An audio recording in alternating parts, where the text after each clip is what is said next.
Department of Telecommunications. Thank you. Item number 17, BL Verma.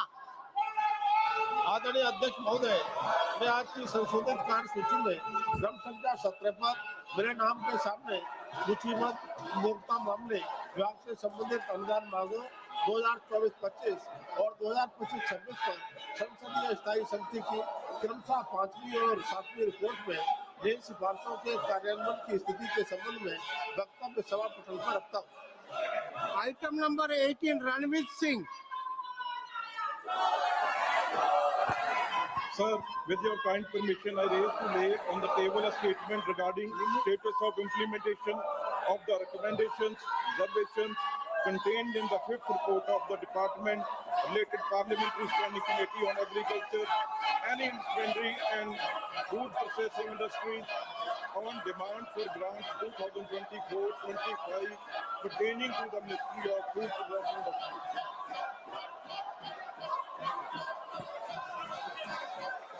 Item number 19, Nimmu Ben Bomania. माननीय सभापति महोदय, मैं आपकी अनुमति से आज की संशोधित कार्यसूची में क्रम संख्या 19 पर अपने नाम के आगे सूचीबद्ध विवरण जो संबंधित संसदीय स्थायी समिति के 6वें एवं 8वें प्रतिवेदन में अनुदान मांगों वर्ष 2024-25 और 2025-26 क्रमशः के संबंध में और 38वें एवं 40वें प्रतिवेदन में गैर हाउसिंग विकास नियामक प्राधिकरण का कामकाज और उचित मूल्य की दुकानों का रूपांतर जो खाद्य और सार्वजनिक वितरण विभाग के संबंध में की गई सिफारिशों के कार्यान्वयन की स्थिति के संबंध में वक्तव्य सभा पटल पर प्रस्तुत करती हूँ। धन्यवाद महोदय। Item number 23, Sri Ashwini Vaishnav.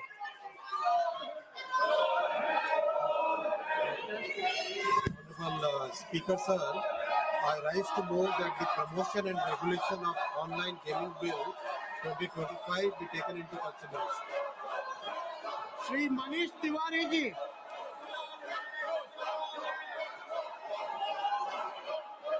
सभापति महोदय, हाउस को ऑर्डर में लाइए, एसआईआर पे बहस कराइए, एसआईआर पे बहस कराइए पहले और उसके श्री एन.के. प्रेमचंद्रन,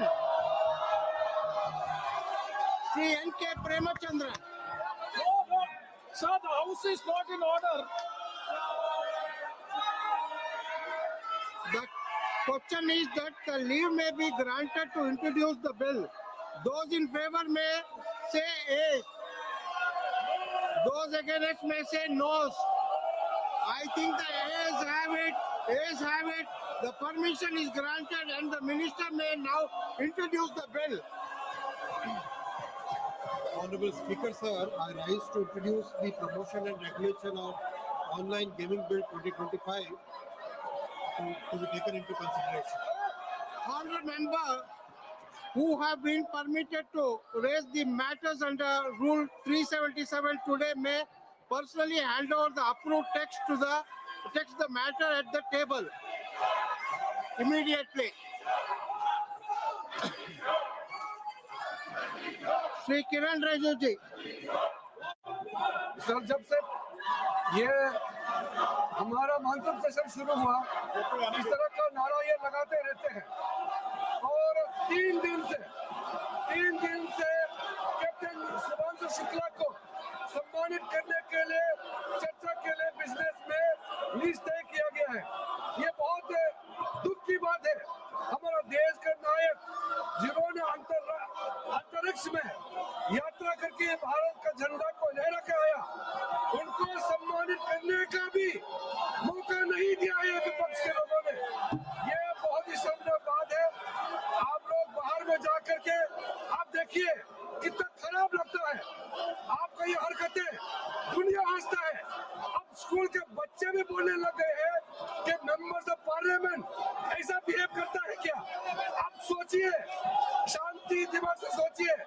सरकार का बिजनेस तो हम पारित करके रहेंगे। देश का हक में, समाज का हक में जो काम हमको करना है, देश के लोगों ने दायित्व दिया है, हम काम करेंगे।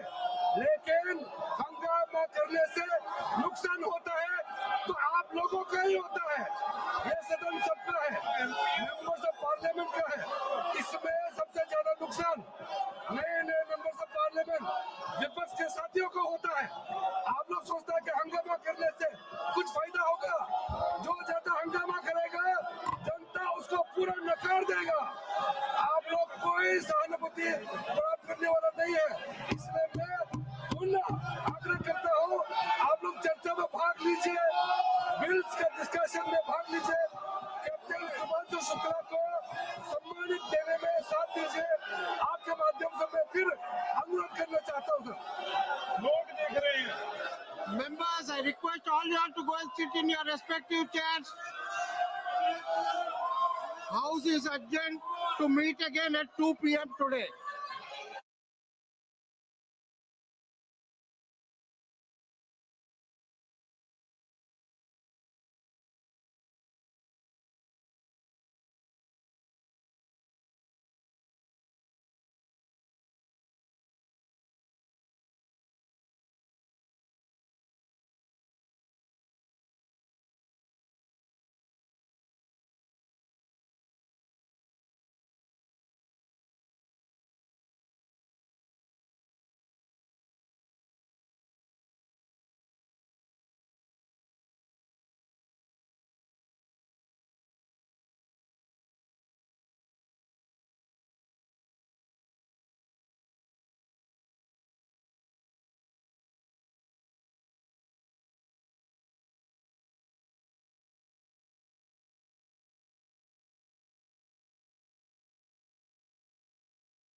सपने देखने की जरूरत नहीं है, तो मालूम है कि ये पॉसिबल है।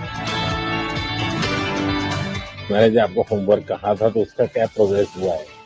और आपसे बात करते वक्त पीछे जो ये जंग तिरंगा लगाया था, ये वही तिरंगा है सर। और आप मूंग और मेथी का प्रयोग तो क्या है? बहुत अच्छा है सर। मेरे टीम में जो मेरे साथ थे टाइम पर आपको लिस्ट लेके गए कि जब भी आपका चाहेगा आप हमें इन्वाइट करेंगे लॉन्च के लिए, जल्दी से जल्दी हमें आपके देखेंगे अच्छी बात।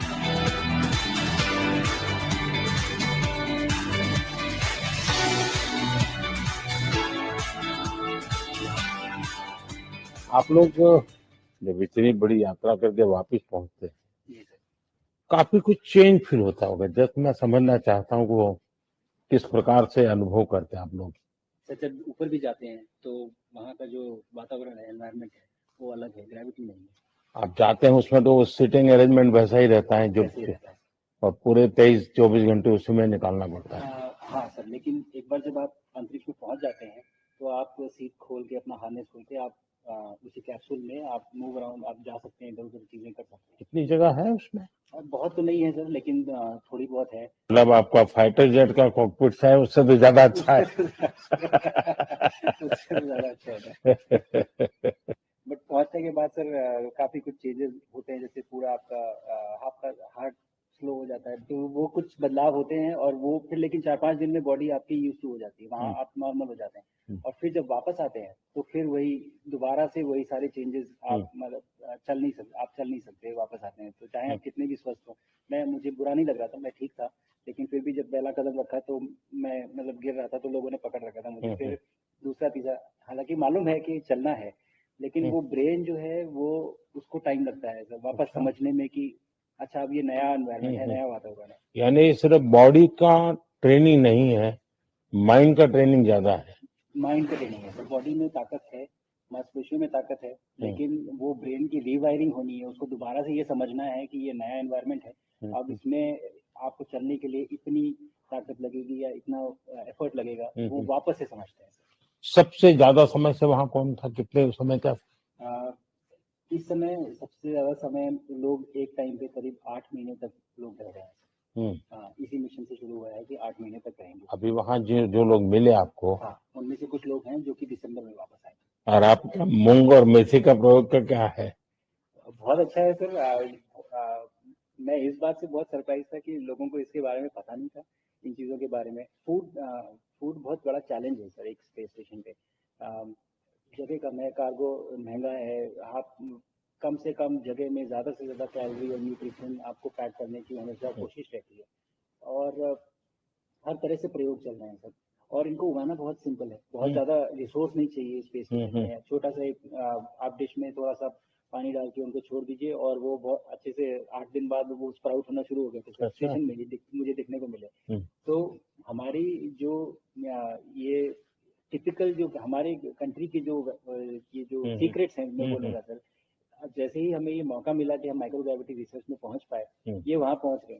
और क्या पता कि ये हमारी फूड सिक्योरिटी प्रॉब्लम को सॉल्व करें, क्योंकि एस्ट्रोनॉट्स के लिए तो एक तरह से है ही सर स्टेशन में, लेकिन अगर वहाँ सॉल्व होती है तो ये पृथ्वी पे भी लोगों के लिए फूड सिक्योरिटी की प्रॉब्लम सॉल्व करने में हमारी मदद कर सकती है। पहला एक बार एक कोई भारतीय आया, तो भारतीय को देख करके उनके मन में क्या रहता है, क्या पूछते हैं, क्या बात करते हैं कि बाकी जो दुनिया के देश के लोग होते हैं? मेरा पर्सनल अनुभव जो रहा है सर पिछले 1 साल में, मैं तो जहाँ भी गया, जिससे भी मिला, सभी लोग बहुत खुश हुए मुझसे मिलके, बहुत एक्साइटेड थे बात करने में, आके मुझसे पूछने में कि मतलब आप लोग क्या कर रहे हैं, कैसे कर रहे हैं।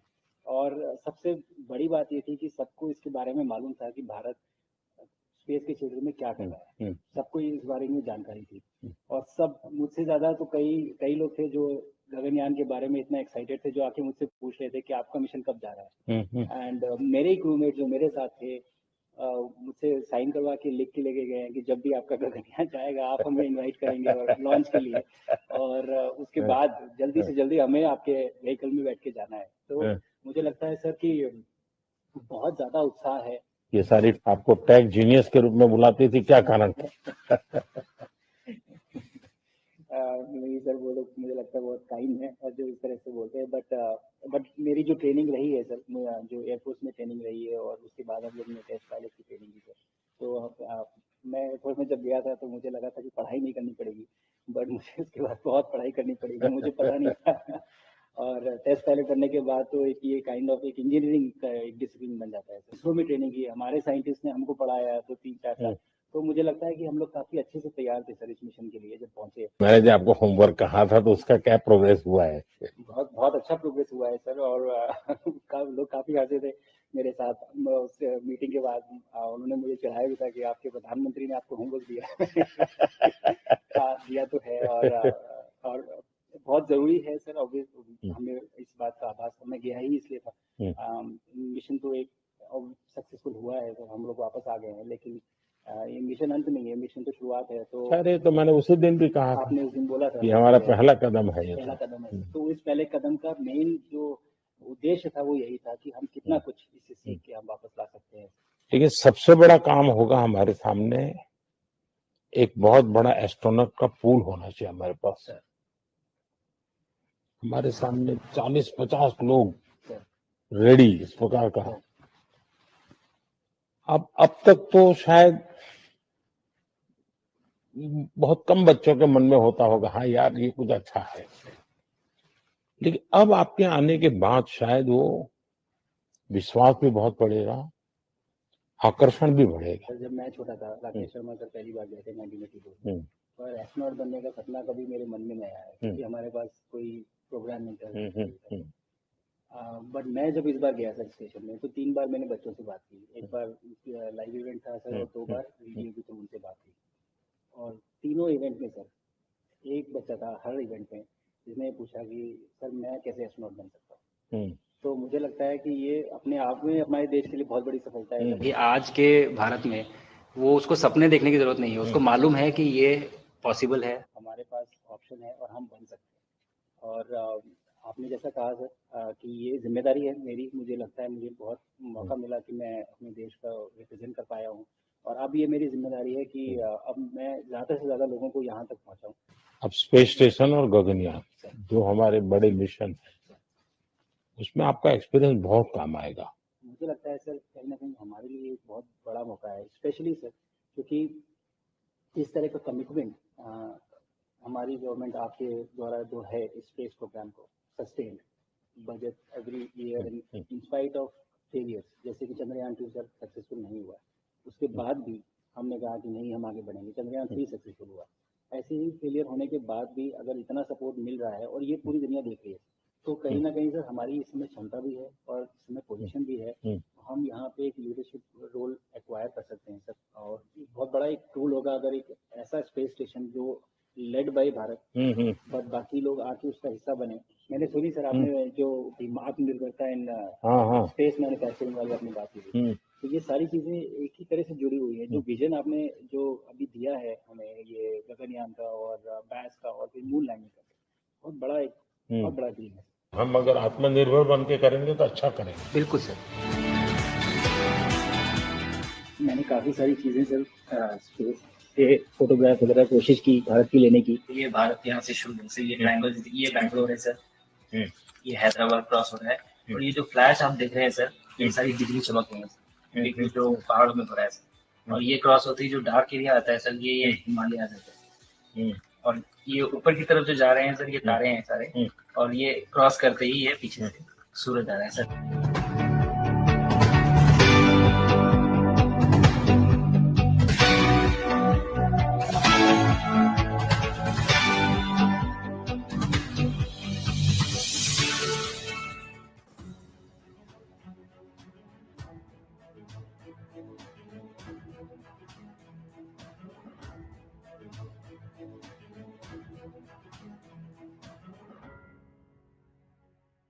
Namaskar, hello and welcome to Sunset TV. I am Namrata Singh and you are watching Sarokar, where we bring you conversations that matter to you and society as a whole. Today we focus on an issue that affects each and every one of us, road safety. India has the second largest road network in the world, spanning across 66 lakh kilometers. But along with this vast network comes a grim reality. We also rank among the highest in road accidents and fatalities globally. In 2023 alone, over 1.7 lakh people lost their lives in road crashes. That's almost 500 deaths every single day. So despite better policies, improved vehicle technology and awareness campaigns, road crashes remain one of the India's biggest public safety challenges. Road Transport and Highways Minister Nitin Gadkari recently pointed out that India loses 3% of its GDP every year due to road accidents. And what's worse, that most of the victims are young people aged between 18 and 45 years. The reasons are many: rash driving, poor enforcement, badly designed roads, and above all, a a lack of respect for traffic laws. In this edition of Sarokar, we explored the current state of road safety in India. Are we, as a citizen, doing enough to make our roads safer? And what steps the government is taking to improve the situation? So that is what I'm going to analyze on the show today with an eminent panel of guests in the studio. I'm delighted to welcome Mr. Subhash Chand. He's Chief Scientist and former Head Traffic Engineering and Safety Division, CRRI. I'm also delighted to welcome Mr. Anurag Kulshresht. He's President, TRAX, Road Safety NGO. Thank you both for being here and welcome to Sunset TV. And it's also a pleasure to welcome our wonderful studio audience. Let me begin the discussion with you, Subhashji. You know, over 1.5 lakh people succumb to road accidents in our country every year, and nearly 500 lives are lost each day, and one life every 3 minutes. So how do you respond to this grim reality, and what are we doing to bring down these numbers? Yeah, as you know, the problem is very serious, but it has multi-dimensional. It is not a simple problem. It has got its many phases. It starts from road infrastructure. It starts from which include roads and road vehicle. Then there is engineering. Then there is how to manage road safety and traffic. Then there is other part which are involved, which know the education, enforcement, and post-crash treatment. And above that is the society. So everything, if we work together, then only this problem can be taken care of. So everybody has to step up. Everybody. Yes. Mr. Anurag, you know, overspeeding, rash driving, and they remains the main cause of the accidents. And above all, then you are, people talking over the phone, not wearing helmets, not wearing seat belts, also make it worse. So how can we change this sort of mindset among people? Before that, I want to say one thing. Over speeding is not the, I think, right term to define, but although our government used to announce that over speeding is the main cause, but it has never been investigated scientifically in India. Maybe in 0.01% case, it has been investigated, otherwise not. So we are releasing the facts or the figures on the basis of that no investigation. Okay. Whatever is not, reason is not available in front of the police persons. So this is a one-way system, which we are just announcing in front of the public. Over speeding is a cause. Second thing, it is promoted at all level. Over speeding, what is over speeding? We are making the road of for 100, 120 and more than have a 150. Is it over speeding? Posted a speed and the speed of this road at the level of constructing it, it's different. Suppose in city you are doing the driving at the level of 50, then means road is meant for 60 speed to manage this 10 kilometers per hour gap. So accident, if not investigated at any level, and then announcing it at every angle, and investigated by non-technical persons. So this is an entire ecosystem which is giving us the wrong figures and everything. Then the manipulation of the figures is there. Like we are announcing this age group 18 to 35 is dying more on our roads. And yes, it is. Figures 1.5 or 1.7 lakhs. It's not the real figure. This is the real figure as per the FIRs. And this is up to the time of accidents and maximum 1 day later. But after that, if somebody is dying in the hospital after 2 days, 3 days, 10 days, 1 month, no record of them. So WHO used to say a figure may be double of that, 1.7 into 2. So this is a gravity. And apart from this, we are not defining the definition of accident or the crash. If I'll ask the audience, how many vehicles in our Delhi is undented or untouched, which is 6 months older? So I think the answer will be 100%, maybe 95% or 98%. This is a gravity of the issue. Within 6 months, every vehicle is dented or hit with someone. That so means, also comes into crashes, right? Yes. If a vehicle is hit by any object or the vehicle to vehicle, this is an accident. or the crash, in other words. Right. So if the vehicle population in Delhi, suppose it's almost 1.5 CR, then how many accidents are happening in Delhi every year? 1.5 CR into 2. That is a minimum 3 crore accidents are happening in Delhi itself. And national figure is coming just 4.5 lakhs accident. So 95% cases, police is doing the investigation and it's outside court or but I think outside these are police reported station ones, settlement. right? These are the reported one only. Yeah. In foreign countries, such type of accidents are reported. Every accident is reported. And then they are doing the investigation, making the policies according to them and improving the level of the enforcement. Somewhere it is missing in our country. So this is the entire scenario of our road safety in India. Unfocused, unaddressed, uninvestigated. In Delhi, almost 50% two-wheelers riders are dying and almost 50% pedestrians are dying. But nationally, we are focusing on what? Vehicle improvement must be there. Which vehicle? Cars. Cars, driver is not pedestrian, car driver is not a biker. These two categories are dying more, but we are focusing on the cars and cars with 4 bags, 6 bags, everything we are giving over there. Okay, so Subhashi, so basically what Mr. Anurag was saying, that lack of awareness is one of the important reasons, and data also shows that most of the road victims are pedestrians, cyclists and motorcyclists. So what concrete steps are we taking to bring down these numbers? Actually, the focus should be, as Anurag told rightly, that focus should be on the vulnerable road users. Okay. So vulnerable users consist of pedestrians, cyclists, and two-wheelers. Okay. So as you know, in majority of the cities, there is no proper footpath. If footpath is there, the condition of the footpath is not proper, their surface is not proper, their continuity is not proper, and majority of the footpaths are encroached upon by the vendors, by the trees, by the other road infrastructure like thing. So one has to focus on that. At least you should have continuous availability of the pedestrian footpaths along the road and crossing facility for them, so that they themselves can save themselves. Okay. So next thing is the cyclist. So cyclists should be given a due share of their requirement based on the population, and they are using on a particular stretch of a city. They are not available everywhere. So there should be need-based planning for handling the movement of cyclists with proper way. And we are also doing at CRI, we are making road standards. We are making guidelines for segregation of two-wheelers also. Because yes, they are mixed. Even my next question was on that safe road infrastructure is the key to preventing accidents. Yes.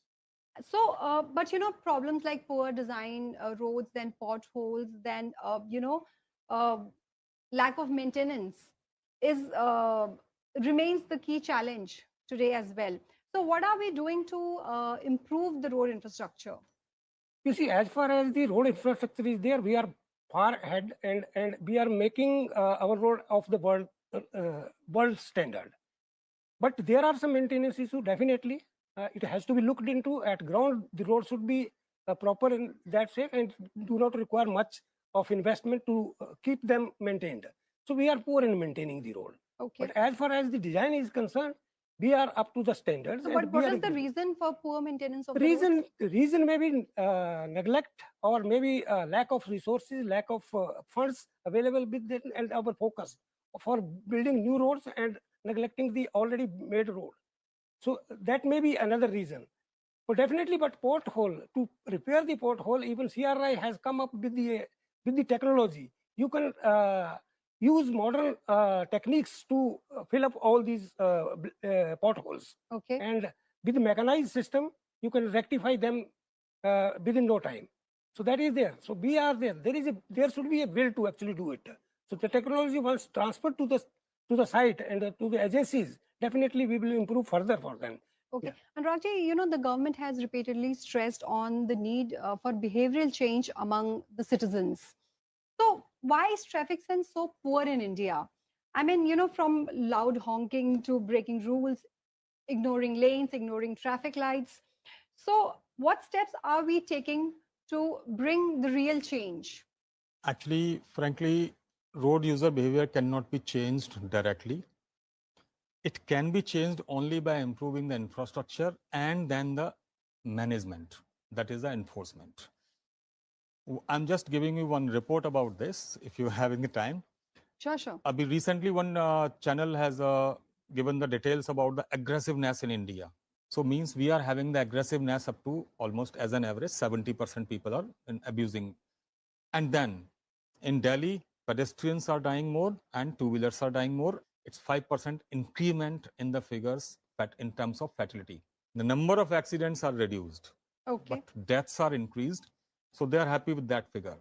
Second thing, helmet. I already discussed here, 90%, 99% ladies are wearing substandard or fake helmets, but there's no check on this, although they are manufactured in Delhi NCR. 99% manufacturing is in Delhi and NCR, but there's no check. 75%, because there's a ISI mark on the helmet. Out of that, 75% helmets are fake. They are having the fake stamp of ISI and it is being sold in our market. Two-wheelers people are dying more. That's why I'm giving this figure. Then about the pedestrians. 80% of Delhi's roads are not having the footpath. And whatever, 20% are having the footpath, they are not walkable even in 90%. Not walkable means encroached, broken, full of vegetation, trees are planted over there. And one of the rules of Green Tribunal, because every tree must be having a 6 feet muddy space out of the tree. okay. So all the footpaths are destroyed, all the means 90%. So almost just we are having the footpaths 5%. Then pedestrians, zebra crossings in Delhi. You must have seen this police notice on a number of poles. Stop before stop line. Means you have to stop before stop lines. Right. In 99% case in Delhi, on our zebra crossing, there's no stop line. Only zebra crossing is there. Second thing, lane movement. Delhi police is just focusing on the traffic regulation. They are meant for this, not for traffic management. Because lane discipline, school audience is there. Lane discipline is the key enforcement anywhere inside the schools also, which we are teaching already to the students. Because through the lane management, we can stop rash driving, unnecessary overtaking, whatever speeding, over speeding, whatever the terms are there in case of negligent driving and all, we can stop this, but no focus. Second thing, we are having, I think you must have seen the 3 traffic signals or 4 traffic signals on the crossings. Right. In Delhi, nobody knows why these traffic signals are there, 3 signals, 4 signals. Nobody knows about it.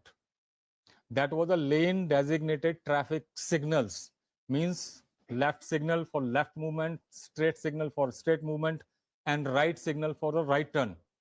But not even a 0.1% of Delhiites knows about it. That is awareness. With the technology, we are not aware of that. Road designs, like we have discussed, 99% of the crossings or the roundabouts in Delhi, they are faulty. They are pro-accident designs are there. They are not telling us what we have to do. And even the lane marking also. In 90% case, lane markings is wrong. We don't have any lane balancing. Like if road is there, then some flyover is there. Then there's no balancing of the lane marking. Means 3 and 3.5 meter lane marking on the road, then on the flyover it is 4 meter, and there's no matching. So we are confused. On every flyover, when there is a nose, means a diversion point, there's no specification, there's nothing, lane marking is there. Everybody is confused. But in light of this, do you think that formal driving training or, you know, traffic sense education is essential to make people aware of these rules? No, actually, first we have to create proper infrastructure. Then it can be enforced then people will be aware of that. As I have already told you, discussed here, 99% ladies are wearing substandard helmet. Right. If government is not stopping this, why the people will having any demand for that? They are happy with 100 rupees helmet. They are happy with that size of the helmet. And interestingly, there is a penalty if these people are wearing the substandard or topi helmet. Basically, proper implementation, you're saying that proper enforcement is necessary, proper implementation of the rules is necessary. And because today we have advanced technologies like speed cameras, then traffic surveillance systems, stricter laws have been introduced though. But despite these tools, do you think lack of strict enforcement, Subhaji, lack of strict enforcement of traffic laws remain a major challenge in the country? Yeah, of course, that is there, because there is always need for enforcement. Any infrastructure can work only when it is properly enforced and it behaves the way it has been designed. So what is happening actually, even police people, there is always a shortage of police people. Everywhere police cannot be present. So there are technology, we can use the technology, like ATMS, advanced traffic management systems. We have, we can use the AI for chalaning, we can use these for speed management also. So everywhere, if people are aware that I am always watched, whenever I am violating anything or I am doing a wrong thing, I am being watched and I may be challened, then people will start behaving that way also. Ultimately, he has to respond for his own safety. And there is requirement of having a capacity building at every level. Even traffic police need the capacity building. As Anurag rightly told, they don't know how to design a system, how to manage the traffic at an intersection, how to manage the pedestrian at a footpath at the corner of the intersection. You know, there are everywhere near the intersection, all the bus stops are there. All the buses are stopping there. All the vendors are concentrated over there. All the pedestrians are standing right at the left turns or right turn at the intersections. All the exits at when traffic gets green, all the exits are blocked. They have been fantastically designed. Their width is calculated based on the traffic volumes. The signal has been designed based on the traffic volume and the saturation capacity of any signal system. But there are fixed signal, and if the exits are blocked, how the people will be moving in that? And these things forces the people to violate, and it becomes a chaos system, as if nothing is there. Rule of the law is not there. That is why the infrastructure is not behaving the way it should behave. So there is urgent need of employing each and every scientifically designed road infrastructure and its road signs and marking. Road signs and marking are the not ornamental things. They are the true sense they are conveying between the drivers and the user. Why people are behaving different way while traveling in the metro? Because the environment, the kind of infrastructure. Because they are much stricter. They are stricter also. They are always watched upon. And infrastructure also is designed the way the people should behave. That's why but you have to follow the rules. So you have to follow the rule, and your infrastructure is visible on that. So you are always guided. The arrows indicating that you have to take the right turn, then you have to be on the right lane. But if there is wrong arrow, if there is no arrow, then people will not be guided. So they will be moving the way they want to move. Anuragji, you know, road safety in India is just not a health concern, but it's a serious economic issue because, you know, Union Minister Nitin Gadkari pointed out that we lose nearly 3% of our GDP every year due to road accidents. So in light of this, what is the way forward to tackle this crisis more effectively? Actually, the investigation system continued in India is wrong. There are two types of things, short-term measurement and long-term measurements. In short-term, what is the report is there? Do the lane marking is not there? Do the lane marking, road sign is not there? Put the road sign. If maximum in case of road traffic lights are required, then this is an investigation at short-term measurements. And in long-term measurements, there's a requirement of flyover is required, underpass is required, and this type of interventions. But in between that, as he is saying very well, proper designing of each crossings, and even I am saying that 99% crossings are poorly designed. So at least channelize these crossings properly, and there's no investigation out of that, short term and long term. And here we are zero. So that's why accidents are increasing. Second thing, Gadkari ji is a this central minister. Right. He can form the policies, but ultimately states has to behave. States has to accept, but they are not accepting. If you remember, motor vehicle amendment in Motor Vehicle Act was there. Almost every state has refused to accept that amendment or the charges on the people. And the charges on the people is like announced like a tax on the people. It's not the tax. It is to save the life of the people. But our different communities, different political parties, they are announcing it is a tax on them. It's not the tax. So investigation at this level and the city level. Second thing, 66 lakhs road network is there in our in country. The country. Yeah. Gadkari ji is focusing on 1 lakhs kilometers of road network, 1.5 lakhs kilometer network only. Rest 64.5 lakhs states are doing. But there's no focus by the states because they don't have any specifications what to do, how to do, because we all are crying for last 10, 15 years, road safety, but we don't know what is road safety. Cars should be strong enough. Car drivers must be safe. But 90% case, other road users are dying on our roads. There's no focus on that. Okay, so basically you say that, you're saying that states need to step up in this regard. So now I'd like to open the floor for our audience. Hello, sir. Hello, ma'am. My name is Bhavya Gautam. I'm from Ambedkar University, Delhi. Sir, I want to say that most of us must have seen accident in our life. But if you have seen any terrifying accident, so what did you notice that this is the biggest reason for that particular accident, and how are that current traffic laws are preventing those accidents nowadays? Actually, right. That's what Rajji was telling, that majority of our data is derived from the police records of FIR. And the causes of the accidents are recorded only after the accident has happened and the situation and scenes has been totally turned.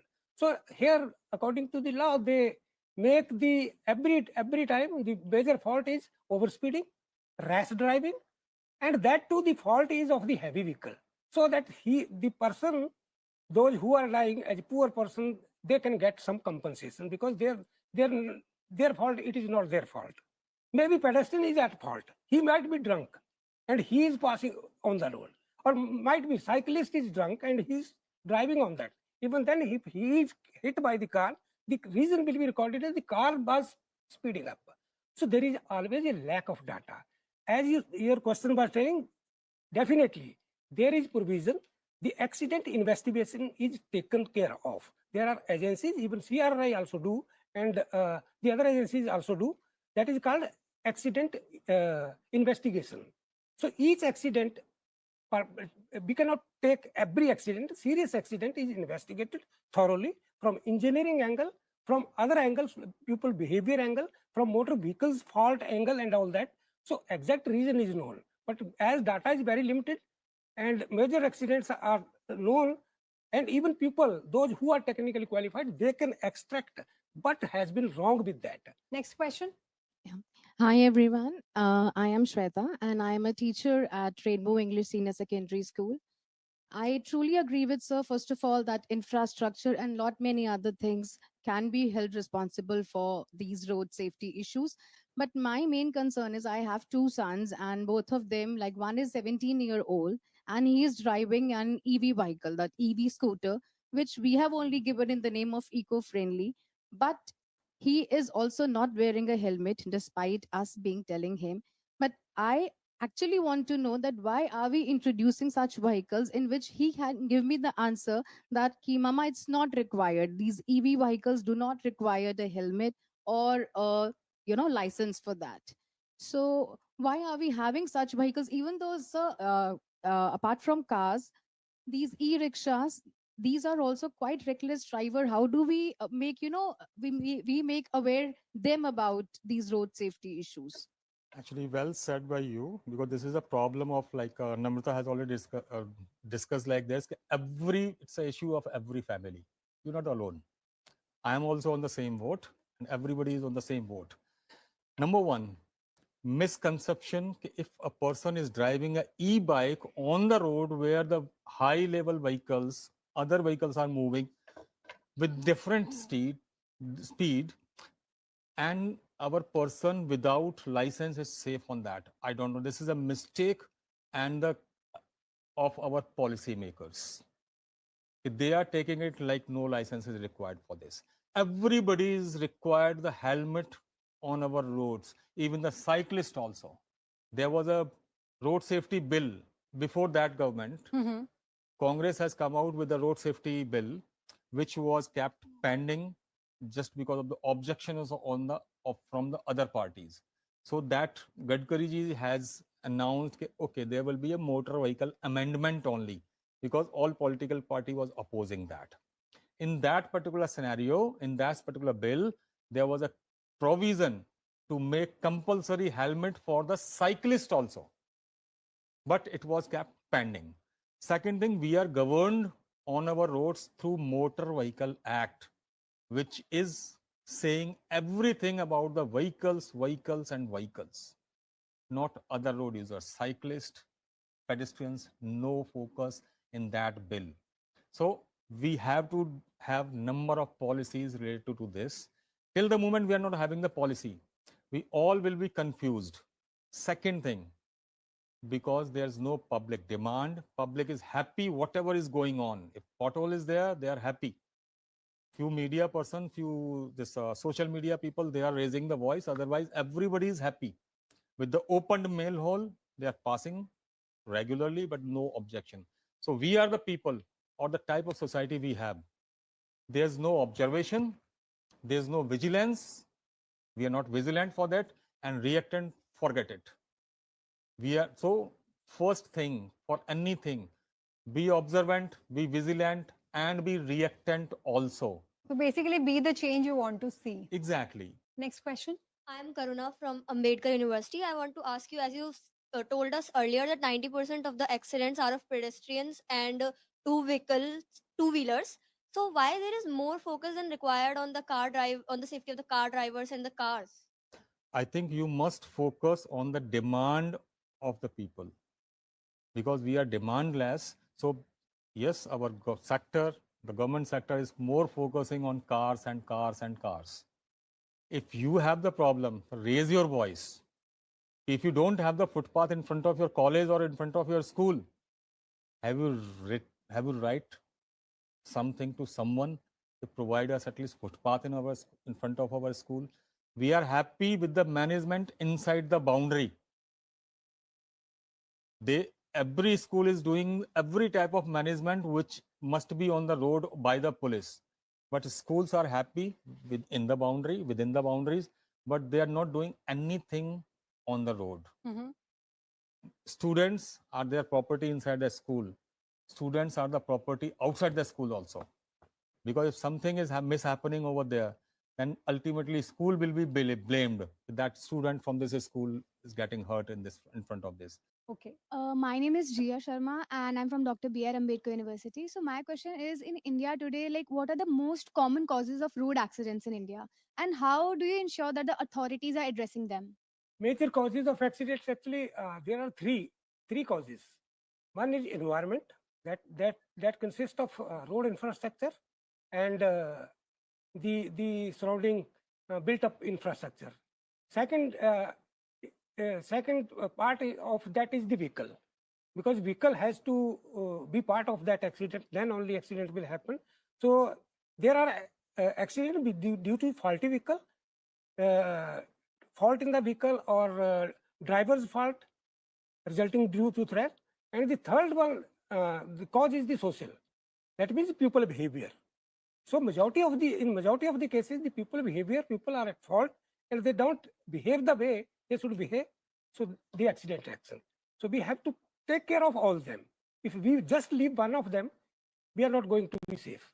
I am Kriti Prajapati. My question is from Subhash sir.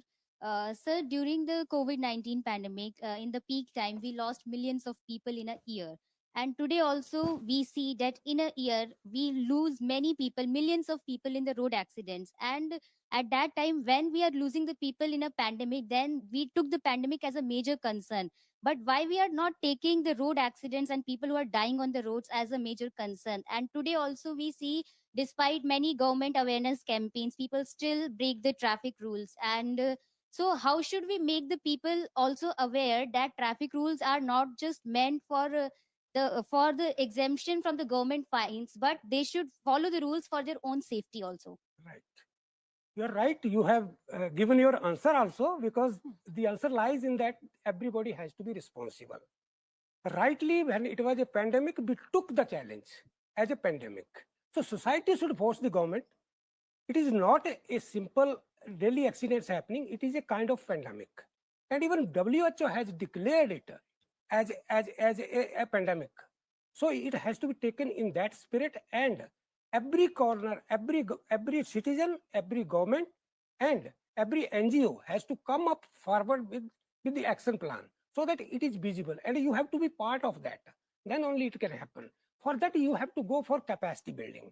Capacity building, that there should be some expert knowledge within his own domain, so that he can tackle that situation and he can enhance his knowledge and he can educate the other people. That capacity building is needed from all these aspects. Okay, so basically people's behavior needs to be changed, as road safety begins with us.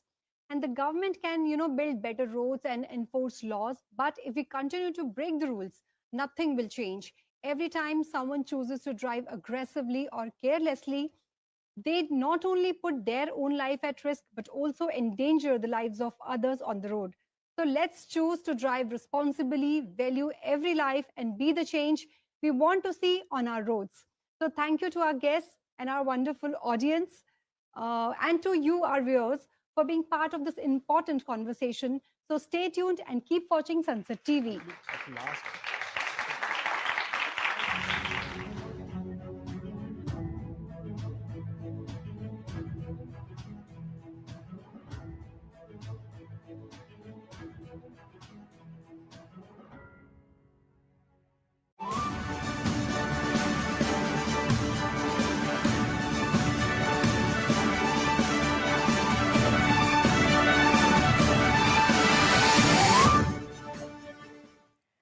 Namaskar viewers, hello and welcome to Sunset TV. I'm Tina Jha, you're watching Perspective.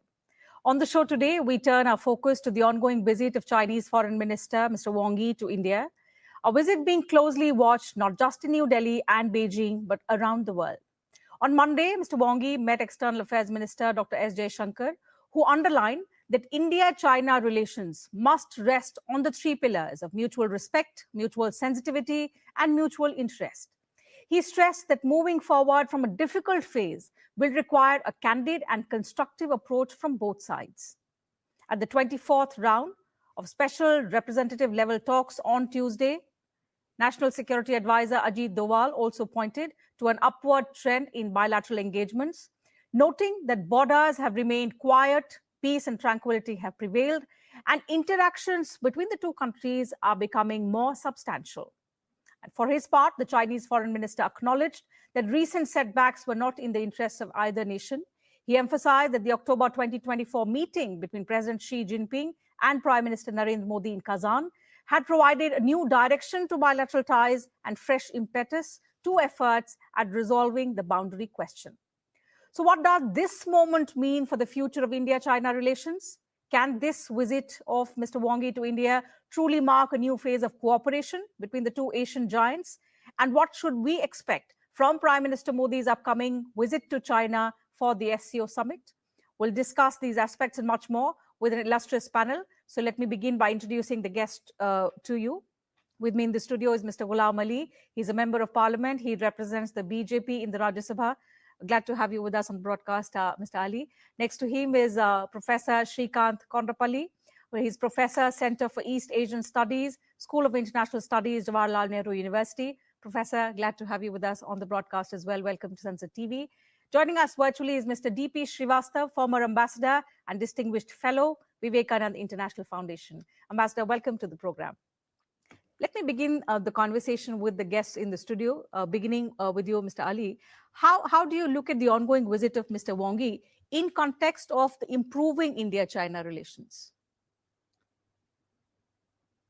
देखिए, China हमारा पड़ोसी है और वाजपेयी जी कहा करते थे कि आप पड़ोसी को चेंज नहीं कर सकते। बीच में चाइना और इंडिया के भारत के थोड़े ताल्लुकात में लद्दाख बाउंड्री पे थोड़ी तल्खी आ गई थी और हमारी सेनाओं ने उसको पूरा कवर करा था चीज़ों को। लेकिन इसके साथ साथ चाइना और भारत का बिजनेस में बहुत बड़ा पार्टनरशिप है। जैसा कि आपने कहा फॉरेन मिनिस्टर साहब ने कि म्यूचुअल रिस्पेक्ट भी होनी चाहिए, ट्रस्ट भी होना चाहिए, इनसेंसिटिविटीज मतलब उनका भी सेंसिटिविटीज का और इनसेंसिटिविटीज को दोनों को बैलेंस रख के और आगे बढ़ना चाहिए हमें। देखिए, जो मौजूदा सरकार है दिल्ली में एनडीए की, जिसकी रहनुमाई नरेंद्र मोदी जी करते हैं, बेसिक मकसद है एनडीए का कि भारत पहले। तो भारत की नेशनल इंटरेस्ट के साथ हम कोई भी समझौता नहीं करते। हमारा सिक्योरिटी हो, जहां सॉवरेनिटी हो, हम उस पे कतन किसी के साथ भी अपना समझौता नहीं करते। हाँ, इसके साथ साथ जो अभी रिसेंटली हमारे रिलेशंस में इम्प्रूवमेंट्स आई हैं, इसमें हम कंस्ट्रक्टिव जो डायलॉग है, इकोनॉमिक पार्टनरशिप्स हैं, मतलब डिफेंस में है, टेक्नोलॉजी में है, डिफरेंट क्षेत्र में है, इसमें हम आगे बढ़ सकते हैं। Sure. We'll continue to talk about how this momentum and the current phase in ties can take this relationship forward. Professor, recent statements, both from the National Security Advisor, Mr. Ajit Doval, and our External Affairs Minister, Dr. S. Jaishankar, indicate there's an upward trend in improved relations, especially in the last 9 months, especially after the Kazan talks between Prime Minister Modi and President Xi Jinping. The NSA spoke about quiet borders, substantive talks. How do you see or how significant are these factors in the larger arc of the India-China bilateral relations, which we saw went on a downward trend, especially since June 2020 when the Galwan clash happened? I think Foreign Minister Wang Yi's visit is very significant because of the last 9 months of the trend that has that included Foreign Secretary Vikram Misri's visit to Beijing and Mr. Ajit Doval, the National Security Advisor, in December for the special representative meeting. Later, it was by once again by Mr. Vikram Misri as well as Raksha Mantri Rajnath Singh visit in June for the SEO Defense Ministerial meeting. There was a meeting between Admiral Tung Chun, the Chinese defense minister, and the Indian defense minister in June. That was useful because of the military, mobilization on the borders and the disengagement process that was, it began during October 23rd last year, meeting between the two sides. We also had Dr. Jaishankar's visit last month and the current visit by Foreign Minister Wang Yi. So I think these visits are important to understand each other and initiate a kind of communication between the two sides, number one. Number two, we used to have about 30 dialogue processes between Foreign Ministry, Defense Ministry, HRD Ministry, Education Ministry, between finance ministries, the two finance ministries, the Niti Aayog and NDRC in China. We have a youth dialogue. We have think tank to think tank, media to media, so many, about 30 dialogues we used to have. All of these have been shut down. So Mr. Wang Yi's visit rekindles that that we will have probably in near future, these dialogues to be recommenced. Right. So I think that is very important because 1.4 billion each people cannot shut down the communication process. We have laid down a few red lines, as Dr. Jaishankar mentioned on June 17, 2020, 2 days after Galwan. Unless until peace and tranquility prevails on the border, we will not have bilateral relations. A very clear message from the Indian Foreign Minister. And we stuck to that for the past 4.5 years. And I think the Chinese now realize that it is actually very costly for shutting down the bilateral relations because we have had the promises in Wuhan and in Mahabalipuram in 2018 and 2019 for the resolution or keeping the border stability. President Xi promised that, but we have had the problems on the border, as you mentioned, June 15, 2020. So the visit is important because we now rekindle those dialogue processes between the two sides. Certainly. Peace and tranquility is something that India set as a prerequisite for the bilateral engagement. Ambassador, fortunately, what the National Security Advisor, following his meeting with Mr. Wang Yi, has said, and it comes as good news, is that the borders are now quiet. Peace and tranquility have prevailed, at least over the last 9 months. What does this indicate, especially in context of the confidence building measures between India and China? You know, the border relations have to be seen in the long-term perspective. There has definitely been improvement since Galwan, and it is hoped that the visit of Chinese Foreign Minister to India, and this will be followed by our Prime Minister for SCO Summit, will further reinforce this trend. But we have to wait and watch how this impacts on a long-term basis. And we also have to keep in mind the contemporary international situation, which is in a state of flux, both for China and for India. China is having internal problems, economy has slowed down, and it has a difficult relationship with US, and we are going through a similar phase. So I think this will be, in this probably is one of the immediate reason which has brought about a convergence in their position. And we do hope that we can build on it on a lasting basis. Okay, since we're talking about building hope, Professor, I'll come back to you and try and understand. You said 1.4 billion people cannot shut down on China. We know as two large economies in Asia, two large economies in the world, we are interconnected. There is a positive momentum that has been generated through consistent efforts over the last few months. How can this new phase of positive engagement now expand to further cooperation in areas of trade, of connectivity, and regional stability also? We do not know. We are just building the blocks right now after the disastrous June 2020 incident where 20 Indian soldiers were killed and China said 4 of their soldiers were killed. So we do not know because we are still in the discussion phase at the moment. And we have actually a lot of differences on all of these issues. So for instance, trade, for example, cumulatively in the last 20 years, China had $1.4 trillion of surplus over India in the bilateral trade. In other words, when President Trump was imposing a lot of tariffs because there is unfavorable balance of trade, we could have also resorted to some kind of pressure on the trade issues, but we did not. We stuck to the WTO market economy status and we allowed the Chinese goods to enter into the Indian market.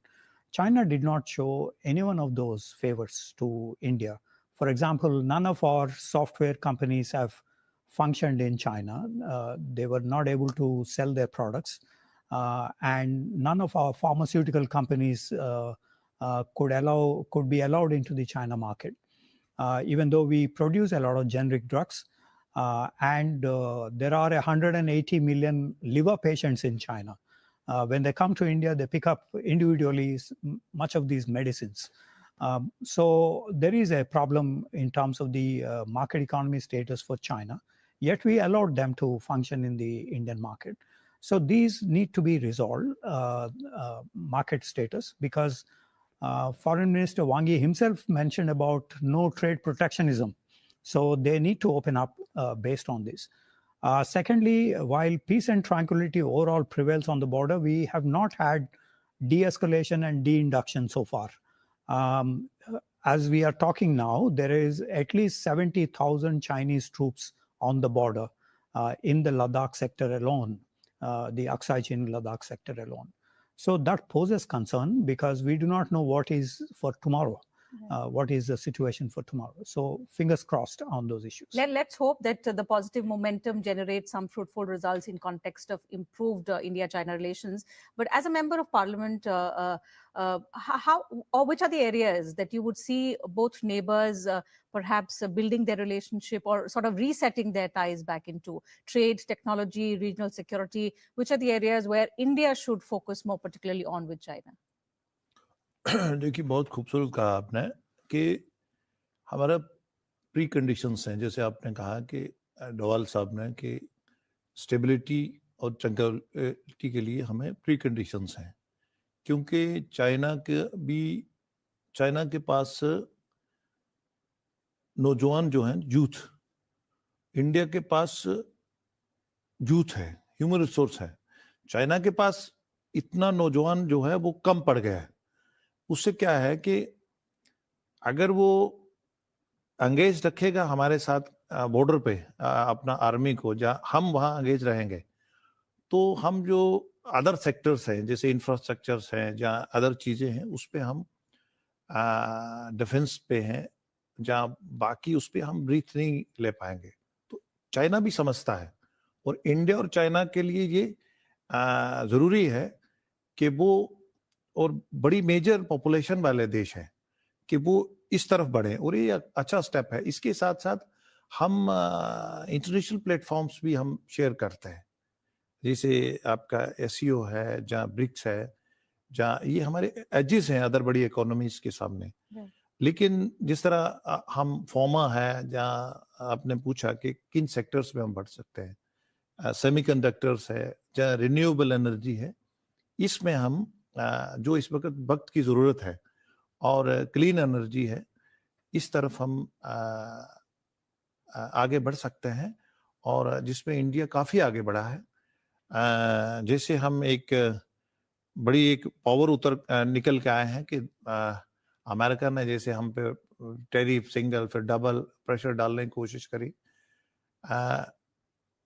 हमारी opportunities ज़्यादा बढ़ रही हैं। जितना America हम पे pressure डालेगा, इतना ही हमारा अपॉर्चुनिटी बढ़ता है, क्योंकि अमेरिका और यूरोप में भी वो है, यूरोप पूरा हमें 23 देश हमारी तरफ देखते हैं, वो हमसे बिजनेस करना चाहते हैं। क्योंकि अमेरिका उनका ग्रीनलैंड की तरफ बढ़ रहा है, तो अमेरिका और उनके डिफरेंसेस हैं, कहीं ना कहीं वो, तो हमें इस कॉम्प्लेक्स रिलेशन से चाइना के साथ हमारे अच्छे रिलेशन से चाइना को भी लाभ है, हमें भी लाभ है, और हम एक इन्फ्लुएंस, हमारा जो रीजनल इन्फ्लुएंस है और इंटरनेशनल जो हमारा एक अच्छी ताकत उभर के आएंगे, इस तरह हम आगे बढ़ेंगे। Based on what you've said, I'll take the next question to Ambassador. Ambassador, it's said, and especially in context of the ever-changing geopolitics, you have no permanent enemies, you have no permanent friends.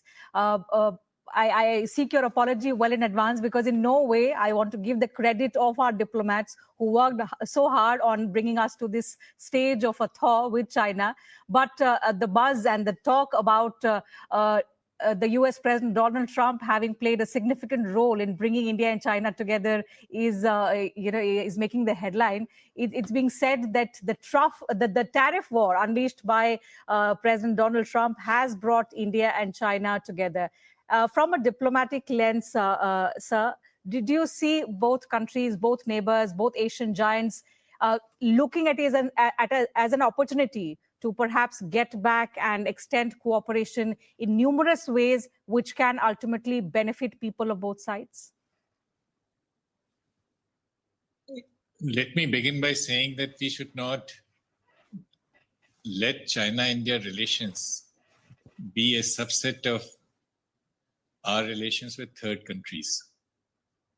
And it is in China's interest to realize that by keeping border issue alive and building Pakistan as a counterpoise to India, they have neither succeeded in stubbing India's growth nor managed to get more stability. If the present situation, contemporary situation, where both countries face challenges, if that brings about a realization that there, on the part of Chinese, that there should be a serious rethink, that will be a welcome opportunity. Otherwise, this will be one more comma in a long process. Immediately, I think that what they can do is to open up their doors to the Indian exports, which we are trying to diversify in the aftermath of the tariff hike which America has announced. And it is also in China's interest to look for to diversify away from the American market.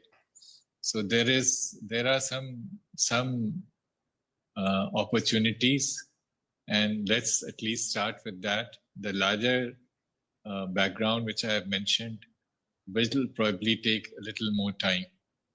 Certainly, 4.5 years of standstill. Now we've begun to talk. There is a positive momentum that's been generated due to constant efforts. But let's hope, as you said, it's not a comma and it's not a temporary thaw. It's just one of the steps towards a more long-lasting relationship. But in that context, Professor, let me quote the Chinese foreign minister. He did acknowledge, following his meeting with the National Security Advisor, that the setbacks of the last 4.5 years have not been in the interest of people of either of the nations. How important or how significant are these acknowledgements in shaping future negotiations, and in this context with China, with a country that we need as much as they need us? We are not just neighbors, but we are two leading economies and interdependent on each other. We have to wait and watch what the reassessment in China is. But in the recent times, we have seen over 9 million videos were released by Quancha, a social networking site in China, criticizing India in the India-Pakistan conflict. Just about 2 months ago, May 7th to 10th. Secondly, there are also reports, including day before yesterday, there was a report by, it's a pen name, which was mentioned in the Haisu. There is a pen name of another, generally a high-level party cadre writes with that kind of pen name. We don't know the veracity, but mentioning about the burdens of the Trump administration's tariffs on India, and India is more malleable in the sense of being, becoming pro-China in this context of tariff increase. So we have different views within China on this. So we have to wait and watch whether Mr. Wang Yi's statement would result in any positives for the bilateral relations. If this is regrettable, last 4.5 years, we need to see some progress on various issues that India has been asking for. Trade deficits to be reduced. This is a demand in 2010, not now. 15 years, for the past 15 years, we have been asking for trade deficits to be reduced. We are not asking for the moon. Those issues we used to discuss before Nuclear Supplies Group membership, United Nations Security Council membership endorsement. China is the only country which doesn't endorse the We're not discussing these issues. We are discussing mundane issues. Even mundane issues are not being resolved. So I think we need to wait for a while to see what's the progress on the ground. And for example, on the border, we have no de-escalation and de-induction. And powerful offensive equipment is mobilized on the border. They have not been removed yet. So we need to see our ISR capabilities have to detect if there is any, and then suggest in these dialogues that we need to actually move. We need to walk the talk. Absolutely. Following Kazan, there was some movement. Let's hope that, at the high level dialogues that take place in future, there will be a push towards achieving all of these objectives. But now all eyes are on Prime Minister Modi's visit to China to attend the SCO summit. What realistic outcomes should we have?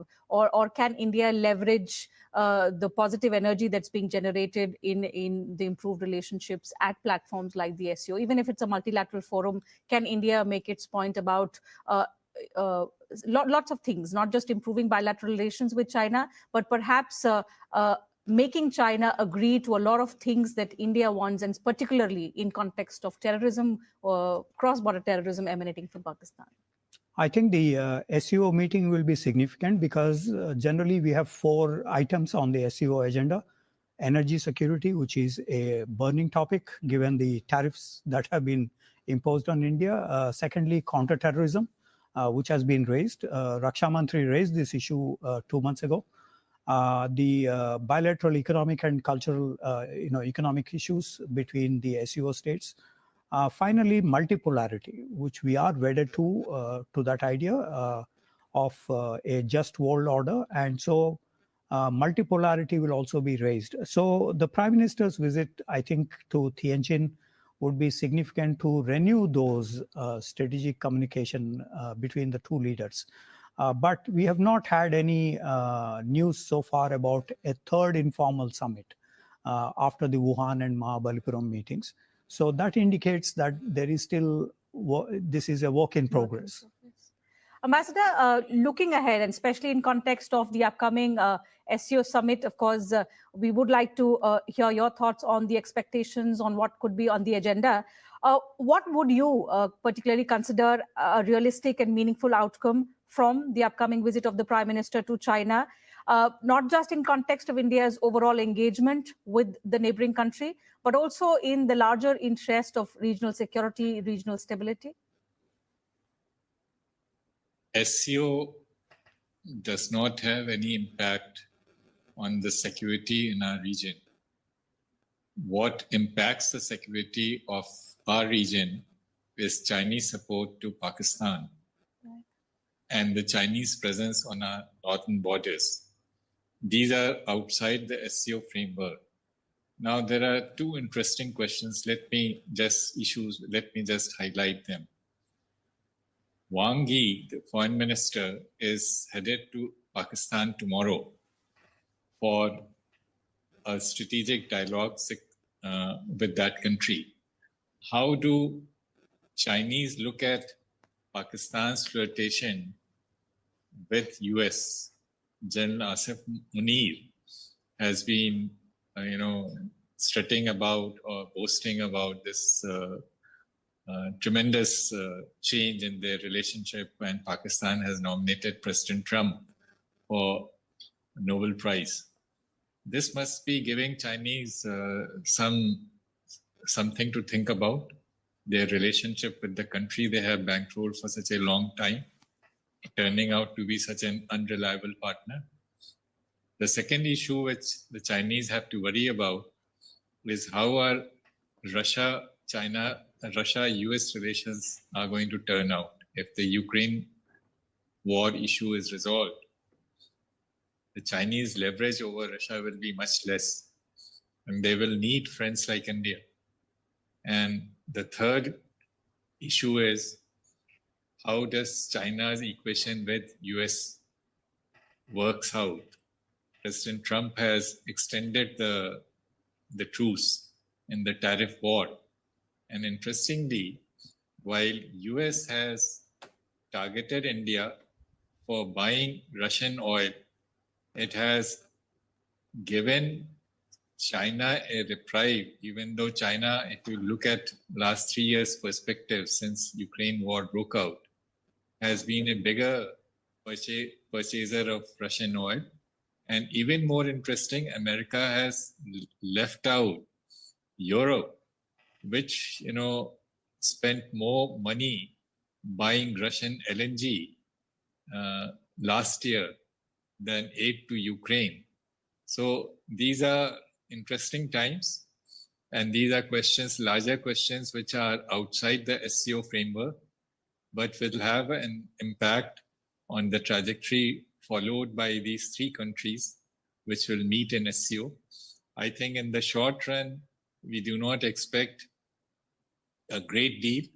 At this stage, SCO summit outcomes, if you have a look, they present an alternate view of the world to the West. I have dealt with multilateral issues for 8 years in the ministry. My own feeling is that this time the outcome will be very mild, because both countries, despite all the uncertainties, Russia and China, do not want to give up their America option. And that brings me to the point that for us also, America is not the problem. We run a $40 billion surplus with them. Our problem is China, with which we have a $97 billion deficit.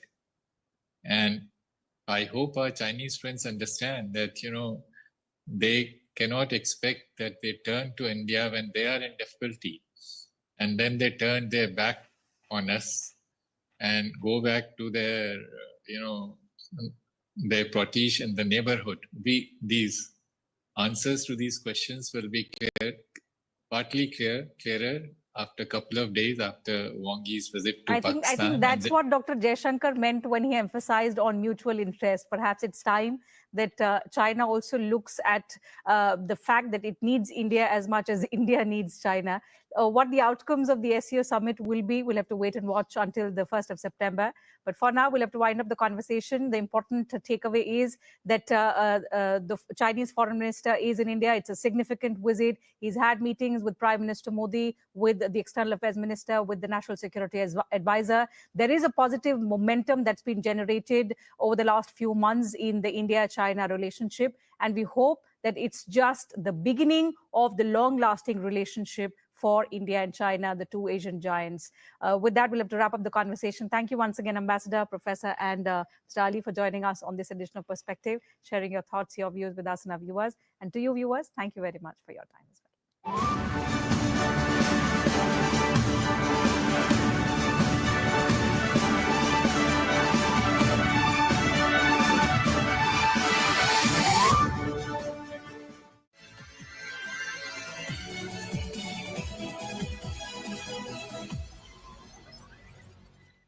Hello and very warm welcome, viewers. You're watching the special presentation of Sunset TV, Samvad, with your host, Kriti Mishra. And joining us right now is a very special guest, Ports, Shipping and Waterways Minister of India, Mr. Sarvanand Sonowal. Sir, welcome to Sunset TV and thank you so much for joining us. Sir, first of all, let me begin by asking you about the bill that has been passed by Parliament recently, Bill of Lading Bill 2025. Tell us about the importance of the bill because it also ensures ease of doing business in India. Let me begin with this, that Honorable Prime Minister has given us a vision that is very clear that by 2047, we are to achieve the target of becoming one of the top developed nation in the world, and also to make India self-reliant nation, Atmanirbhar Bharat. To achieve that goal, under the visionary leadership of Honorable Prime Minister Narendra Modi ji, all the ministries are working day and night.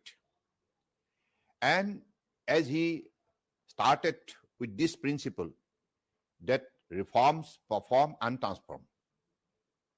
So that is why a lot of reformation is required to bring the transformation in the different sector in terms of our growth, in the sector of our day-to-day activities.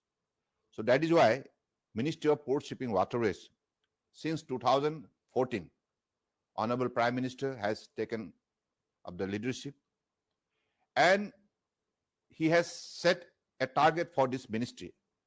That ministry will have to enhance its capacity of port operation, handling of cargo, and efficiency in all aspects. That is why one very, very important flagship program has been brought into place. That is Sagarmala program. And this Sagarmala program, through this program,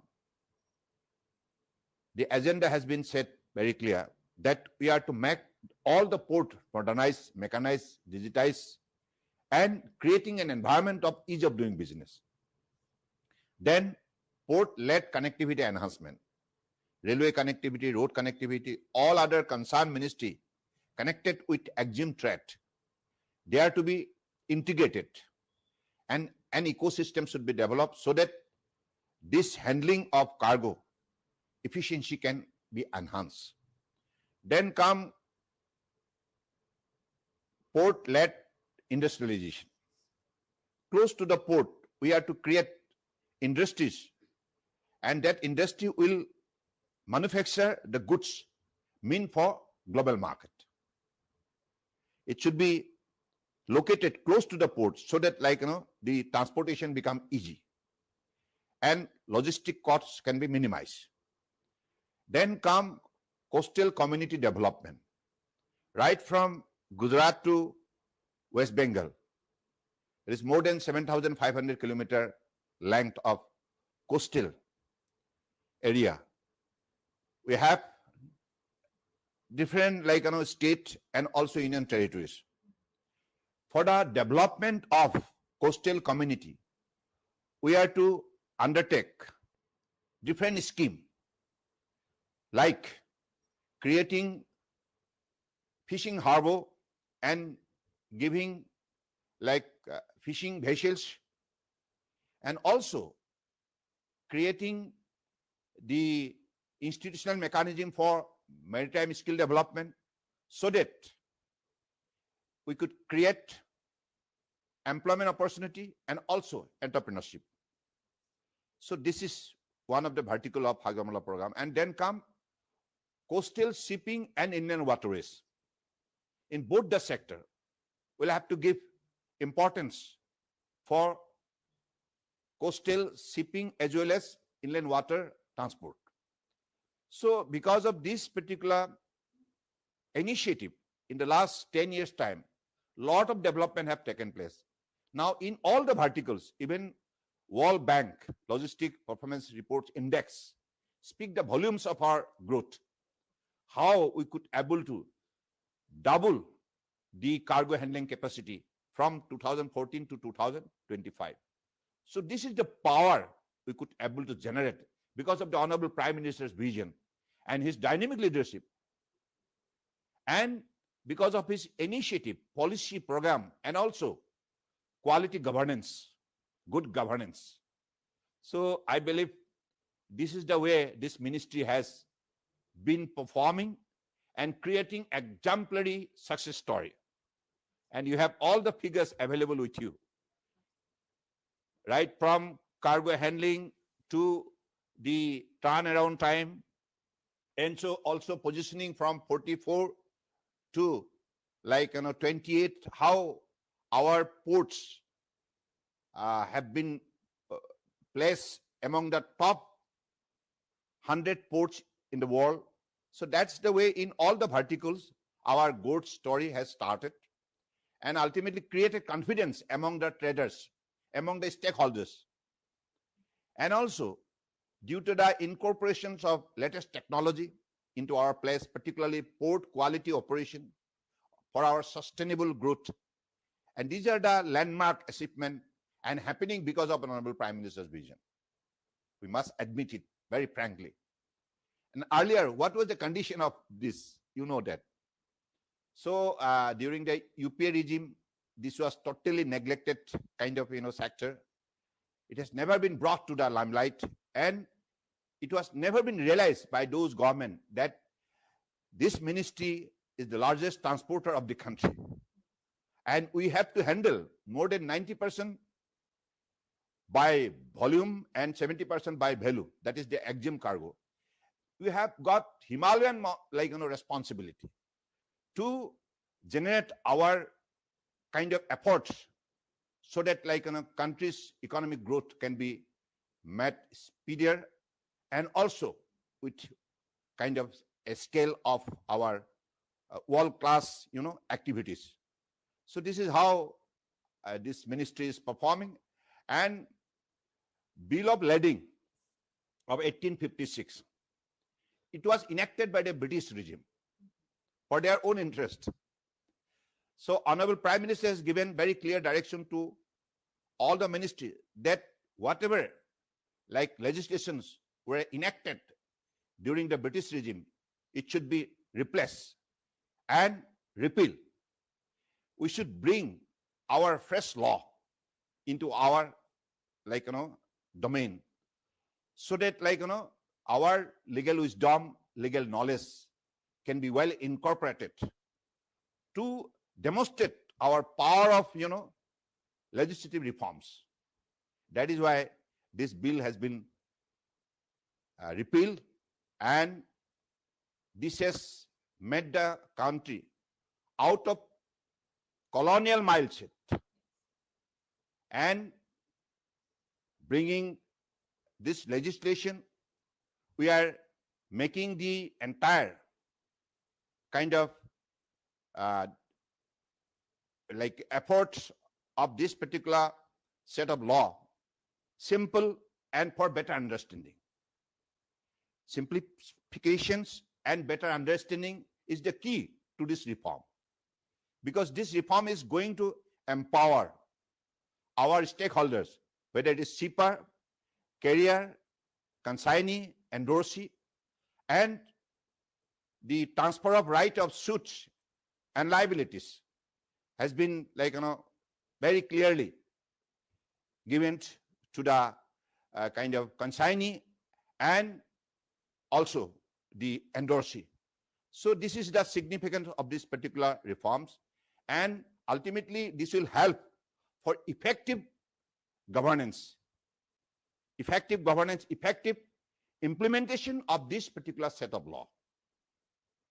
So this is the remarkable changes we have brought, and ultimately, as this is a kind of legal document, this is treated as a legal document, this Bill of Lading, and this legal document will empower our stakeholders and also to make the entire business transaction trustworthy. That is why we have incorporated some numbers of clauses so that whatever provisions are there in this act can be effectively implemented by the stakeholders and make the entire transaction trustworthy, credible, and more easy for business. Absolutely, sir. You talked about Prime Minister's vision. There's a lot of focus on the shipping industry, whether it's Make in India or, in fact, dismantling the ship. How do you see the Prime Minister's vision being translated on the ground? Of course, it will be translated into ground. We have started to articulate into action. And now that is why ecosystem has now been developed in such a manner. You'll be happy to know a lot of shipbuilders, leading shipbuilder of the world, they are coming and joining hands with the Indian kind of stakeholders. So that reflects how Honorable Prime Minister's vision is now making into a reality now. So that is why, with the help of the kind of state government, coastal state government, and we are creating clusters for shipbuilding and also creating the ecosystem so that equipments and kind of parts which should be applicable for shipbuilding will be manufactured within India itself. So that's the way we are targeting to make India by 2047 one of the top 5 shipbuilding nation in the world. And it is possible because whatever Honorable Prime Minister says, it is always articulated in action, and that is why India is growing faster, and that is why India could able to make itself one of the top, leading economy in the world, and now we could able to position ourselves one of the fourth largest economy. By 2028, we are becoming the third largest economy. Why it is happening? Why it was not happen before 2014? Because those governments were having no business, no no vision, no kind of this thing policy, and no good governance. So that is why they have failed. Now, Honorable Prime Minister has brought all the changes, good governance into place, which has empowered every citizen, and generated self-confidence. Yes, I could also contribute for the growth of the country. So this is how he has integrated the more than 142 crores people in the country through the principle of kind of Ek Bharat, Shresth Bharat, and also making everyone empowered, and also providing social security and economic upliftment. That speaks the volume of his broad mind for the cause of the people of the country, and also to make India one of the leading developed nation by 2047. Finally, sir, before we wrap up this conversation, your vision of port-led development of India. Yeah, of course, I want that whatever Honorable Prime Minister is giving us the vision, that's the a target we are to fulfill, and that is why we are making our all the ports, whether it is chairman, deputy chairman, or all the officers involved, workers involved, all other stakeholders involved, because our ministry going on the principle of PPP mode, and whatever project we have been undertaking, it is all being implemented through this principle. And that is why, because of the success story, now many more stakeholders are coming forward and trying to join hands with us, because they know that joining hands with our ministry means success, success, success. On that note, sir, and all the very best for all your successful endeavors in future as well. Thank you so much for talking to Sunset TV. Thanks, docs.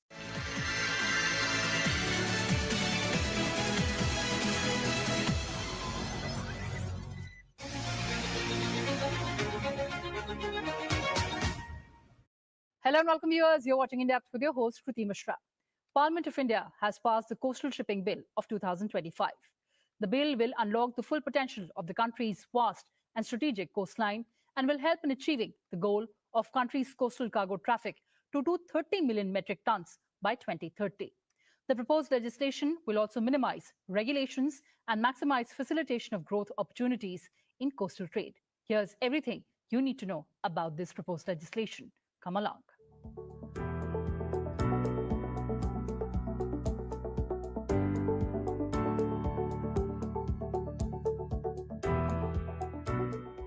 In a historic moment towards boosting the coastal economy of the country, the Coastal Shipping Bill 2025 was passed by the RajyaSabha. This historic act is set to unlock the tremendous and vast potential of India's 11,098 kilometers long strategic coastline spanning 9 coastal states and 4 union territories. The bill was proposed for adoption by Union Minister of Ports, Shipping and Waterways, Sarbanand Sonowal. The bill, which was earlier passed by the Lok Sabha on April 3, 2025, seeks to simplify and modernize the legal framework governing coastal shipping, replacing a part of Merchant Shipping Act 1958 with a new age progressive legislation aligned with global norms. Introducing the bill in the Rajya Sabha, Union Minister Sarbanand Sonowal stated that the legislation is central to India's ambition of increasing its coastal cargo share by 230 million metric tons by 2030, while strengthening the maritime sector's contribution to Atmanirbhar Bharat and Viksit Bharat. This is not merely a legal reform, but a strategic enabler of economic growth, employment, and logistics efficiency. The bill reduces regulatory burdens, enhances competitiveness of Indian vessels, and aligns with Prime Minister's vision to make India a global maritime hub. The Coastal Shipping Bill 2025 comprises of 6 chapters and 42 clauses. It introduces a simplified licensing system for coastal shipping and lays down the framework for regulating foreign vessels engaged in coastal trading. Additionally, the bill mandates the formulation of a national coastal and inland shipping strategic plan to guide future infrastructure development and policy direction. The legislation also provides for creation of a national database for coastal shipping, enabling real-time access to authentic and regularly updated data.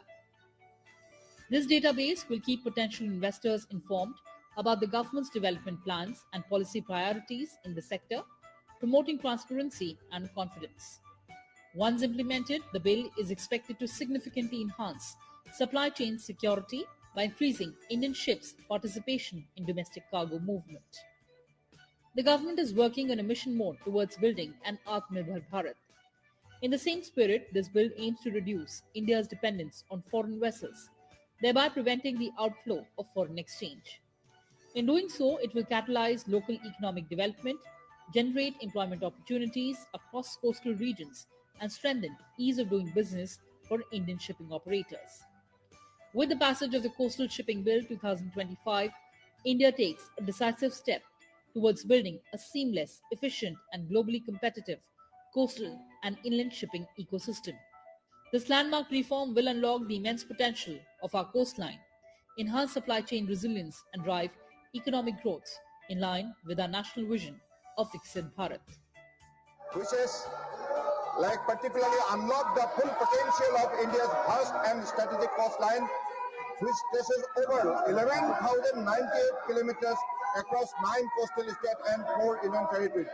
To support the goal of growing India's coastal cargo share to 230 million metric ton by 2030, we need a framework that minimizes regulation while maximizing facilitation of growth opportunity in coastal trade.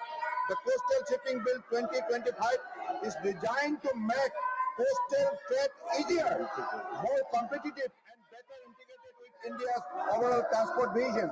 Sir, presently regulation and licensing of coastal shipping is governed by Part 14 of the Merchant Shipping Act 1958.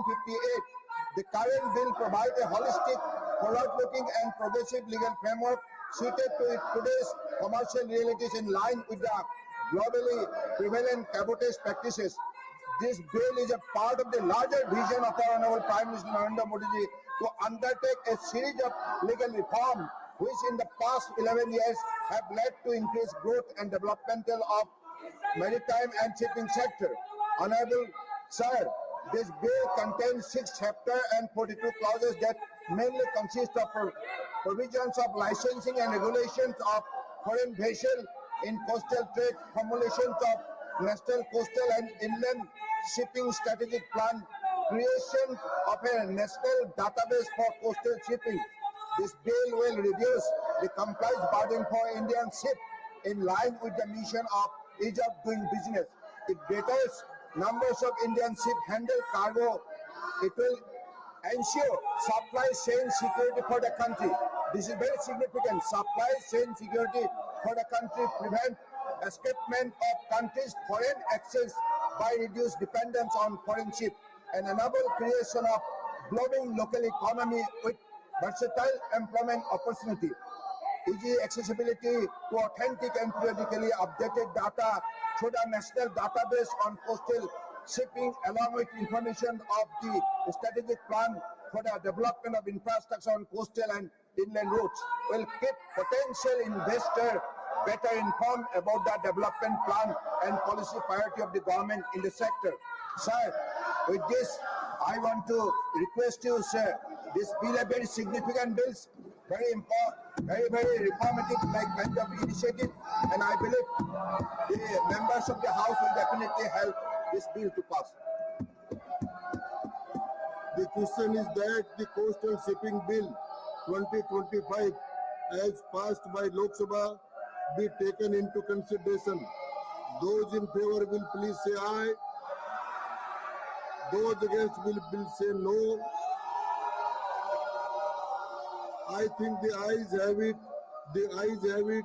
The ayes have it. The motion is adopted. Let's take a look at the highlights and key provisions of the bill.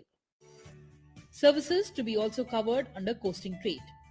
Under the Act, coasting trade refers to the carriage of goods and passengers from one place or port in India to another. The bill expands this definition to include provisions of services. Services include exploration, research, and any other commercial activity except fishing. License for coasting trade and certain other purposes. The Act requires license for all vessels engaging in coasting trade. The bill states that vessels wholly owned by Indian persons will not need a license. For purposes other than coasting trade, the bill requires licenses for vessels that are not wholly owned by Indian persons. These are vessels that are hired by Indian persons, non-resident Indians or overseas citizens of India, and are operating between Indian and international ports or between international ports. OCIs hiring vessels for operating exclusively outside India will not require a license. The licenses will be issued by the Director General of Shipping, who is appointed by the central government. The Director General may permit a vessel registered under the Inland Vessels Act of 2021 operating in inland waterways to engage in coasting trade. Revocation of licenses. The Act empowers the Director General to modify or revoke licenses. The bill specifies the grounds for modification, suspension, or revocation of licenses. These include violation of terms of license or an existing law, or failure to comply with directions of Director General. Revision of penalties. Under the Act, engaging in coasting trade or taking a vessel to sea without a license is punishable with imprisonment of up to 6 months, a fine of up to 1,000 or both. The bill increases the maximum fine to 15 lakh or 4 times the gains from an unlicensed voyage, whichever is higher. The Act empowers the Director General to issue directions on subjects such as class of passengers or cargo that may be carried and diversion of routes. Failure to comply with its directions is punishable with imprisonment up to 6 months, a fine of up to 1,000 or both. The bill replaces the punishment with a civil penalty of up to 5 lakh rupees or 2 times the gains made from contravention, whichever is higher. The Director General may seek information on subjects such as transaction records and fares. Failure to provide details correctly or on time is punishable with imprisonment of up to 6 months, a fine of 500 or both. The bill increases the fine to 50,000 rupees. Vessels may be detained for certain offences. The bill also provides for detention of vessels as a punishment for certain offences, such as operating without a license, violating directions of Director General, and providing false information. Compounding of offences. The Act allows all first offences to be compounded. Under the bill, only following offences will be compoundable: undertaking coasting trade without license or with an expired license, taking vessel into sea without license or failure to furnish information, or violating a detention order. Coastal and Inland Shipping Strategy Plan. The bill requires the central government to prepare a national coastal and inland shipping strategic plan within 2 years of the commencement of the Act. Powers to exempt. The central government may exempt any class of vessels from the application of the bill. With the passage of the Coastal Shipping Bill 2025, the Ministry of Ports, Shipping and Waterways has successfully secured parliamentary approval for all 3 critical marine legislations: the Merchant Shipping Bill 2025, the Carriage of Goods by Sea Bill 2025, and the Coastal Shipping Bill, paving the way for a modern, efficient, and self-reliant maritime ecosystem in line with vision of Viksit Bharat. The government has taken legislative reforms to modernize India's maritime sector. With these 3 bills, the ministry is trying to lay a foundation for a future-ready maritime ecosystem that supports Atmanirbhar Bharat and propels us closer to the goal of Viksit Bharat. With the passage of these landmark legislations, India moves a step closer to building an integrated, efficient, and globally competitive coastal and inland shipping ecosystem.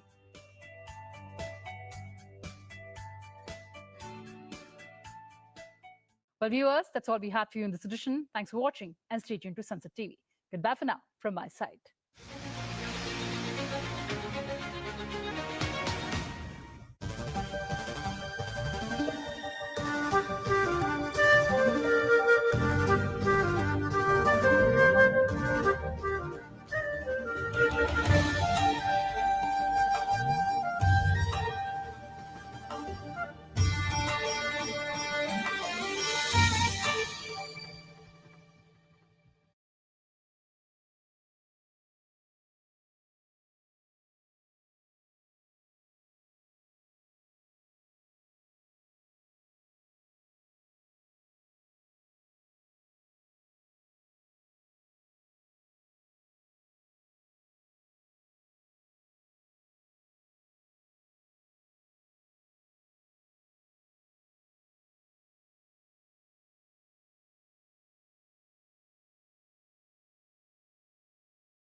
सभासदों, माननीय उप सभापति जी,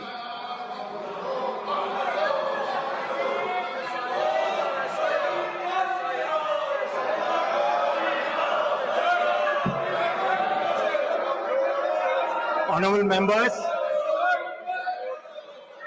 the Indian Institute of Management Amendment Bill 2025. The bill was listed in the revised list of business for today, subject to receipt of President's recommendation required under Article 117 in bracket 3 of the Constitution. The same has been received today. Now, Sri Dharmendra Pradhan. Chairman sir, let me Please, go to your seat. Go to your seat. some few Go to your points. seat. No. I'm thankful to This is Chair not sir. the way, honorable members. Yesterday, You are a senior member. bill has What been the juniors passed will learn from you. in Lok Sabha. Please go to your seat. Please go to कल You can go to your seat. Please. विधेयक को अनुमति दिया है। Chairman साहब, आसाम और विशेष करके north east हमारे देश की एक बहुत महत्वपूर्ण इलाका है। यहाँ के युवाओं की, यहाँ की नागरिकों की, यहाँ के समाज की आगे बढ़ने की एक जज्बा है। और जब से देश के प्रधानमंत्री माननीय नरेंद्र मोदी जी बने हैं, उन्होंने मिशन पूर्वोदय के तहत, आप ईस्ट के तहत प्रतिदिन सरकार की ओर से पूर्वोत्तर के लिए कैसे ज्यादा काम किया जाए, नॉर्थ ईस्ट को कैसे और सुविधा दिया जाए, विशेष करके युवा वर्गों को कैसे ज्यादा सुविधा दिया जाए, इसीलिए हम लोग कार्य कर रहे हैं और उसके लिए प्रयास भी कर रहे हैं। आसाम में जो जनरल डेवलपमेंट एक्ट बनी भारत सरकार और आसाम सरकार के बीच में, वहाँ की संगठनों के साथ में, वह एक अपेक्षा थी। नॉर्थ ईस्ट में पहले से शिलोंग में एक इंडियन इंस्टीट्यूट ऑफ मैनेजमेंट था। आज IIM न केवल भारत में एक प्रतिष्ठा बनाई है, IIM दुनिया में अपनी छाप छोड़ी है। IIM की ओर से आज जो छात्र पढ़ते हैं, उन्होंने दुनिया की अनेक देशों में अपने महत्वपूर्ण प्रभाव रखा है। आज विदेश में भी IIM की कैंपस खुले, ये अपेक्षा रहती है।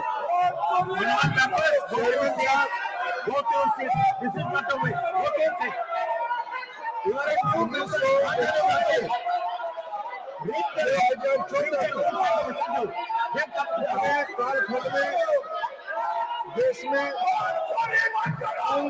13 IIM खुल चुके थे।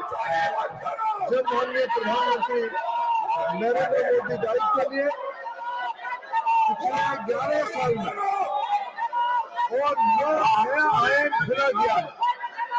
IIM की संख्या भी बढ़ के 21 हुआ है। IIM 20 राज्यों में काम कर रहा है। Honorable Minister, just 1 minute. LOP wants to sit. Yeah. You go to your seat. LOP will speak now. Go to your seat. LOP will speak now. Go to your seat. Sir, आपने मुझे बोलने के लिए मौका दिया, इसलिए मैं आपका आभारी हूँ। सर, हम रोज ये मुद्दा उठा रहे हैं। We are discussing the IIM Guwahati now. रोज ये मुद्दा हम उठा रहे हैं। देश के हित में, लोगों के हित में और हमारे चोरी के बारे में हम बताने चाहते हैं कि कैसा हर दिन नोटिस जा रहे हैं, हर दिन नोटिस जा रहे हैं। सर, आप कैसा चिल्ला रहे हो? Nothing will go on record. Except the listed business, if you speak outside it, nothing will go on record.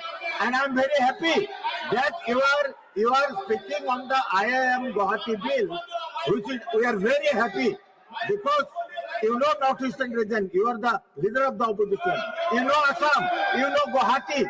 So please cooperate and speak only on the subject, only on the listed bill. I will not be happy to take out whatever you say from the record. So nothing will go on record except the IIM Guwahati bill. You speak on that, speak on subject, we'll be very happy. Sir देखिए, हर दिन हम इसीलिए ये मुद्दा उठा रहे हैं। ये देश का महत्व का मुद्दा है। अगर वोटिंग पावर नहीं रहेगी, आप नहीं रहेंगे, ना हम रहेंगे, ना इस देश को लोकतंत्र को बचाना है, संविधान को बचाना है। Only on the subject, the IIM Guwahati bill, if you speak, that will go on record, but not all.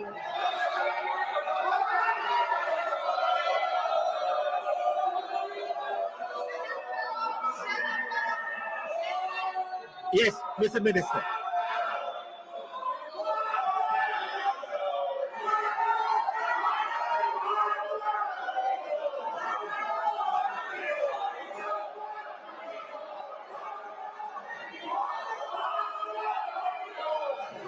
Honorable members, will maintain the decorum of the house. You are walking out, that is also a part of democracy. Nothing wrong in it. But you maintain decorum. While going out also, you should maintain decorum.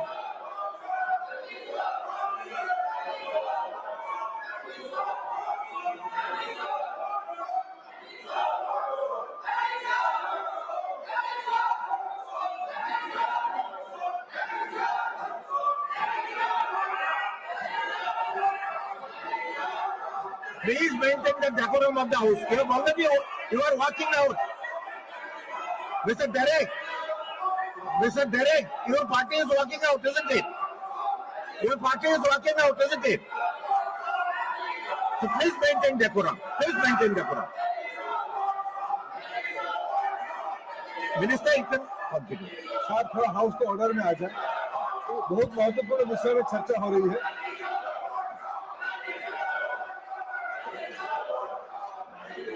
Are you opposing IIT Guwahati bill? Derek? I am, sir. Derek ji, please. I am. Are you opposing the IIM Guwahati bill? Derek ji, you are a senior member. You are a senior member. Maintain decorum. Please maintain decorum.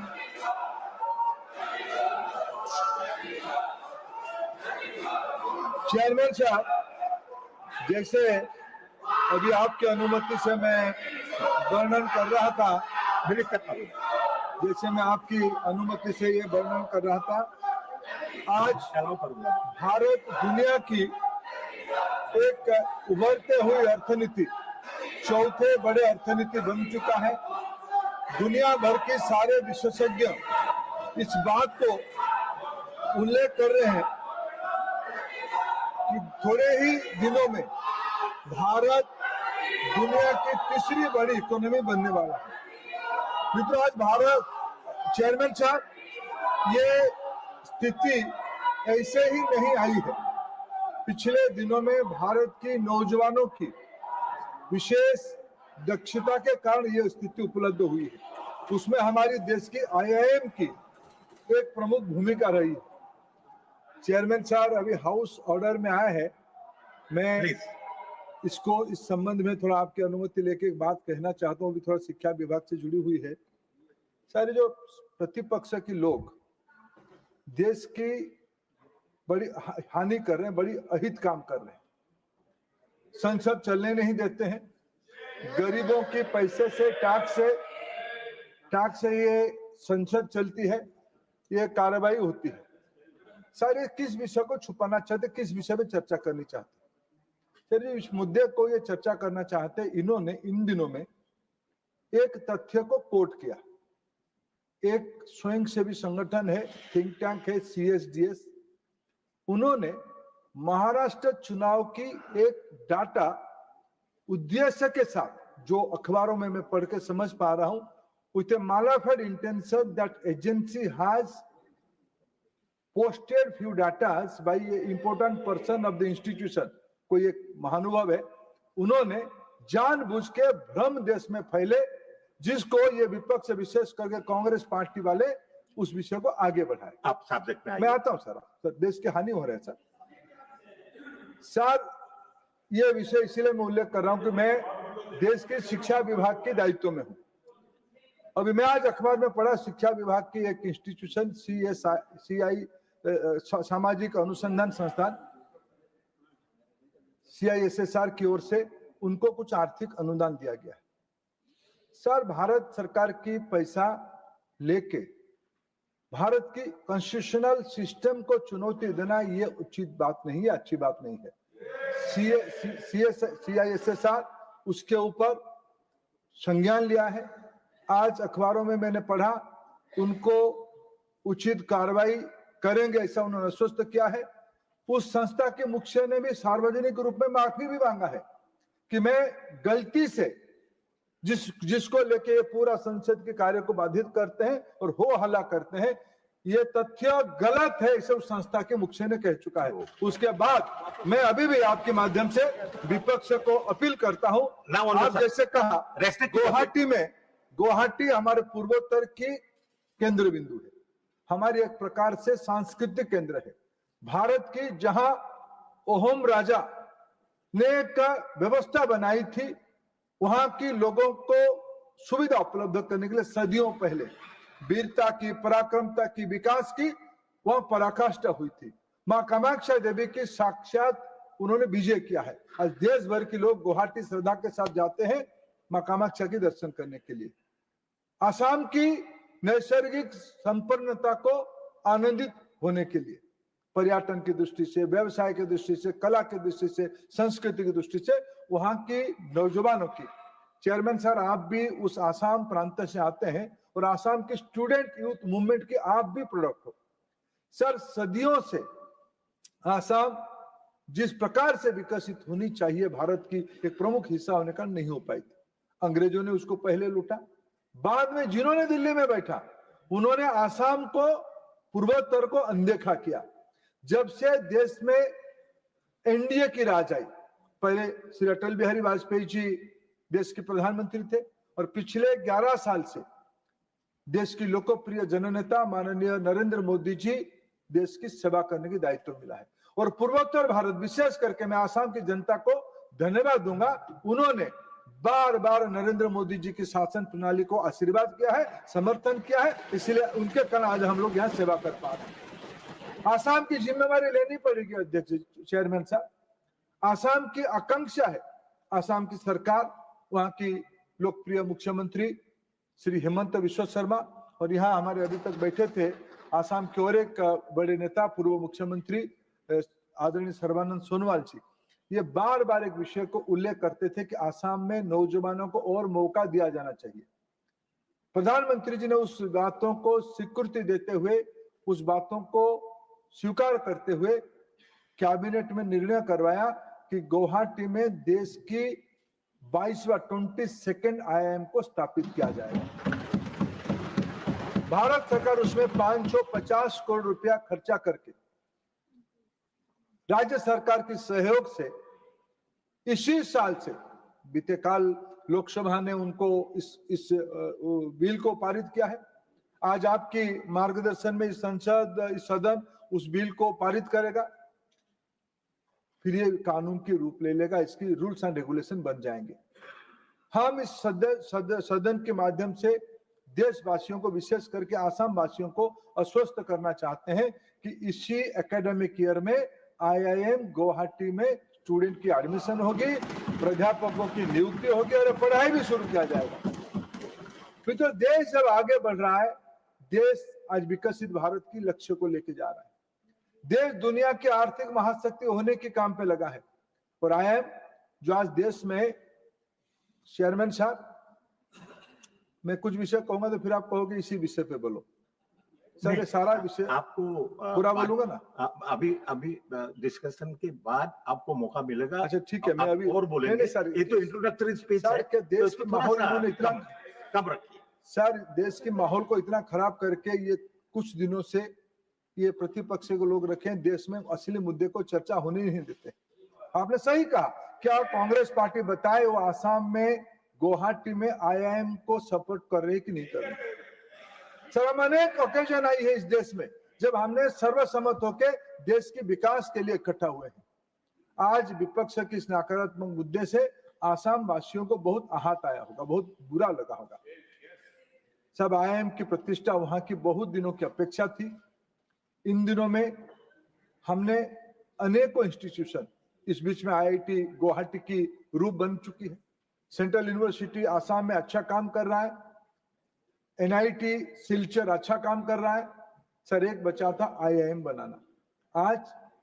आज मैं इस पवित्र गृह में इस प्रस्ताव को लेकर आया हूं, इस बिल को उपस्थापित कर रहा हूं जिसको लोकसभा ने पारित किया है कि आप इसको अनुमति दे, हम इसी सत्र में IIM गुवाहाटी का इनागुरेशन कर उसको खोले, विद्यार्थियों को पढ़ाए। मैं सदन की अनुमति के लिए, व्यापक चर्चा के लिए आपकी अनुमति चाहता हूं अध्यक्ष जी। Thank you, Honorable Minister. Now, motion moved. Voting I now call upon the members whose names have been received for participation in the discussion. List of speakers.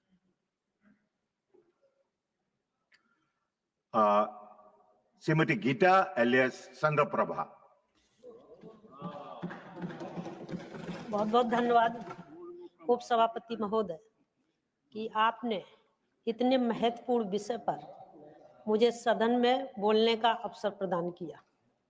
उप सभापति महोदय, माननीय प्रधानमंत्री जी श्री नरेंद्र मोदी जी के नेतृत्व में 2014 में केंद्र में सरकार बनने के पश्चात देश भर में महत्वपूर्ण शिक्षण संस्थान जैसे IIM, AIIMS, IIT, medical college के बनने की गति दोगुनी हुई है। माननीय प्रधानमंत्री जी के नेतृत्व वाली हमारी सरकार में पिछले 11 वर्षों में भारतीय शिक्षा व्यवस्था को एक नई ऊंचाई प्राप्त हुई है। महोदय, शिक्षा क्षेत्र में सरकार के सकारात्मक प्रयासों के कारण इस वर्ष विश्वविद्यालय रैंकिंग में देश 46 उच्च शिक्षण संस्थानों को शामिल किया गया है, जबकि आज से 10 वर्ष पहले इसमें सिर्फ 9 शिक्षण संस्थानों को शामिल किया गया था। इस प्रकार से Times Higher Education in fact ranking में भी देश ने ऐतिहासिक प्रगति की है। महोदय, इस रैंकिंग में पहले सिर्फ 13 भारतीय संस्थान शामिल थे, परंतु सरकार के सकारात्मक प्रयासों के कारण अब इनकी संख्या 105 हो चुकी है।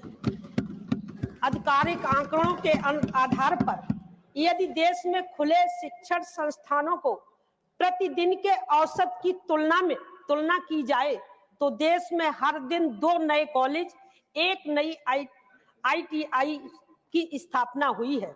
महोदय, सरकार इस विधेयक के माध्यम से देश के असम राज्य में एक नया IIM स्थापित करने जा रही है। 2014 से लगातार सरकार देश की शिक्षा व्यवस्था को मजबूत करने की दिशा में ऐतिहासिक काम कर रही है और लगातार प्रयास कर रही है, जिसमें देश में छात्रों को एक नई प्रगति और उनको शिक्षा मिलने का प्रयास हो रहा है। महोदय, 2014 में देश में केवल 13 IIM थे, अब देश में IIM 22 हो चुके हैं। माननीय प्रधानमंत्री जी के कुशल नेतृत्व वाली हमारी सरकार ने असम में IIM की स्थापना के लिए 555 करोड़ रुपए उपलब्ध कराए। इसके लिए मैं माननीय मंत्री जी और माननीय प्रधानमंत्री जी का बहुत बहुत आभार व्यक्त करती हूँ कि आसाम और पूर्वोत्तर के छात्रों के लिए भी उन्होंने चिंता की है। महोदय, अभी तक असम में कोई IIM मौजूद नहीं थे। मैनेजमेंट क्षेत्र में उच्च शिक्षा के लिए असम के विद्यार्थियों को अन्य राज्यों में जाना पड़ता था। काफी कठिनाइयों का सामना करना पड़ता था। असम के साथ पूरे पूर्वोत्तर भारत की शिक्षा और समग्र विकास शिक्षा के लिए असम में IIM की स्थापना आवश्यक थी। इस दिशा में सरकार द्वारा उठाया गया एक कदम स्वागत योग्य है। अतः देश की शिक्षा क्षेत्र को निरंतर मजबूत करने के लिए तथा असम सहित पूरे पूर्वोत्तर भारत की शिक्षा को मजबूत करने के लिए और उनके विद्यार्थियों के हितों में सोचते हुए IIM स्थापित किया जा रहा है। इसके लिए मैं इस बिल का समर्थन करती हूँ और माननीय मंत्री जी और माननीय प्रधानमंत्री जी का बहुत बहुत आभार व्यक्त करती हूँ। धन्यवाद। धन्यवाद for completing your speech on time. आप समय पर समाप्त किया है, आपको बहुत बहुत धन्यवाद। और क्योंकि बिजनेस एडवाइजरी कमेटी ने इस बिल को सिर्फ 1 घंटा दिया है, तो हमें सारे कामकाज 1 घंटे में कंप्लीट करना पड़ेगा, समाप्त करना पड़ेगा। इसलिए मैं जो स्पीकर्स हैं उनको विशेष अनुरोध है कि आप समय पर अपना भाषण समाप्त कीजिएगा। अब निरंजन BC, सॉरी, गोला Baburao. Yes. Sir, at the outset, I also thank the Honorable Prime Minister and Honorable Minister for Education to reform the IIMs in India. The main objective of this bill is to give a greater autonomy to the IIMs in terms of administration and academic affairs and financial matters. Sir, in fact, it is a small bill which aims to open IIM in Guwahati. With this, a number of these IIM and the students total IIMs in India are now 22. The bill also proposes that until formation of Board of Governors of new IIMs at Guwahati, its functions will be taken care by the experts appointed by the Government of India.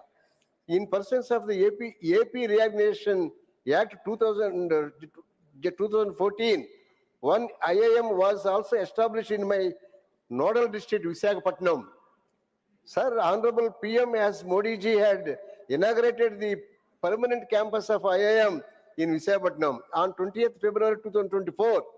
Last year, when YSR party was ruling in the state, even though IIM Visakhapatnam was started in 2015, there was no permanent campus for this premier institution till 2019 and was running from the temporary premises. It was our leader Sri Y.S. Jagannath Reddy Garu who has taken keen initiative and interest to complete the permanent campus of IIM, and it was finally completed by him and inaugurated by then Honorable Prime Minister. Sir, IIM Visakhapatnam, sir, just only so many, the other parties are not there. It is the Business Advisory Committee which has given sir, 1 hour to this bill. I will tell you. You have 2 minutes, so you complete your speech. Yes, sir. Yes, sir. The second important unique aspect of IIM in AP is the recognition by the Ministry of Social Justice and Empowerment. Sir, it is only IIM in the country which has Dr. B.R. Ambedkar chair the professorship and is endowed by the Ministry of Social Justice and Empowerment. It is an achievement and compliment the management of IIM for this. Thank you. One more point, sir. I would like to mention I have to call the next relating speaker. to faculty position. Faculty position Please. are very poor, and many posts are vacant. And now, without lecturers and professors, how can the IIM be run in a place like Visakhapatnam? Visakhapatnam is the most Thank you. most Sri Niranjan developed BC. city. Sri Niranjan BC. Please. Your time is up. Your time is up. Niranjan BC. Thank you, Honorable Vice Chairman sir, for giving me an opportunity to speak on the Indian Institute of Indian You also have 2 Institute of minutes. Management Please Amendment restrict Act 2025, which aims to include the Guwahati aims under the IIM Act 2017. I welcome the bills and I congratulate and thanks Honorable Union Education Minister, respected Sri Dharmendra Pradhan ji, with a request to establish more Indian Institute of Management in our 30 district of Odisha state for the education development of Odisha, sir. And I request that, which my colleague said, that about 500 posts, faculty posts are lying vacant. So all the vacant posts should be filled up, and ragging in Indian Institute of Management and IIT and other universities should also be stopped. And my Honorable Union Education Minister should look into it. And my western part of Odisha, my district in the district of Balangir, which is KBK region, there should also, there is a IIM in Sambalpur district. So I request Adaniya Sri Dharmendra Pradhan ji, our respected Honorable Union Education Minister, to establish a IIM at Balangir. Thank you, sir. Thank you, Sri Niranjan BC. Now, Dr. M. Thambudurai. Professor, you have 5 minutes. Thank you. You have 5 minutes, and thank you, sir. This is a bill on IIM Guwahati. ADMK party, Sri Edapadi Palaniswamy, I raised to participate in the discussion on the Indian Institute of Management Bill. With the setting up the new IIM Guwahati, the total number of IIMs in India would rise to 22. This is a historical thing this year created. Sir, and other things that you are establishing IIM institutions, sir. I am welcoming that. At the same time, what is happening? Many students studying in IIM Institute committing suicide. That is the issue. Why it is happening? That I request the Honorable Minister to look into this matter. What is the reason, sir? Then not only they have been given time by their alliance partner, the ruling party, BJP. Sir, carry on. Sir, establishing IIM institute is good. Or they say university is also good. What about without the head of the universities, vice chancellor, how to run? Sir, pitiable condition, there's a controversy about appointment vice chancellor in Tamil Nadu. The process of appointing vice chancellor in Tamil Nadu state universities is currently entangled in a legal and political dispute created by the inefficient government of DMK government. During the UPA government, they decided to appoint one of the nominee for selection committee for the vice chancellor from UGC. But state government of Tamil Nadu not accepting. DMK is the root cause who passed the regulation during that period, UPA government period. Because of that, the Madras is now, because this kind of thing, we could not appoint nearly 8, 9 universities in Tamil Nadu, no vice chancellors. How it will be, how they will run, sir? Because of that, Anna University is a reputed university. There is no vice chancellor now. There is no security for the girls. One girl student in Anna University molested by a DMK member. That is a new member girl. It's a recorded is there. He's a DMK member, molested that girl. No action is taken till now. Namesake, they conducted the inquiry that kept. So this is the, I am requesting central government to, because this is a concurrent risk, education concurrent risk. You know, your central government has the authority to look into this matter, it's higher education, especially university. Where how that girl is molested and why the DMK government not taking action about that. He is because he's a member of DMK, that is why that fellow is belongs that comment. Sir, and also regarding, sir, I want to come to the next point regarding, sir, that the IIM, we are taking many students. As I said, suicides are taking place means because the students who are studying CBSE score or any matriculation score, because +1, +2, they are not attending classes. They are only coaching centers they are going. The coaching centers need exam like that, they are getting marks and joining these kind of higher institutions. When they are joining afterwards, because they are not familiarized in +2, that syllabus. They are facing a lot of problem. That is one of the reasons this is happening. Suicides are taking place. Sir, CBSE schools, now the new guidelines has given, it is going to affect, because the new good guidelines, with giving retrospective infrastructure, how it has to be there. But CBSE school, if can put such kind of condition, how can previously 4 square meters in a classroom, now they have given 5 square meters.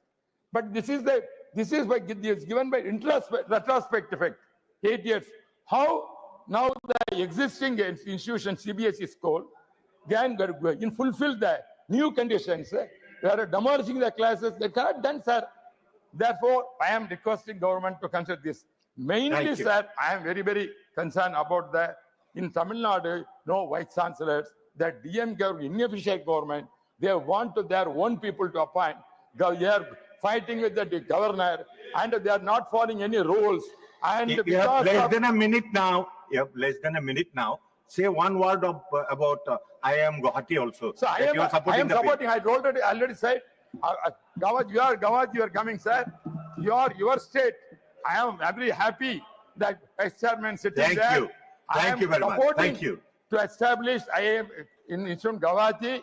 At that same time, let them take action. Inefficient DMK government, because of many students are committing suicide. That is my demand. Okay, I am calling the next speaker. Sri Praful Patel ji, you have 5 minutes. Yes. Vice Chairman, sir, thank you very much. I stand in support of the Indian Institute of Management Amendment Bill 2025. This is one more step, I would say, in the improvement of higher education in our country. And thanks to the visionary leadership of our Prime Minister, Shri Narendra Modi, who in the last 11 years has expanded the scope of higher education much beyond what we could have ever imagined. And it is the need of the hour, sir. You are aware, you are also from the Northeast, to come to start a IIM in Guwahati would be a very welcome step for many aspiring young students from the Northeast. And the number of IIMs now stands at 22. And I'm sure this number will not stop here in the years to come. I remember, sir, when IIM Ahmedabad had initially started, there were people from all over the country vying to get admission into those 100 seats of admission in IIM. Today, with Prime Minister's vision, look at the number of medical colleges. We have more than 700 medical colleges in India. We have now IITs. We have AIIMS. All these are premier institutions which most people in the country were being deprived of.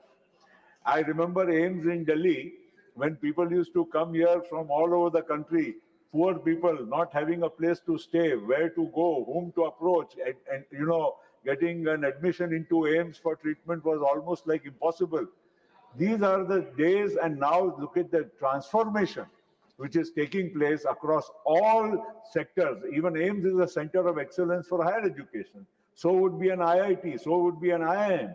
How many of our students go to Harvard, to Columbia, to Stanford, to so many other institutions? Our students are going to Australia for higher education, to the UK for higher education. These are the institutions which are not only on par, but some are even better than some of the best of the universities across the world. So this is a transformation in education which is required. Unless and until we bring this transformation, why are we spending lakhs and lakhs of and crores of rupees per student for international studies when that kind of education can be made available here?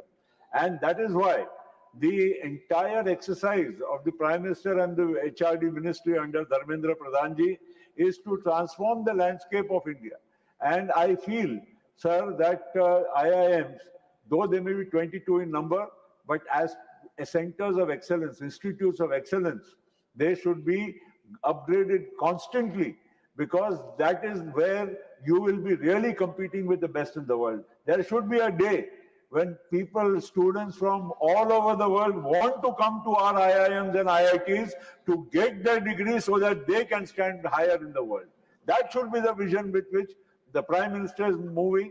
2047 Viksit Bharat cannot happen without transformation in education. And unless and until you spread education across the length and breadth of the country, my friend was talking about having an IIM in every district. Well, that may not be the possible scenario, but at least every state, every region, that is how, when you integrate India also, through education also, through other developmental initiatives. And that's the vision with which this bill has been brought in. I fully support the IIM amendment bill, and I would urge the Honorable Minister, though he was a little away for a few minutes, but I know that he has, I think, transformation and development in his core, and he would like to see that the IIMs of India truly stand out as exceptional institutes of excellence. My fullest support, especially because the IIM is starting in Gauhati, and from this year itself, as he has mentioned, my congratulations to him and to the Prime Minister for bringing in this historic legislation. Thank you, Mr. Patel. Sri Naresh Bansal ji, आपके 4 minute है, 4 minutes. धन्यवाद उपाध्यक्ष जी, आपने मुझे IIMs amendment bill पर बोलने का अवसर प्रदान किया, मैं आपका आभारी हूं। यह विधेयक मोदी जी की सरकार की रिफॉर्म, परफॉर्म और ट्रांसफॉर्म इस नीति को प्रकट करता है। वर्षों तक नॉर्थ ईस्ट अशांत रहा, वो पहले की सरकारों की नीतियों के कारण जो नॉर्थ ईस्ट की उपेक्षा हुई है। जब से मोदी जी की सरकार आई, पहले सी नॉर्थ, नॉर्थ ईस्ट, फिर एक्ट नॉर्थ ईस्ट, इस पर जो काम हुआ है, विभिन्न प्रकार से वहां जो अशांति थी उसमें भी कमी आई है, लगभग समाप्त हुई है। जो भारत सरकार, आसाम सरकार और उल्फा के बीच में MOS हुआ था, उसके अंतर्गत बहुत सारी विकास की योजनाएं स्पेशल डेवलपमेंट पैकेज के अंतर्गत आसाम में होनी है, हो रही है। उसी के अंतर्गत ये IIM भी वहां पर स्थापित किया जा रहा है। मैं इसके लिए अपने शिक्षा मंत्री आदरणीय धर्मेंद्र प्रधान जी को बधाई देता हूं कि 555 करोड़ रुपए के आवंटन से ये IIM वहां प्रारंभ हो रहा है। बड़ा आश्चर्य होता है देखकर, जिस आसाम की आबादी 3 करोड़ है, वहां पर कोई IIM नहीं था। 5.5 लाख युवा वहां पर हायर एजुकेशन के लिए रजिस्टर्ड हैं, उनके लिए कोई अवसर नहीं था, दूसरी जगह जाना पड़ता था। आज उनको वो अवसर प्राप्त हो रहा है कि वो अपना एक्सीलेंस बढ़ा सकते हैं, हायर एजुकेशन में स्थान पा सकते हैं।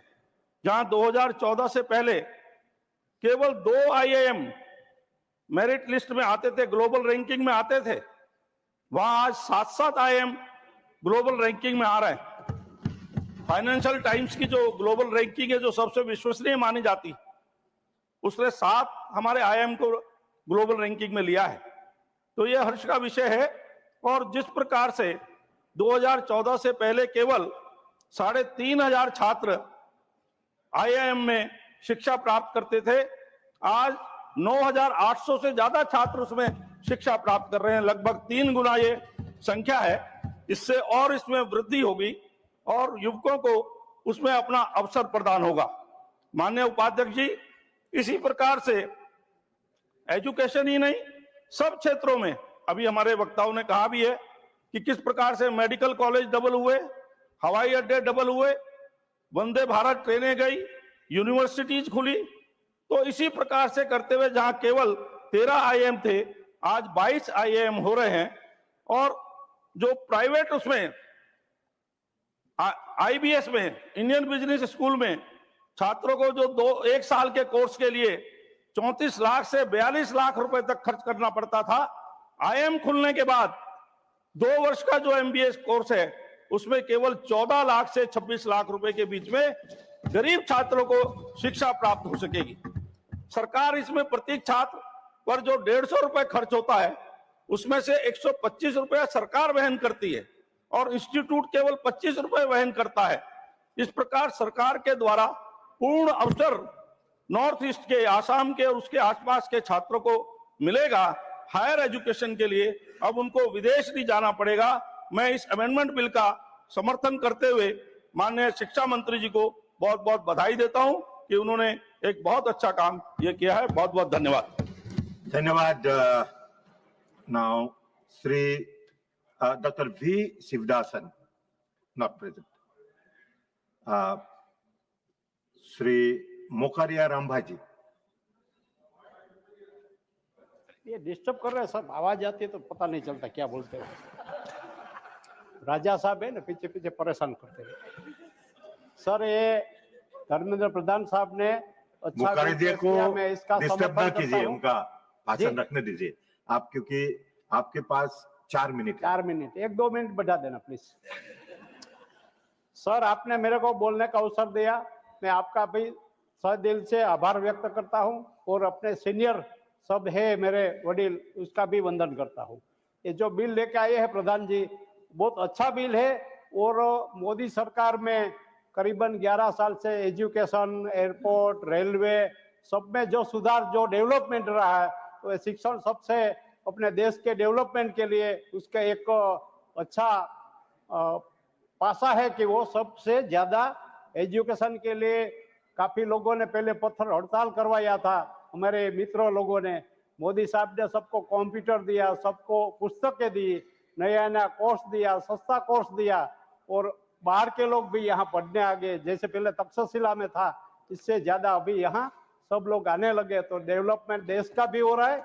मोदी साहब ने काफी कुछ अच्छा किया और धर्मेंद्र प्रधान जी ने भी काफी कुछ किया। मेरा एक राजकोट मेरा क्षेत्र है, मैं एक रिक्वेस्ट भी बीच बीच में कर दूं, क्योंकि हम विद्यार्थी परिषद में दोनों साथ में था तो थोड़ा मेरा हक भी बनता है। तो राजकोट में एक केंद्रीय विद्यालय है, लेकिन वहाँ की पॉपुलेशन, आबादी और सरकारी कर्मचारी की संख्या काफी है, तो एक और मेरे को ये केंद्रीय विद्यालय देगा तो इसका अच्छा रिजल्ट भी आएगा और मैं इसका आभार मानता हूँ और वो मेरे को मना नहीं करेंगे। पहले सर ये जो 555 करोड़ रुपए उपलब्ध किए गए हैं IIM के लिए, वो IIM अहमदाबाद, IIM गुवाहाटी के लिए मार्गदर्शन संस्था होगा।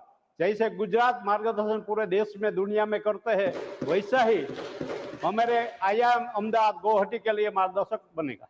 क्या बात है, सही बात है।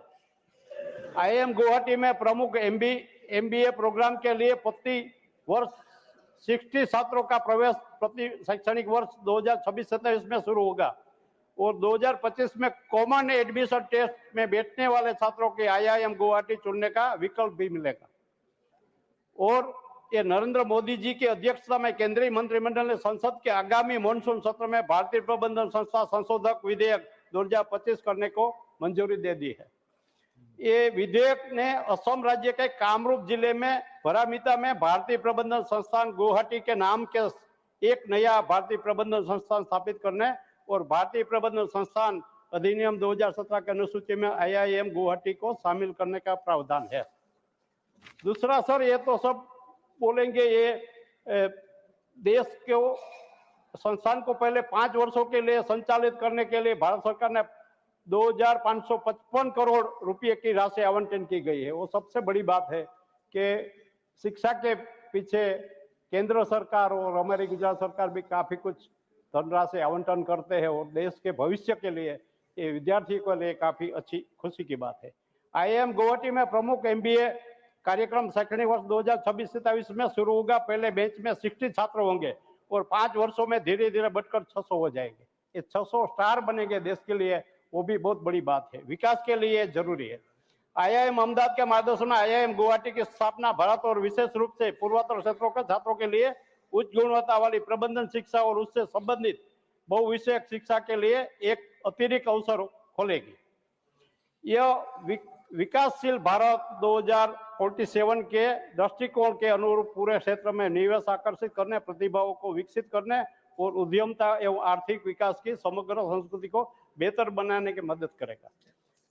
सर, मैं दिल से ये बिल को अपना समर्थन करता हूँ और हमारे देश में जो पहले आक्रांता आने के बाद हमारी शिक्षा नीति में सनातन विरोधी लोगों को अपनी शिक्षा नीति में खुद का गद्दारी का पाठ चलाया था, वो सब अभी तो कैंसिल हो गया है। लेकिन अभी भी कोई अन्य जगह पर आक्रांता का नाम, रोड, बिल्डिंग, कई रेलवे स्टेशन वगैरह नाम तुरंत निकालने के वहां हमारे क्रांतिवीर भगत सिंह, चंद्रशेखर आजाद, सुभाष चंद्र बोस वगैरह के नाम से नया रूप देने के और ये मुस्लिम आकांक्षा का नामो निशान मिटाने की मैं अपील करता हूं अपने शिक्षण मंत्री से। और टाइम मिला, आभार, थैंक यू। वंदे मातरम, भारत माता की जय, गर्वी गुजरात। धन्यवाद। Shri Santosh Kumar P, not present. Doctor K Laxman. Thank you, sir. I stand here in support of this IAM amendment bill for establishing an IAM in Guwahati, Assam. This is another feather in the cap of development of Modi's agenda in Assam. Prior to Modi ji came to power, during particularly Congress and UPA regimes, we used to see lot of disturbances and unrest among the Northeast people, and the growing extremism and terrorism, the entire country was worried about it. From the day when Modi ji has come to power, he has given a call to act Northeast. So from that day onwards, every ministry has come up with some or other a development program or project in Northeast. The people of Northeast used to feel that, are we a part of India? So within this decade period, right from higher educations to highways, railways, airways, every capital city of the Northeast states now are connected to one national capital, Delhi, and they feel that they are a part of now mainstream. And they feel proudly and call them as now as Indians. Sir, this is going to be the 22nd IAM in the country, and surprisingly, there was only one IAM during 10 years period of UPA. But in 10 years of NDA regime, Modi's regime, 9 IAMs have come out. So this is the vision of Modi ji, and Modi ji's dream is to see that every educated of this country, let them become job creators rather than job seekers. With this visionary agenda, prior to Modi ji came to power, before 2014, hardly we had 350 startups. So now you can imagine more than 90,000 startups have come up within a span of 10 years because of this courses like managerial courses, excellence. And unicorns, hardly we had any unicorn in the country prior to Modi ji came to power. Unicorn in the sense $1 billion investment. Now we see more than 118 unicorns have come up in this 10-year period. Just because the courses like managerial, IIM, IIT. Apart from that, now we have seen that global brand IIMs like Ahmedabad, Bangalore, and Kolkata. I also feel that Guwahati IIM will also definitely become one of the global brands. Now the youth of this Assam and the students of the Assam, they did not travel for thousands of kilometers for a better study, for better education. Now they have their own institution in Guwahati itself. Now they can be rest assured with the support of 555 crores of central government. Now Assam is going to be one of the, we have been seeing how Northeast states are flourishing just for the agenda of development.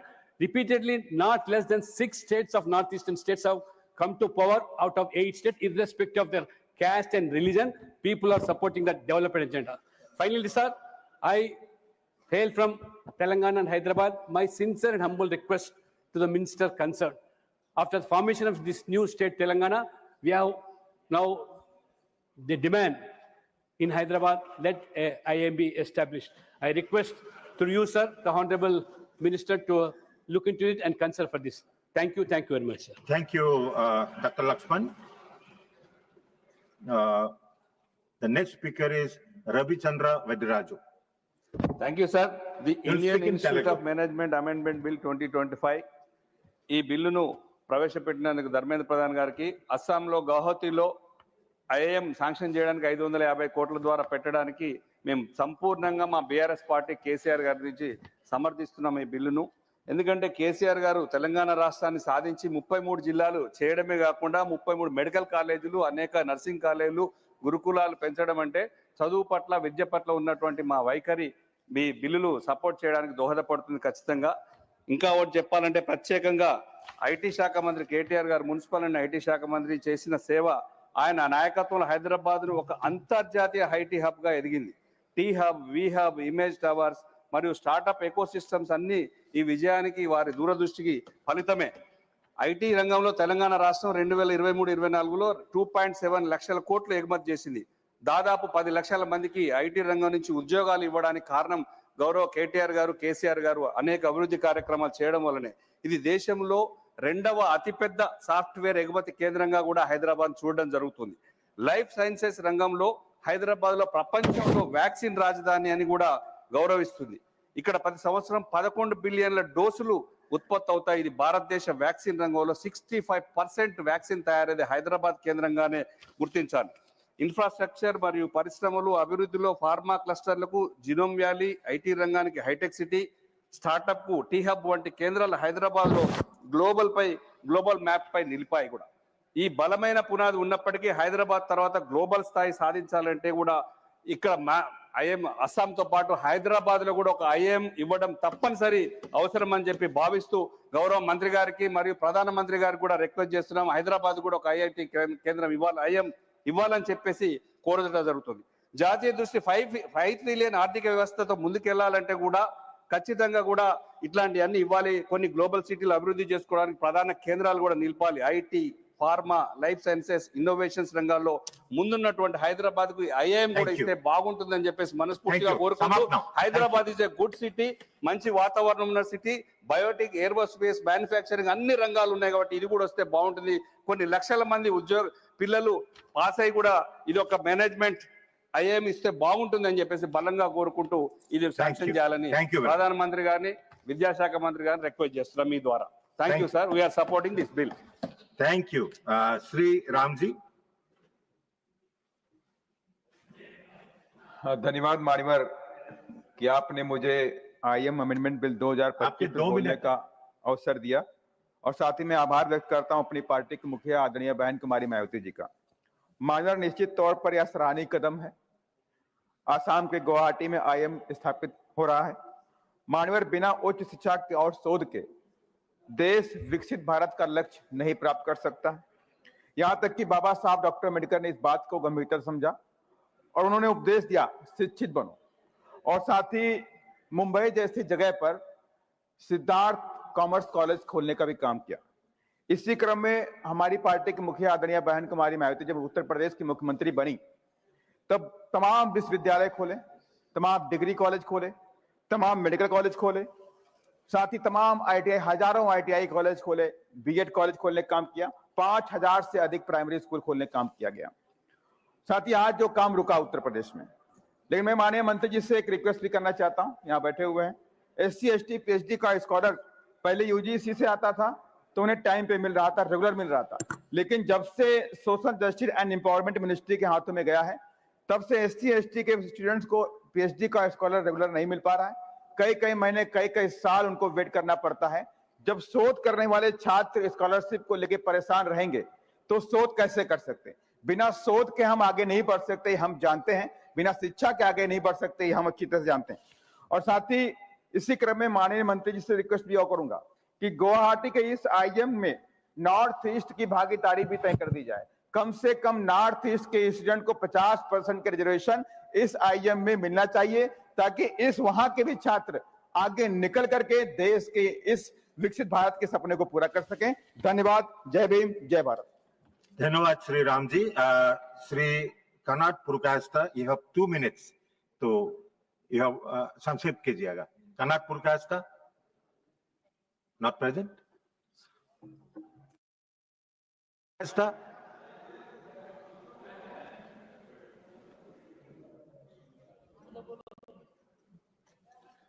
आपके 2 minute है. 2 minutes. Thank you, Deputy Speaker, sir. Chairman, sir, I rise to strongly support the Indian Institute of Management Bill 2025. Sir, this bill is historic for the entire nation and particularly for the Northeast, as it paves the way for the establishment of an Indian Institute of Management at Guwahati in Assam. So for decades, the people of Assam and the Northeast have been deprived of the access to institutions of the highest standards in education. Sir, our bright and talented youth had to travel far outside the region in search of quality higher education. So this is not only caused hardship to students and parents, but also resulted in a huge outflow of talents and resources. But sir, the scenario has completely changed under the vision and leadership of our Honorable Prime Minister, Sri Narendra Modi ji, who has termed our Northeast as Ashtalakshmi, giving the much needed impetus to the development of the Northeast in all sectors. Since 2014, the government has been making a conscious and determined effort to empower the Northeast with world-class institutions. We have already seen the establishment of IIT at Guwahati, AIMS in the region, and the several central universities and national institutes. And now the prestigious IIM is being set up at Guwahati. Sir, setting up an IIM not merely about another educational institution. This is about transformation.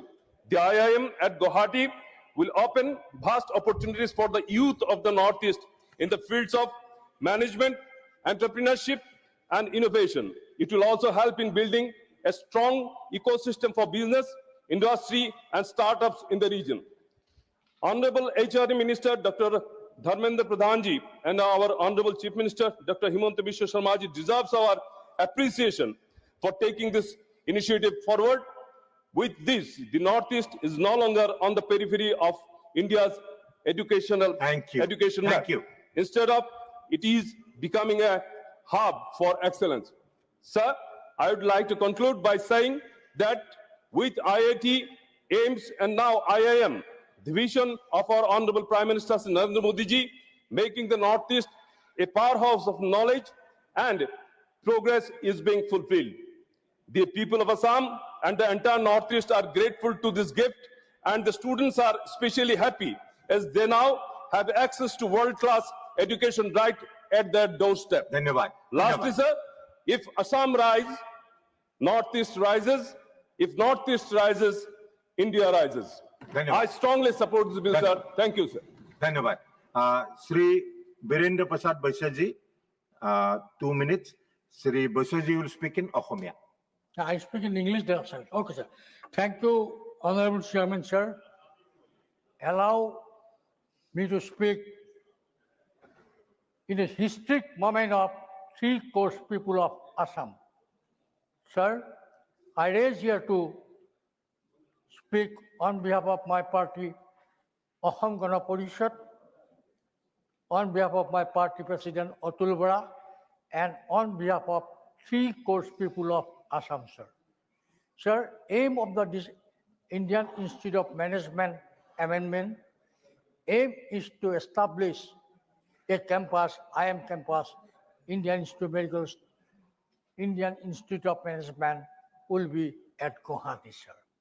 And government has already allotted 550 crores for development of the IIM in Guwahati. Indian Institute of Management, most prestigious organization of our country. And it is always recognized by globally recognized by every parts of the world. Students from every parts of the world coming to study in Indian Institute of Management, sir. Sir, it was a long-standing demand of people of Assam, sir. We always trying to have a Indian Institute of Indian Management in Guwahati, but when Congress were ruled, they totally ignored the demand of people of Assam, but it is Honorable Prime Minister Narendra Modi ji who has given this beautiful gift to three-coast people of Assam, sir. I must compliment Honorable Prime Minister. I must compliment Honorable Dharmendra Pradhanji for have this bill. Our dynamic Chief Minister Himanta Biswa Sharma always fought to establish one IIM in Guwahati, and it is already established. With this institution, it will be not only develop Assam, because Guwahati is the hub of the northeastern region. Students from the every parts of the northeastern region take part, dear sir. I like to request Honorable Minister, look in this situation. Please, there should be some opportunity given to the students of the northeastern region and Assam to priority basis admission in the Indian Institute of Management. Dhanyavad. Dhanyavad. Sir, Dr. Bhupen Hazarika, known to everybody. Jetia, with your permission, I'd like to speak few lines in Assamese also, sir. Jetia, Ahomar Otijjo Mandito, Guwahati Vishwavidyalaya স্থাপন হৈছিল doctor Bhupen হাজৰিকাই গাইছিল জিলিকাব লুইতৰে পাৰ আজি Indian institute of management গুৱাহাটীত যেতিয়া স্থাপন কৰিবলৈ চৰকাৰে সিদ্ধান্ত লৈছে নৰেন্দ্ৰ মোদী চৰকাৰে 3 কোটি অসমীয়া মানুহে উচ্চ স্বৰে গাব জিলিকিব জিলিকিব অসম জিলিকিব অসমৰ শিক্ষা ব্যৱস্থা জিলিকিব অসমৰ ৰাইজৰ আনন্দৰ জোৱাৰ উঠিব আৰু এই অল ইণ্ডিয়া ইনষ্টিটিউট অফ মেনেজমেণ্টে অসমৰ শিক্ষাৰ ক্ষেত্ৰত ভাৰতৰ শিক্ষাৰ ক্ষেত্ৰত বিশ্ব শিক্ষাৰ ক্ষেত্ৰত এক উৎকৃষ্ট স্থান প্ৰদৰ্শন কৰিব সক্ষম এইখিনি কথাকে কৈ মাননীয় মুখ্যমন্ত্ৰী ডাঙৰ ডক্টৰ হিমন্ত বিশ্ব শৰ্মাৰ তেখেতৰ প্ৰচেষ্টাৰ কাৰণে মই আন্তৰিক ধন্যবাদ জ্ঞাপন কৰিছোঁ মাননীয় প্ৰধানমন্ত্ৰী ডাঙৰীয়াই অসমক তথা উত্তৰ পূৰ্বাঞ্চলক সদায় গুৰুত্ব দিছিল মই মাননীয় প্ৰধানমন্ত্ৰী ডাঙৰীয়াক আন্তৰিক ধন্যবাদ জ্ঞাপন কৰিছোঁ কৃতজ্ঞতা জ্ঞাপন কৰিছোঁ আৰু মাননীয় শিক্ষা মন্ত্ৰী ধৰ্মেন্দ্ৰ প্ৰধান ডাঙৰীয়াক Indian institute of management Guwahati স্থাপন কৰিবৰ কাৰণে IIM 2025 যি আজি সংশোধনী বিলখন ইয়াত উত্থাপন কৰিছে অন্তৰেৰে সমৰ্থন কৰিছোঁ আৰু 3 কোটি অসমৰ মানুহৰ হৈ ইয়াক মই সম্পূৰ্ণ সমৰ্থন জনাইছোঁ ধন্যবাদ ধন্যবাদ শ্ৰী ৰামেশ্বৰ তেলীজী 3 minutes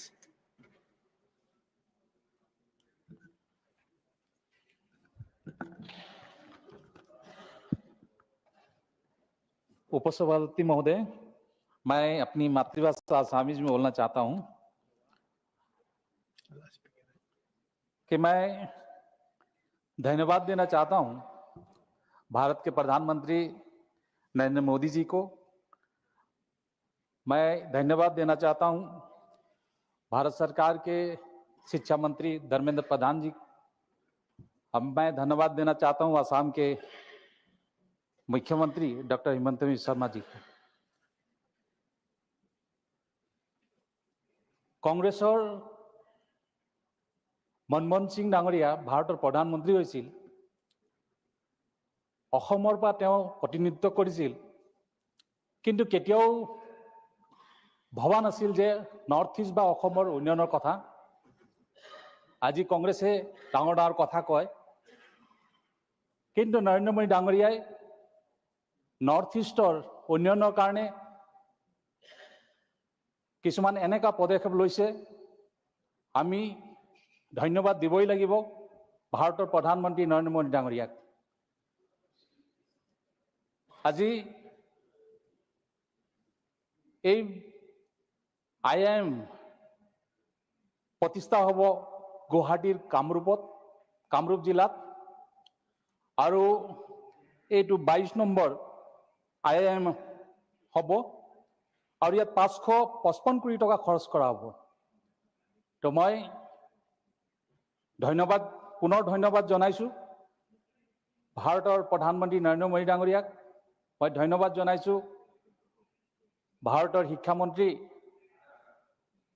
আমাৰ ধৰ্মেন্দ্ৰ প্ৰধান ডাঙৰীয়াক মই ধন্যবাদ জনাইছোঁ আমাৰ অসমৰ মুখ্যমন্ত্ৰী ডক্টৰ হিমন্ত বিশ্ব শৰ্মা ডাঙৰীয়াক নিশ্চয় আপোনালোক জানে আমাৰ চৰকাৰে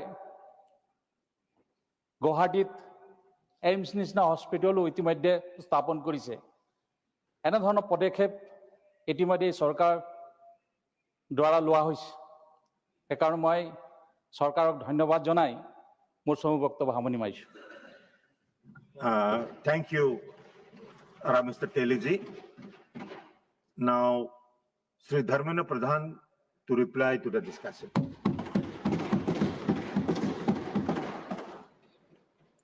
धन्यवाद महोदय।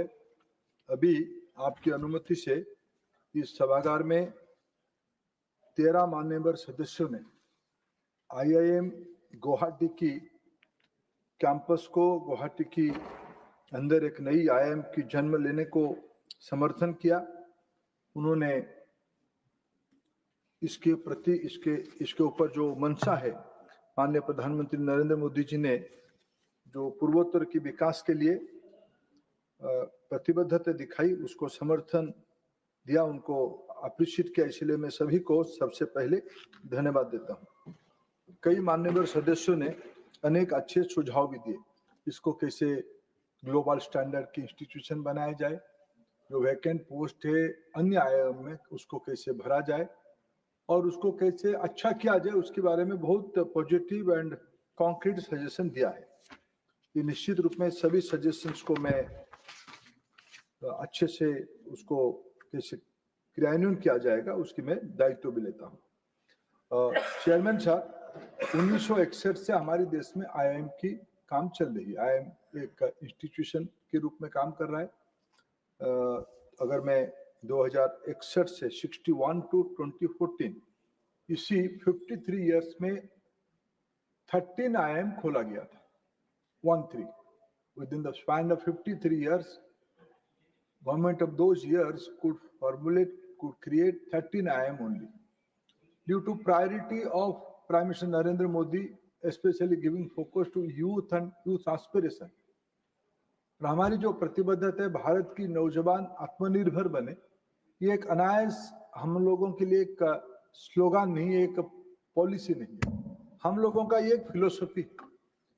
चेयरमैन सर, इस फिलोसफी को पूरा करने के लिए इंस्टीट्यूशंस बनाने पड़ते हैं। इसीलिए पिछले 11 साल में आज की इस अनुमति के उपरांत देश में और 9 नया IIM बन जाएगा। 8 पहले हमने बनाए थे, पिछले IIM मुंबई तक, आज को मिला के ये नया 9वां IIM बन जाएगा मोदी जी के कार्यकाल। इसको मिला के तो अगर इसे प्रारंभ में कहूँ, इसमें पहले 13 IIM था 53 साल में और 11 साल में 9 IIM बने। ये एक अपने आप में एक स्टेटमेंट है। 2013-14 में समूचा 13 IIM में स्टूडेंट्स की नंबर था 3,500। आज 24-25 में मैंने इसमें IIM गुवाहाटी आया ही नहीं, इसमें student number is 9,800। 3,500 to 9,800. This statement shows the commitment of our government towards creating new institutions and giving opportunity to many more students, needed students in our country. Sir 17 में हम लोगों ने एक हिस्टोरिकल स्टेप लिया IIM को लेके, जो प्रधानमंत्री जी ने समीक्षा किया कि IIM, सर उन दिनों if you can remember, IIMs are not known as not competent to give degrees. In those days, IIM, whatever they may be, whatever quality they may have produced, the degree was known as PG diploma. So it was known as a diploma. For the first time, Prime Minister Modi, after 61, this has been started, but after 53 years, Prime Minister Modi recognized a key area, and after a few years, after 55 years, he envisioned a new act. By that provision, IIM became a full-fledged institute of national importance, INI. It creates a global branding, though IIM has branding previously also, but it has, in the global scenario, the issue of equivalence is a priority area. In the area of, when we're talking about equivalence, now with enactment of 2017 Act by this Parliament, IIM became a full-fledged university-like institutions. So today, IIM Guwahati, when it will start functioning, it is as good as a university. It's a university, sir. It's a university institution of national importance. Sir उसकी amendment करते हुए आज हमने एक ही line उसमें से जोड़ा कि भारत की 22nd IIM गुवाहाटी में खोला जाएगा, जिसमें मैंने पहले भी कहा 555 करोड़ की इन्वेस्टमेंट होगी। सर ये हमारी कमिटमेंट था, जो कहते हैं हम करते हैं। प्रधानमंत्री नरेंद्र मोदी देश की संतुलन विकास के लिए जो दायित्व लेते हैं उसको करते हैं। लंबे समय से मेरे मित्र और रामेश्वर तेली जी ने ठीक से याद किया, सर इस देश में माननीय स्वर्गीय मनमोहन सिंह जी ने 10 साल तक प्रधानमंत्री रहे। I think if you can correct me, I think in the entire period he was representing Assam, state of Assam. I think all the 10 years. लेकिन अगर इतिहास के विद्यार्थी के नाते, पब्लिक पॉलिसी के विद्यार्थी के नाते उसको समीक्षा करूं, और आसाम के सबसे खराब दिन किसी समय में था 2004 से 14 ही था। आसाम को कितने भी प्रकार से अनदेखा किया जाए कांग्रेस पार्टी ने, और उस समय में प्रधानमंत्री रहते हुए, क्योंकि उनके हाथ में निर्णय नहीं था, निर्णय और किसी के हाथ में था। ये अपेक्षा सर पहली बार नहीं था। उल्फा, मैंने आज जैसे कहा कि आप हमारे वैश्य जी, हमारे तेली जी, अभी शर्मादा सब उपस्थित, वहाँ हमारे मुख्यमंत्री हेमंत बिश्व शर्मा जी, हमारे कनक जी, सभी आसाम के आंदोलन की उपज है।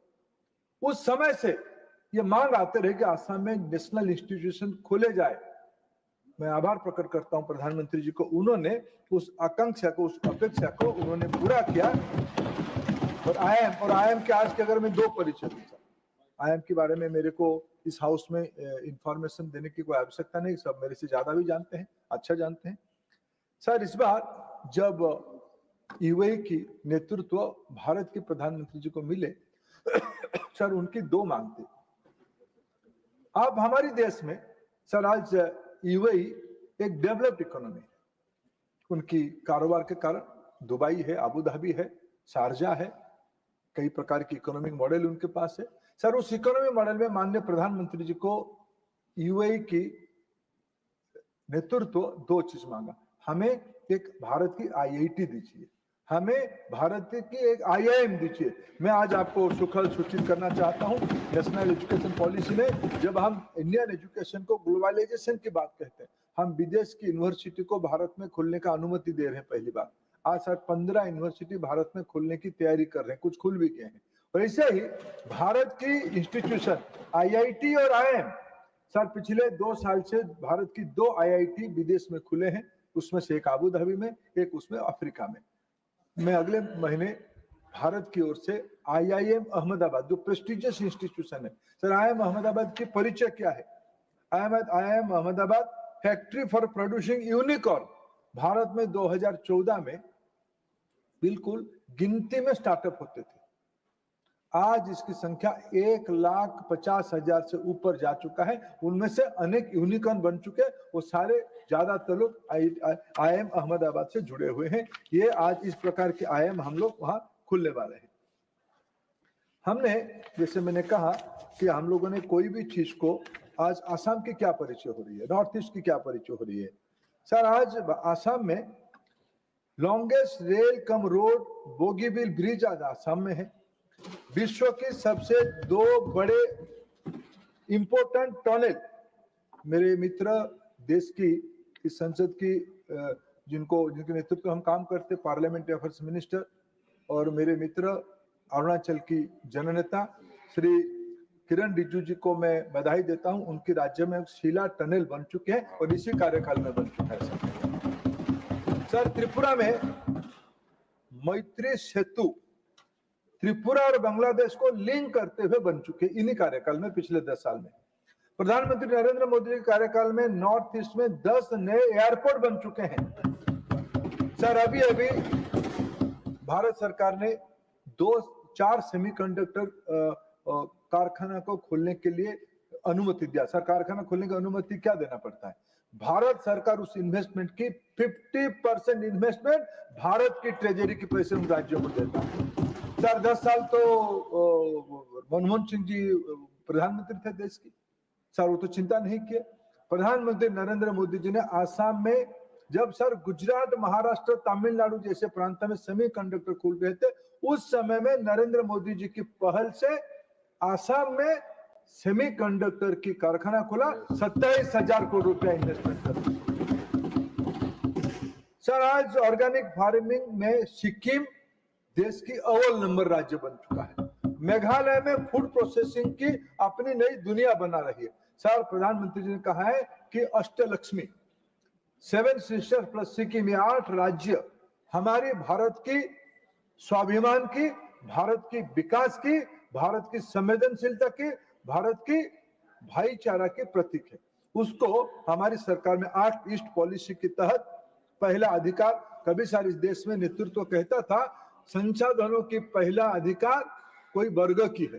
प्रधानमंत्री नरेंद्र मोदी जी ने कहा संसाधनों की पहला अधिकार देश की गरीबों की है, देश की महिलाओं की है, देश की युवाओं की है, देश की किसानों की है, और उसको करके दिखा। संसाधनों की पहला अधिकार भारत की पूर्वोत्तर हिस्सा की है, नॉर्थ ईस्ट पार्ट की है, सब करके उन्होंने दिखाया। मैं इस पहल के लिए फिर मैं एक बार आसाम की सरकार को, विशेष करके वहां का मुख्यमंत्री श्री हिमंत बिश्व शर्मा को धन्यवाद देता हूं। उन्होंने निरंतर प्रयास करते हुए आसाम में प्रधानमंत्री जी की अनुमति प्राप्त करके आज आसाम में गुवाहाटी में IIM खुलने वाला है। मित्रों, मैं अध्यक्ष जी, मैं सभी सदस्यों का और इस सदन का फिर एक बार आभार प्रकट करता हूं और मैं आश्वस्त करता हूं हमारे देश में अभी जॉब सीकर की संख्या, विशेष करके अच्छे इंस्टीट्यूशन में पढ़ने वाले बच्चे नौकरी के पीछे ना जाए और नौकरी बनाए। They should be job creator, they should not be job seeker, they should be job creator, at least those who are studying in elite institutions like IIT and IIM. I am happy today the way Northeast is emerging itself, and Prime Minister Modi is solidly behind for the development of the Northeast, and the new leadership of that zone is aspiring for a new heights. This IIM Guwahati will certainly create a bigger scenario for entire Northeast, especially Assam and Guwahati. Again, I thank all the members for supporting this bill. Thank you, sir. Thank you, Honorable Sri Dharmendra Pradhan ji. The question is that the Indian Institute of Management Amendment Bill 2025, as passed by the Lok Sabha, be taken into consideration. Those in favor, please say aye. Those against, please say no. I think the ayes have it, the ayes have it, the ayes have it. The motion is adopted. We shall now take up clause by clause consideration of the bill. Clause 2 stands part of the bill. Those in favor will please say aye. Those against, please say no. I think the ayes have it, the ayes have it, the ayes have it. Clause 2 is adopted. Clause 3 stands part of the bill. There is one amendment. Amendment number 1, Dr. Fawzia Khan, not present.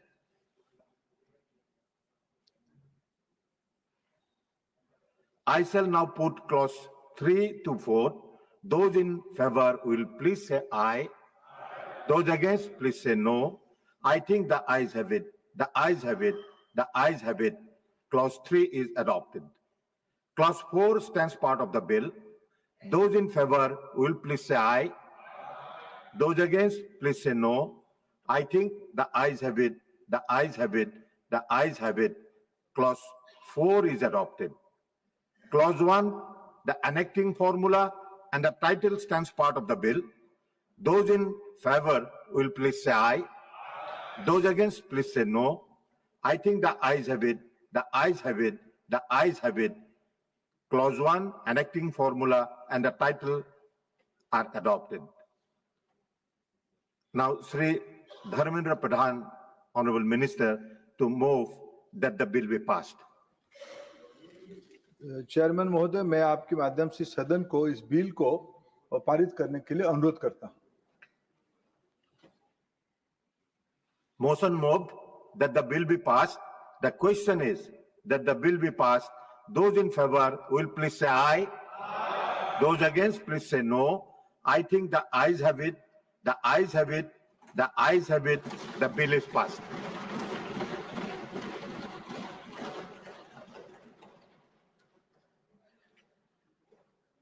We'll take up special mention now.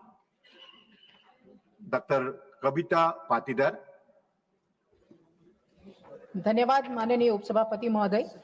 मैं सर्वप्रथम हमारे यशस्वी प्रधानमंत्री एवं उनकी दूरदर्शी सरकार का हार्दिक अभिनंदन करती हूं, जिनकी कृषक कल्याणकारी योजनाएं प्रधानमंत्री किसान सम्मान निधि, मृदा स्वास्थ्य कार्ड, प्रधानमंत्री सफल बीमा योजना तथा किसानों की आय दुगना करने का संकल्प आज देश के अन्नदाताओं को आत्मनिर्भर, सशक्तिकरण और सम्मान की दिशा में दृढ़ता से आगे बढ़ा रहे हैं। मैं स्वयं एक कृषक परिवार से हूं, इसलिए किसानों की पीड़ा और परिश्रम को गहराई से समझती हूं। इसलिए किसानों की एक गंभीर समस्या को सदन के समक्ष रखना चाहती हूं। वर्तमान में घोड़ा रोज और जंगली सुअर लहलहाती फसलों को पल भर में बर्बाद कर रहे हैं। मेरे किसान भाई सीमित साधनों के चलते अपनी फसलों को नहीं बचा पा रहे। कुछ किसान भाई लोहे की तार फेंसिंग करवा भी लेते हैं, पर घोड़ा रोज 20-12 फीट की लंबी लंबी छलांग लगाकर फसलों को बर्बाद कर रहे हैं और मेरे किसान भाई कुछ भी करने में असमर्थ है। अतः मेरा सरकार से विनम्र आग्रह है कि राष्ट्रीय स्तर पर एक विशेष अभियान चलाकर इन वन्य पशुओं को पकड़कर संरक्षित अभयारण्यों में भेजा जाना चाहिए या विशेषज्ञों की राय लेकर इस समस्या का निराकरण करने हेतु एक व्यवस्थित योजना बनानी चाहिए, ताकि मेरे किसान भाई घोड़ा रोज और जंगली सुअरों से अपनी फसलों को बचा सके और इस समस्या का से उनको छुटकारा मिल सके। बहुत बहुत धन्यवाद। धन्यवाद। श्री गुलाम अली। शुक्रिया deputy chairman sir.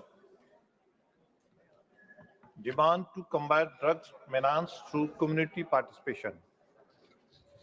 Arise to draw the attention of government to the alarming drug menace plaguing Jammu and Kashmir. An estimated 1.35 million people in J&K, about 8% of the population, are affected by substance abuse. Sir, 90% of these drug users are youth between 17 and 33-year-old. The proliferations of opioids, especially heroin, has created a public health crisis. For instance, shared needles have driven hepatitis C prevalences to nearly 20% among injecting drug users. Law enforcement alone cannot curb this epidemic, which is eating away at our social fabric. The need of hour is a massive community-driven fight back against drugs. We cannot succeed unless the fight becomes a public movement involving all sections of society. I ask the government to facilitate the formation of village-level anti-drug committees, empowering local leaders, teachers, religious heads, and especially women in dedicated anti-drug committees will help combat the menace at the grassroots. Notably, women can play a pivotal role in rehabilitation and awareness. Setting up all women anti-drug committees and support groups will help destigmatize addiction and save our youth. Furthermore, there is a need to strengthen rehabilitation infrastructure. There is no proper arrangement or policy for rehabilitating drug addicts in J&K, leading many to relapse after detoxification. Therefore, I ask the government to establish a comprehensive rehabilitation policy, increase the number of de-addiction centers, ensure follow-up tracking of record individuals, and reintegrate them via skill training. Shukriya. धन्यवाद। श्री सुभाष चंद्र बोस पिल्ले।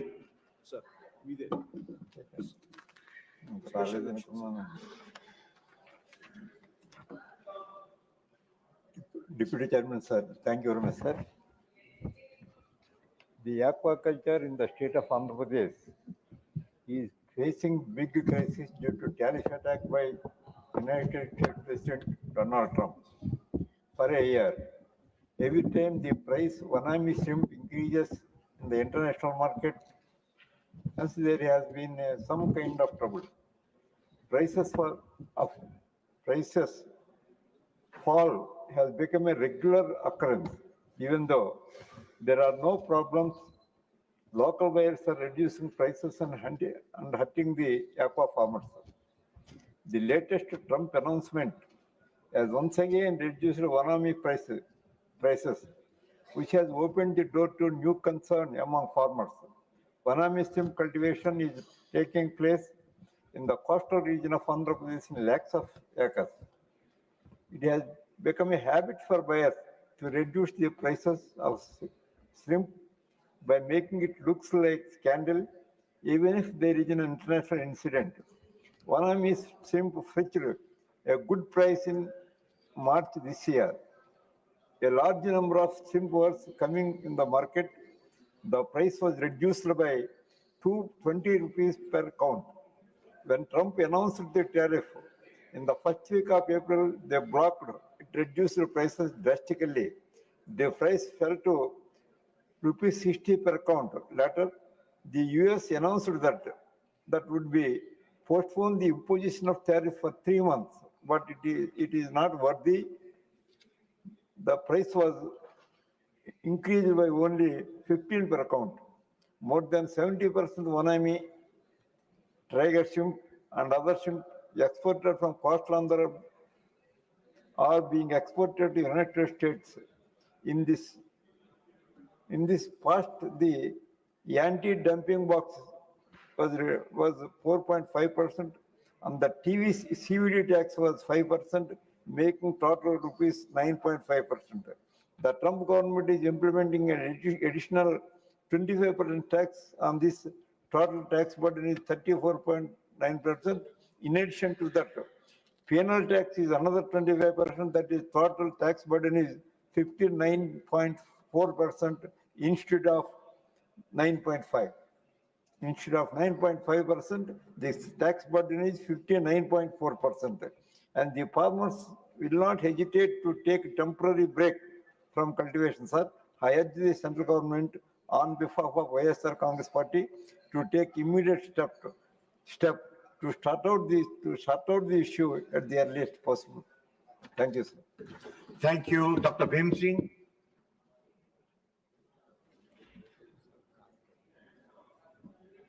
Mahoday, subject demand for establishment of modern, well-planned and self-reliant new towns named Namo Nagar. महोदय, आज देश में तीव्र गति से शहरीकरण हो रहा है। गांव और छोटे कस्बों से लाखों लोग रोजगार, शिक्षा और बेहतर जीवन की तलाश में शहरों की ओर पलायन कर रहे हैं।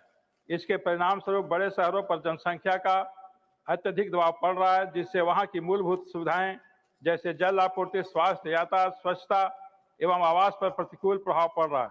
वर्तमान शहरों की पूर्व निर्धारित व्यवस्था इस तेजी से बढ़ती जनसंख्या का भार वहन करने में असमर्थ होती जा रही है। इस परिस्थिति को देखते हुए समय की आवश्यकता है कि देश में नए नगरों की योजना और स्थापना की जाए। ये नगर इस प्रकार विकसित किए जाएं कि सभी आधुनिक सुविधाएं जैसे उच्च गुणवत्ता की शिक्षा, स्वास्थ्य सेवाएं, आवासीय संरचनाएं, सार्वजनिक परिवहन, हरित क्षेत्र और साथ ही साथ स्थानीय स्तर पर रोजगार के अवसर भी उपलब्ध हों। इससे न केवल वर्तमान नगरों पर जन दबाव कम होगा, बल्कि यह नागरिकों को बेहतर जीवन स्तर भी प्रदान करेगा। अतः मैं भारत सरकार से आग्रह करता हूं कि देश के विभिन्न हिस्सों में नमो नगर नाम से आधुनिक, सुनियोजित और आत्मनिर्भर नए नगरों की स्थापना हेतु एक राष्ट्रीय नीति बनाई जाए, ताकि शहरी संकट का समाधान निकाला जा सके और समावेशी विकास को बल मिल सके। धन्यवाद श्री नरेश बांसल। आज उपसभापति ji, demand for firm policy for waste management in the country. हमारे शहरों में अपशिष्ट प्रबंधन एक गंभीर समस्या है और इस पर तत्काल ध्यान देने की आवश्यकता है। प्रधानमंत्री जी ने इसको समझा और स्वच्छ भारत मिशन की शुरुआत की, जिसके बहुत अच्छे परिणाम आए। अब जरूरी है स्थानीय निकायों में कचरे के निस्तारण की। भारत का ई कचरा उत्पादन लगभग 50% बढ़ गया है। प्रत्येक वर्ष नगर निकाय में ठोस कचरे की मात्रा बढ़ रही है और अनुमान है कि हर साल 110 मिलियन मीट्रिक टन नगर पालिका ठोस अपशिष्ट का उत्पादन होता है। भारत अब आधिकारिक तौर पर अमेरिका और चीन के बाद दुनिया का तीसरा सबसे बड़ा ई कचरा जनरेटर है। इस कचरे के निस्तारण के लिए वैज्ञानिक तरीकों को अपनाने की जरूरत है। ऐसी व्यवस्था होनी चाहिए जिससे बायोडिग्रेडेबल कचरे को स्रोत पर ही अलग किया जा सके और संसाधित किया जा सके। यहाँ तक कि जब कचरा संग्रहण और परिवहन हो भी रहा है तो कचरे का पृथक्करण और पुनर्चक्रण आवश्यकता अनुसार नहीं हो पा रहा है। इसलिए मौके पर ही कचरे का पुनर्चक्रण और पृथक्करण और प्रसंस्करण आवश्यक है। इसके साथ ही पूरी प्रक्रिया को विकेंद्रित करने की आवश्यकता है ताकि स्थानीय स्व सरकारें स्रोत पर कचरे को संभालने के लिए सशक्त हो। सरकार को इस मामले पर तत्काल गंभीरता से ध्यान देना चाहिए। धन्यवाद। धन्यवाद। Shri Sadanand ji. Thank you, Upasabhapati Mahoday. My special mention is need for establishment of 150-bedded ESIC hospital at Mulgaon in North Goa district. I rise to draw the attention of the government to the urgent need for establishment of 150-bedded Employee State Insurance Corporation Hospital at Mulgaon in North Goa district in Goa. At present, the ESIC scheme covers over 2.54 lakh insured persons and approximately 8.5 lakh beneficiaries in Goa. A large number of these insured persons reside in North Goa district. Currently, Goa has only one ESIC hospital located in Margaon in South Goa district. This results in difficulties for insured workers who have to travel long distance for seeking timely medical attention and treatment. In this regard, it is also important to note that in the 189th meeting of the ESIC, the acquisition of approximately 5 acres of land at Bulgaon was approved at a proposed rate of rupees 14.16 crore for the construction of the ESIC hospital, and accordingly, the sale deed was executed in December 2023, and possession of the land was also handed over to the ESIC by the Goa Housing Board Corporation. This new proposed ESIC hospital in Mulgaon, North Goa district, will be operated directly by ESIC and will cater to nearly 1.35 lakh insured person in North Goa, as well as an insured person is adjoining Sindhudurg district of Maharashtra, which also lacks an ESIC hospital. This new ESIC hospital in Mulgaon is not just a need, it is a critical requirement for the welfare of the insured working population in the North Goa district. I appeal to the government to ensure that the construction of the 150-bedded ESIC hospital at Mulgaon is taken up on priority and that all pending processes are expedited at the earliest. Thank you, sir. Thank you. Ms. Swati Maliwal, not present. Sri Brijlal ji. Thank you, Deputy Chairman, sir. My subject, need for tapping of geothermal power.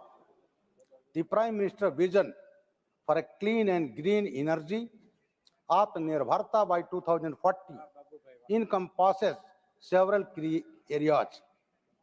Energy security, which involves diversifying energy sources, boosting domestic production of alternative fuels like hydrogen and biofuels, solar, wind, hydro, and reducing dependence on imported oil and gas. Geothermal power is a new addition to it. Geothermal energy is a heat from Earth's interior generated by radioactive decay. India has 381 thermally anomalous sites identified by the Geological Survey of India GSI with a potential to generate 10,600 megawatt, enough to power 10 million households. ONGC is leading India's first geothermal power project in Puga Valley, Ladakh, with the aim of generating 1 megawatt power in the initial phase. This pilot project, located at 14,000 feet, is also the world's highest geothermal power plant. The project will involve drilling 2 wells each reaching 1,000 meters deep to tap the geothermal reservoir. Key projects include 20 kilowatt pilot plant in Manuguru, Telangana, Dirang in Northeast, and ONGC's 1 megawatt project in Koga Valley, Ladakh, and finally, which will be a commercial scale plant of 250 megawatt in future. Since Himachal Pradesh, Uttarakhand, Jammu Kashmir, Northeast have many known spots of geothermal energy, we should tap these sources of energy which is non-polluting, carbon-free and sustainable. The project is expected to not only provide electricity but a great help to the force deployed at remote and inhospitable terrains. I urge the government to look into it. Thank you, sir. धन्यवाद। इंदुवाला गोस्वामी जी। धन्यवाद उपसभापति महोदय। My special mention is demand for the construction of Utrala Holy Road in Bajnath, district Kangra, Himachal Pradesh. उपसभापति जी, मैं सरकार का ध्यान अपने राज्य हिमाचल प्रदेश के जिला कांगड़ा के बैजनाथ में उतराला होली मार्ग के निर्माण की ओर आकृष्ट करना चाहती हूँ। जिला कांगड़ा चंबा की दूरी कम करने वाले इस मार्ग का निर्माण बेहद महत्वपूर्ण है। इस सड़क के निर्माण से जिला कांगड़ा और चंबा की दूरी 200 किलोमीटर से कम होकर महज 60 किलोमीटर रह जाएगी।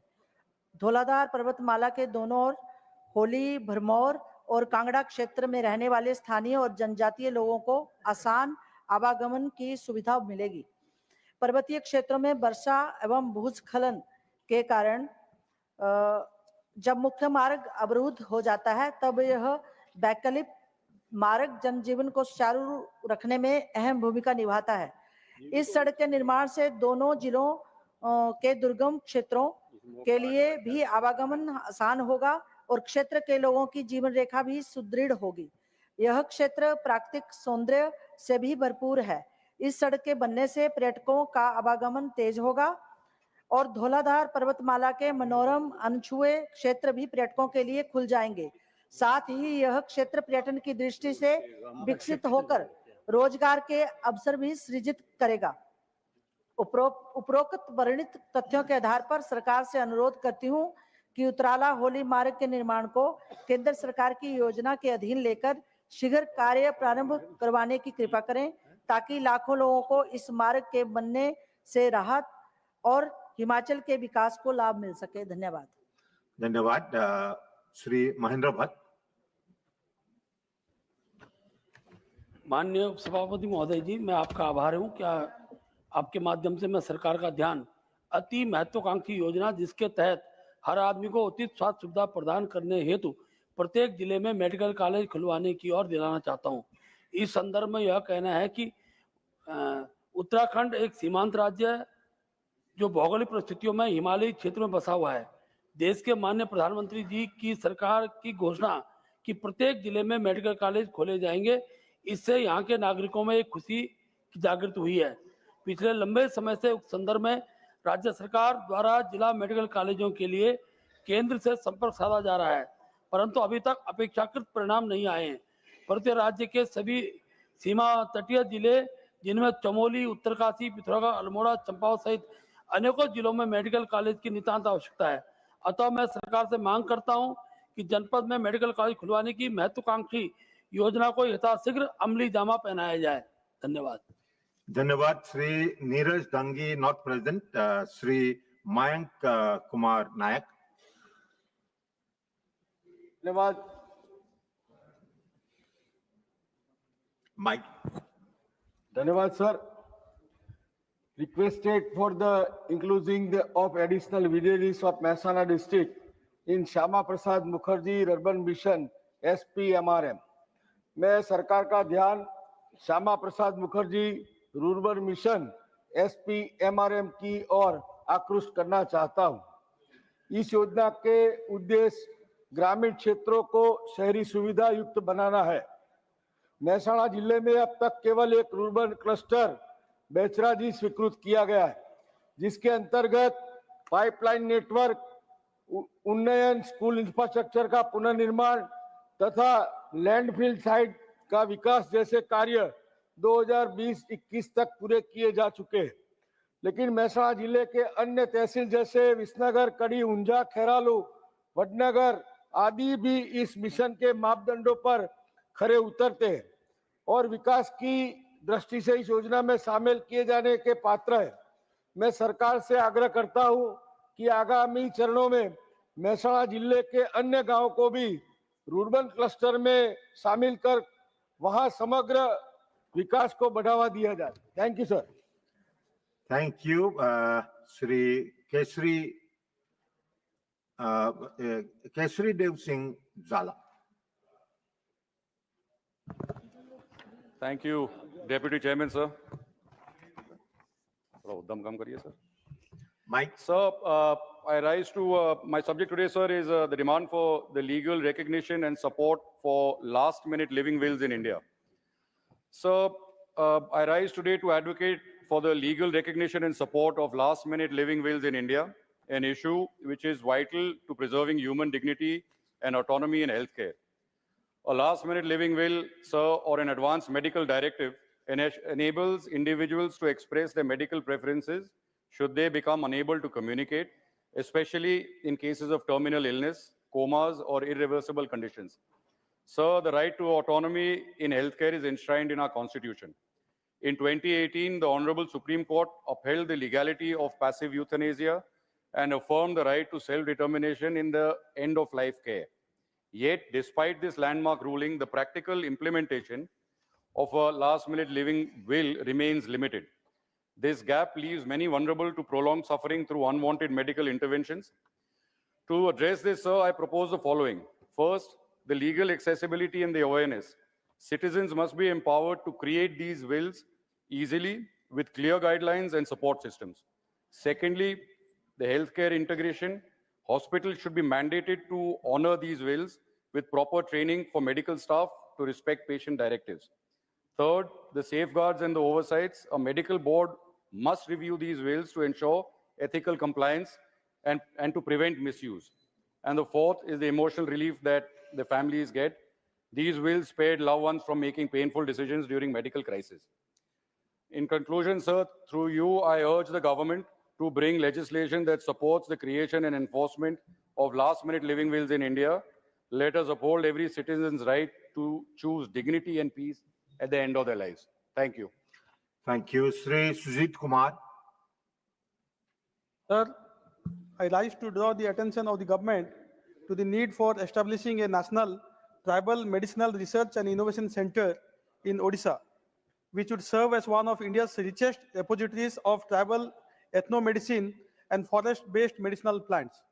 Sir, Odisha is home to many tribal communities, including 30 particularly vulnerable tribal groups, PVTGs, such as Bonda, Dongriya, Kond, and Saura. For generations, these communities have preserved traditional treatments for ailments such as malaria, respiratory disorders, and orthopedic injuries using endemic herbs from Simlipal, Niyamgiri, and Gandhamardan hills of Odisha. Yet the state lacks any dedicated and permanent institutional infrastructure for research, documentation, or value-added innovation in the field of tribal medicine. Despite the identification of over 30 globally valued medicinal plants like vetiver and frankincense, Odisha still lacks a dedicated research center. A local facility, unlike the one recently supported under AIMS Delhi, would better integrate with the state's ecosystem and tribal communities that preserve this knowledge. Although limited efforts under the National Ayush Mission have supported some cultivation and nursery projects, there is still no centralized innovation hub for tribal medicine. I therefore urge the government to establish such a center with a focus on preservation and scientific validation of tribal medicinal knowledge. B, intellectual property rights protection and benefit sharing with tribal communities. C, support for tribal-led enterprises. And D, promotion of GI-tagged tribal medicinal products for global markets. Such an institution, sir, would not only safeguard indigenous traditions, but also empower tribal communities as key stakeholders in India's growing Ayush economy. Thank you. Thank you. Dr. Sasmeet Patraji. Honorable Vice Chairman, sir. My special mention today is need for strategic imperative of data availability for India's artificial intelligence and technology startups. Honorable Vice Chairman, sir, I rise to draw attention of the government to a bottleneck that could decide whether India becomes a global artificial intelligence leader or remains a consumer on account of the acute scarcity of structured, high quality, and interoperable data sets. Data is not merely the new oil. It is the new electricity powering algorithms, training large language models, enabling generative AI, and driving innovation from healthcare to defense technology.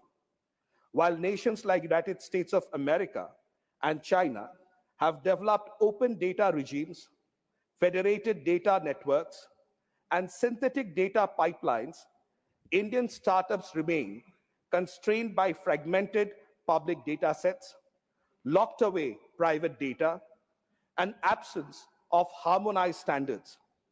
This forces innovators to spend up to 60% of project cost on the data acquisition and cleaning, which is a crippling drag on speed and competitiveness. I urge 6 decisive steps from the government. 1, establish a national data commons, anonymized, standardized, machine-readable data sets across digital domains. 2nd, mandate inter-ministerial data harmonization so all public data sets follow common formats and metadata standards. 3, create secure public-private data sharing protocols with legal clarity and liability safeguards. 4, incentivize industry to contribute non-sensitive data sets backed by recognition and tax credits. 5, adopt privacy-preserving computation methods, federated learning, differential privacy, and secure multi-party computation, enabling innovation without compromising citizens' rights. 6, invest in large-scale data annotation and labeling infrastructure, leveraging universities, research institutes, and startups to ensure data sets are AI ready and globally competitive. Without such infrastructure, India risks importing foreign AI rather than exporting Indian AI. With it, we will leapfrog global peers, anchor leadership for the global south, and power a $1 trillion innovation economy. I thank you, sir. Thank you. Shri Dharyasil Mohan Patil. अध्यक्ष महोदय, महाराष्ट्र राज्य के कोकण क्षेत्र के लिए NDRF की स्थायी station की मैं मांग कर रहा हूं। सभापति महोदय, महाराष्ट्र का कोकण क्षेत्र जिस क्षेत्र में रायगढ़, पालघर, ठाणे, सिंधुदुर्ग, रत्नागिरी जैसे जिले आते हैं। अध्यक्ष महोदय, भौगोलिक एवं जलवायु दृष्टि से बहुत ही संवेदनशील ये क्षेत्र है। इसके कारण प्राकृतिक आपदा यहाँ भारी घटना यहाँ पर घटित होती है। चक्रवात, भारी वर्षा, बाढ़, भूस्खलन जैसी प्राकृतिक आपदा यहाँ पर आम बात है। अध्यक्ष महोदय, गेले 2-3 दिनों से कोकण में भारी वर्षा हो रही है और कोकण का जो भूतल है उसका जो तीव्र उतार है उसके कारण यहाँ पर आने वाली बाढ़ बहुत ही कम वक्त में आती है और बहुत ही बड़ी क्षति करके यहाँ से चली जाती है। अध्यक्ष महोदय, यहाँ पर होने वाली वर्षा 3000 से 4000। You have to go by the text only. आपने जो टेक्स्ट दिया है वही आपको पढ़ना है। बाहर की बातें नहीं ला सकते। बराबर है। बीते कुछ वर्षों में अध्यक्ष महोदय, इसमें निसर्ग तोकते जैसे चक्रवात, भारी वर्षा के साथ आने वाली बाढ़ जैसी घटनाओं ने कोकण क्षेत्र में जनधन को बहुत क्षति पहुंचाई है। साथ में ही अध्यक्ष महोदय, इस क्षेत्र में होने वाली औद्योगिक विकास के साथ होने वाली दुर्घटनाओं का भी विचार करना आवश्यक है। अध्यक्ष महोदय, आपदा होने के बाद पुणे स्थित एनडीआरएफ स्टेशन से आने वाली इकाइयां बचाव कार्य के लिए आती तो है, लेकिन उसमें बहुत सारा विलंब होता है। अध्यक्ष महोदय, इसलिए अगर कोकण क्षेत्र में मध्य क्षेत्र में हुए पेड़, रोहा, पनवेल के आसपास अगर स्थायी एनडीआरएफ स्टेशन स्थापित हो तो पूरे कोकण क्षेत्र को इसका कवरेज मिल सकता है। अध्यक्ष महोदय, कोकण क्षेत्र के आसपास रहने वाले मुंबई, नवी मुंबई क्षेत्र को भी त्वरित मदद मिलना संभव है। इसलिए अध्यक्ष महोदय, मैं ये मांग करता हूं कि केंद्र सरकार से आग्रह करता हूं कि महाराष्ट्र के कोकण क्षेत्र के लिए पेंच स्थित स्थायी एनडीआरएफ स्टेशन स्थापित किया जाए। ऑनरेबल मेंबर, आपका जो अप्रूव टेक्स्ट है, जो आपने दिया था, जो अप्रूव हुआ है, उसी को पढ़ना है, अंत में बाकी रिकॉर्ड में नहीं जाएगा। अंत में मैं केंद्र सरकार से आग्रह करता हूं कि कोकण महाराष्ट्र के पेन स्थायी एनडीआरएफ स्टेशन की स्थापना की जाए, जिसमें पर्याप्त जनशक्ति, आधुनिक आपदा उपकरण, जल एवं स्थल दोनों प्रकार के बचाव साधन टेक्स्ट में नहीं है। और मेंबर, वही पढ़ रहा हूं, जो टेक्स्ट आपको अप्रूव हुआ है वही पढ़ रहा हूं सर। अभी जो पढ़ रहे हैं वो टेक्स्ट में नहीं है, आपका अप्रूव टेक्स्ट में नहीं है। नहीं, मुझे यही मिला है सर। चलिए समाप्त कीजिए। अब वही बोल रहा हूं। फिर पढ़ूं मैं? नहीं, आप आखिरी पैराग्राफ पढ़िए। सेम ही है, ठीक है। यह कदम केवल आपदा प्रतिक्रिया की गति और क्षमता को बढ़ाएगा, बल्कि कोकण क्षेत्र में लाखों निवासियों के लिए जीवन एवं संपत्ति की सुरक्षा भी सुनिश्चित करेगा। आभारी। धन्यवाद Patil ji. Shrimati Sangeeta Yadav.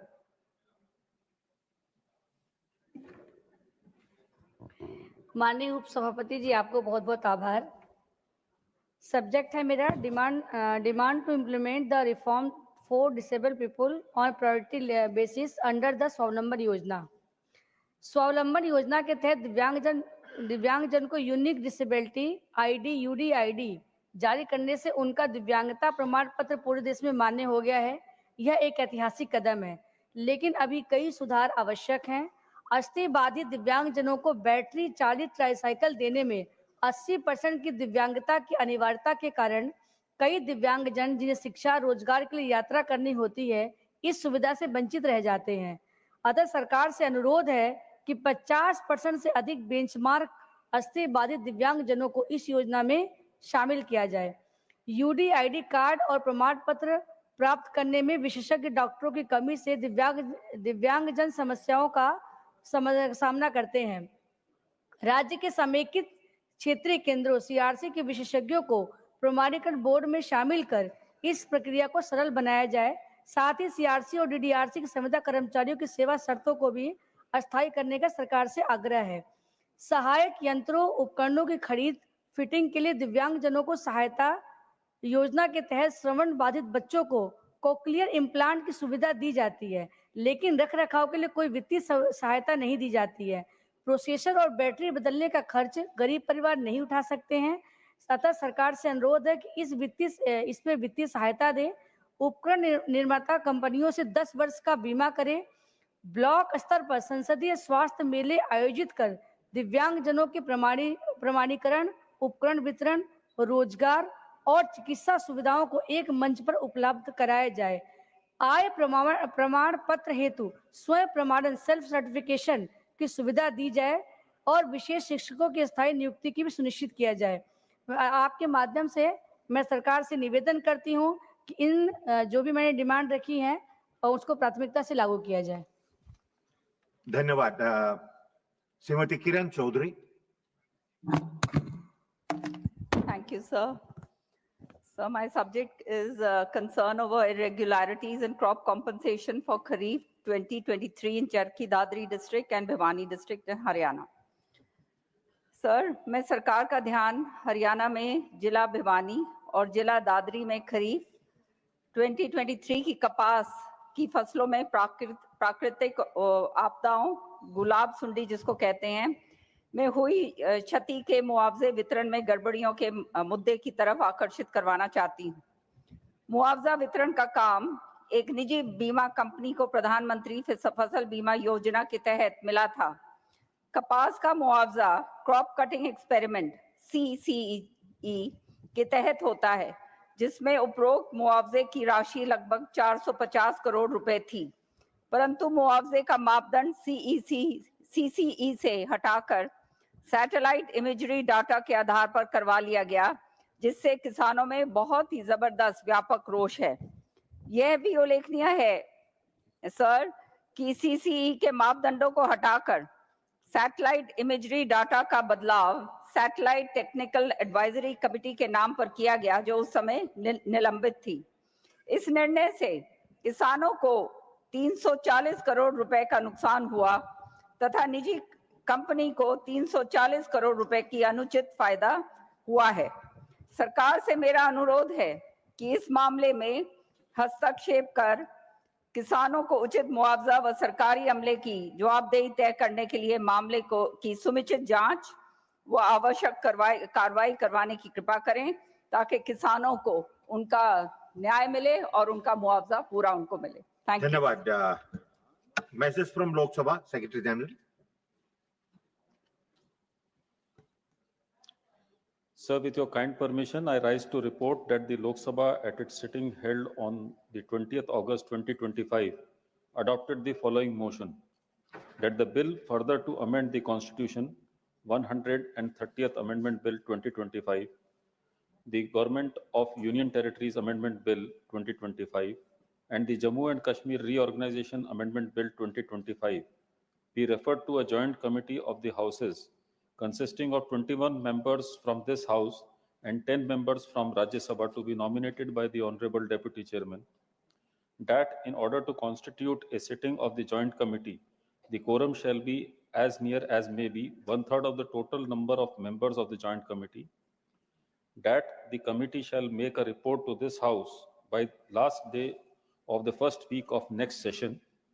That in other respects, the rules of procedure and conduct of business of this House relating to parliamentary committees shall apply with such variations and modifications as the Speaker may make, and that this House recommends to Rajya Sabha that Rajya Sabha do join the said joint committee and communicate to Lok Sabha the names of members to be appointed by Rajya Sabha to the joint committee. We'll go back to special mention now. Shri KRN Rajesh Kumar. Not present. Dr. Sumer Singh Solanki.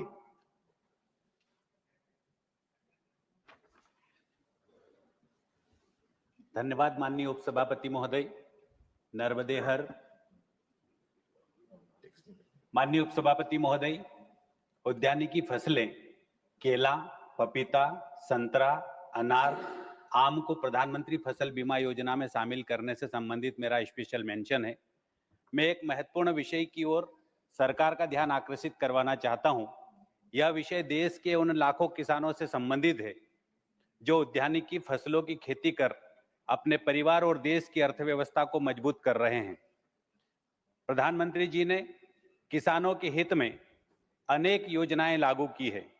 इन्हीं में से एक ऐतिहासिक योजना प्रधानमंत्री फसल बीमा योजना है।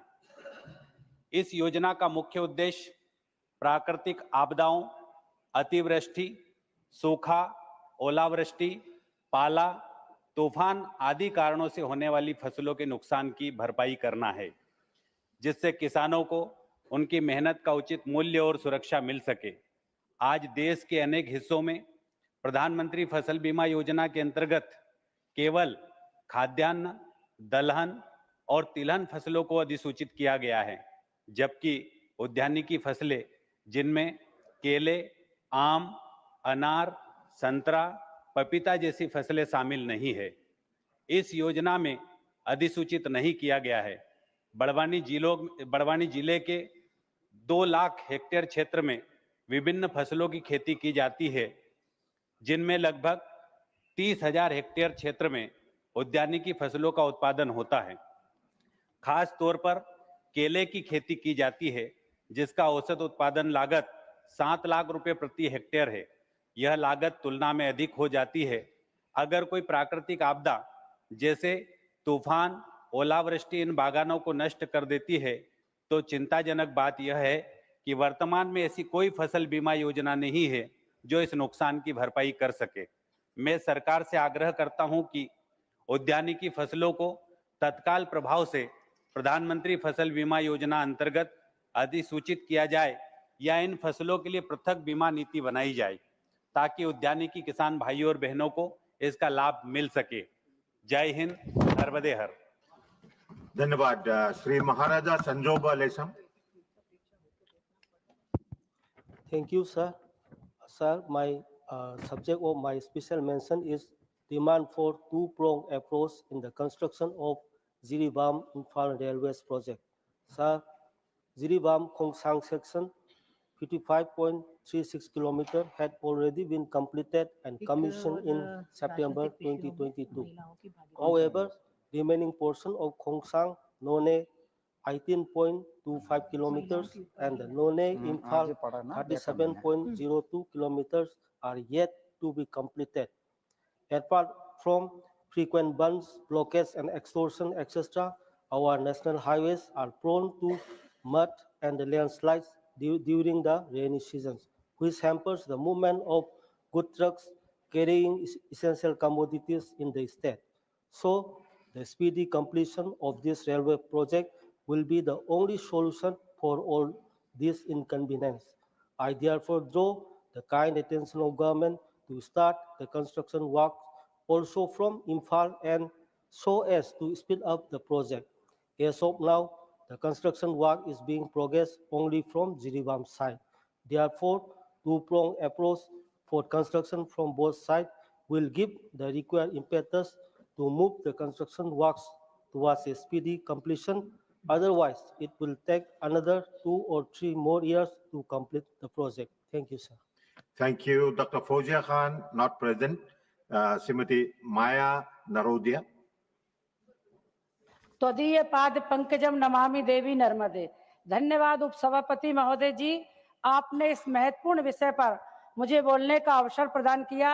मैं आपके माध्यम से सरकार का ध्यान एक अत्यंत महत्वपूर्ण विषय की ओर आकर्षित करना चाहती हूं, जो देश भर के करोड़ों अन्य पिछड़ा वर्ग ओबीसी से संबंधित छात्रों और युवाओं से जुड़ा हुआ है।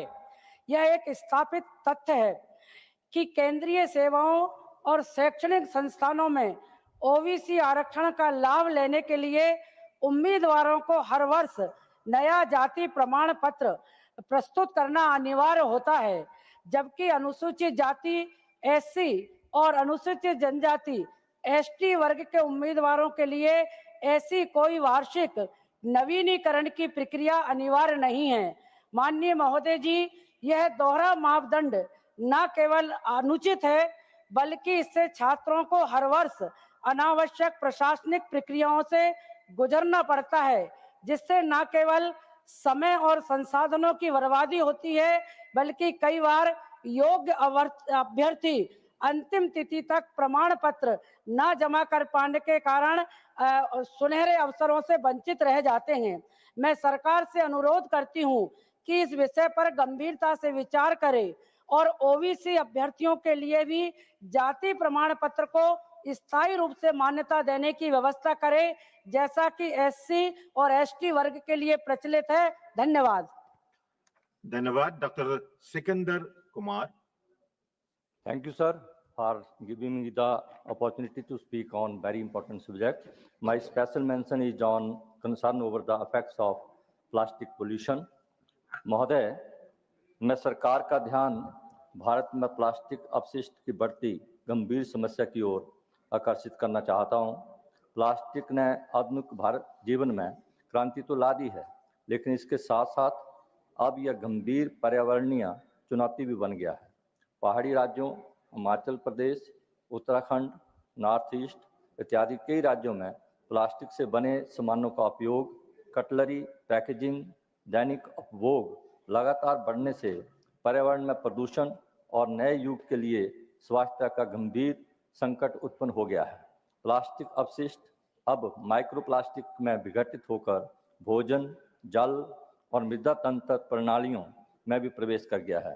प्रतिबंध के बावजूद सिंगल यूज प्लास्टिक के प्रभुत्व को अभी भी नकारा नहीं जा सकता।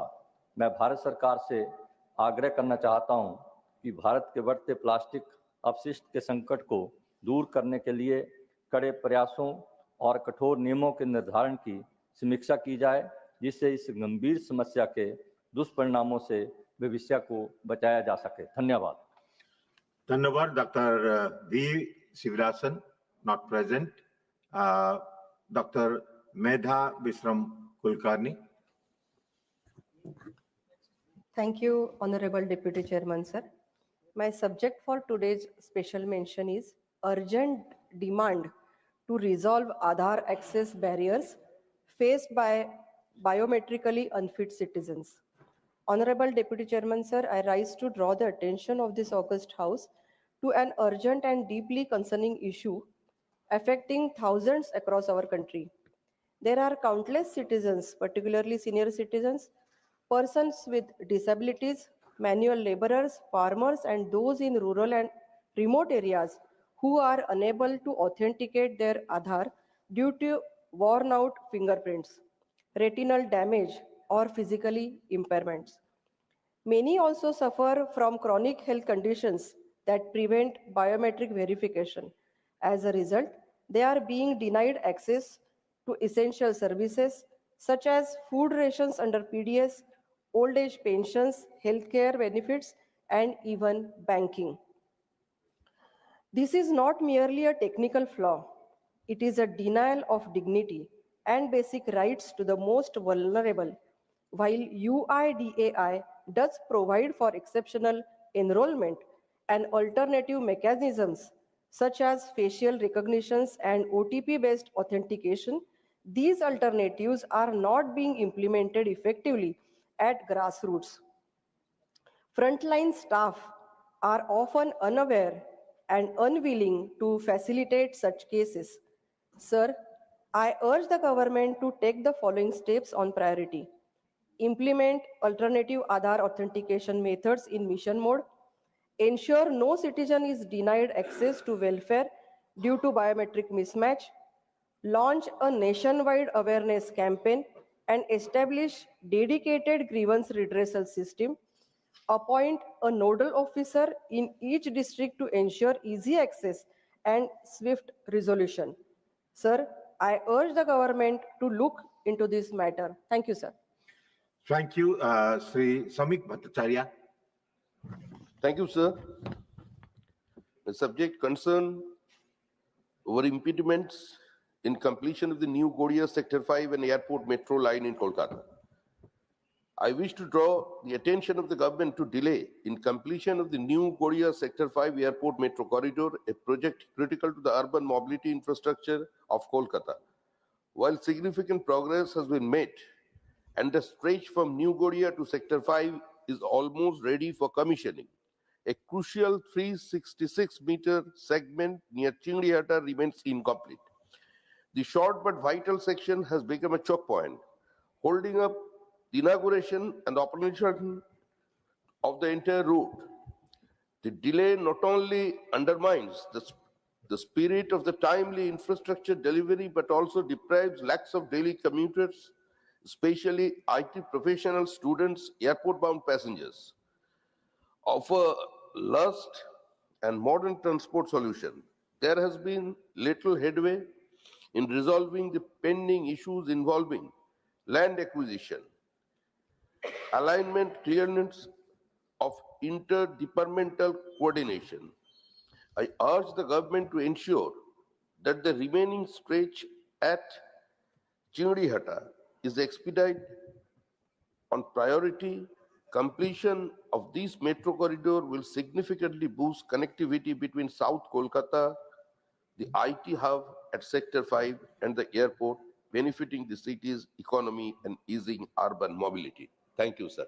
Thank you, Sri Sanjay Singh. Not present. Sri Sanjay Seth, not present. Srimati Devi Mathur, not present. Dr. K. Lakshman. Thank you, sir, for allowing me to speak on the most concerned and alarming issue. The subject is concern over menace of online gaming and betting apps among youth. I rise to express concern over the exploding menace of online gaming and betting apps that are rapidly ensnaring the Indian youth. These platforms, camouflaged as entertainment or skill-based games, are driving countless individuals into addiction, debt, and even suicide. In cities like Hyderabad, suicide helplines have reported a 60% surge in distress calls from betting addicts. In one harrowing case, a young girl fell into a 9 lakh debt trap after initially winning on a casino app. Tragically, such stories are now common across states. What makes this worse is the glamorization of these platforms by celebrities and influencers, whose endorsements mislead lakhs of impressionable users. This cannot be allowed to continue unchecked. Sir, I request the government to take multi-pronged action, that is to launch a nationwide digital de-addiction awareness campaign to educate youth and families about the psychological and financial harms. There is a need to bring strict and centralized regulation over online betting and real money gaming apps, including mandatory age verification, spending caps, and Aadhaar-linked logins. ASCI Advertising Standards Council of India is required to be empowered to regulate and prohibit celebrity endorsements of such apps. Further, banning of all betting and gambling platforms that endanger social and financial stability may be considered. Let us act before a generation is lost chasing illusions behind screens. We must uphold the safety and dignity of our youth, the architects of Vikasit Bharat. Thank you, sir. Thank you. Sri Raghav Sadda. Thank you, sir, for permitting me to raise an important issue under special mention. My subject is demand for free subscription of advanced generative AI tools to all Indians. Bharat के हर नागरिक को advance generative AI tools की मुफ्त subscription दी जाए। आज दुनिया बहुत तेजी से बदल रही है।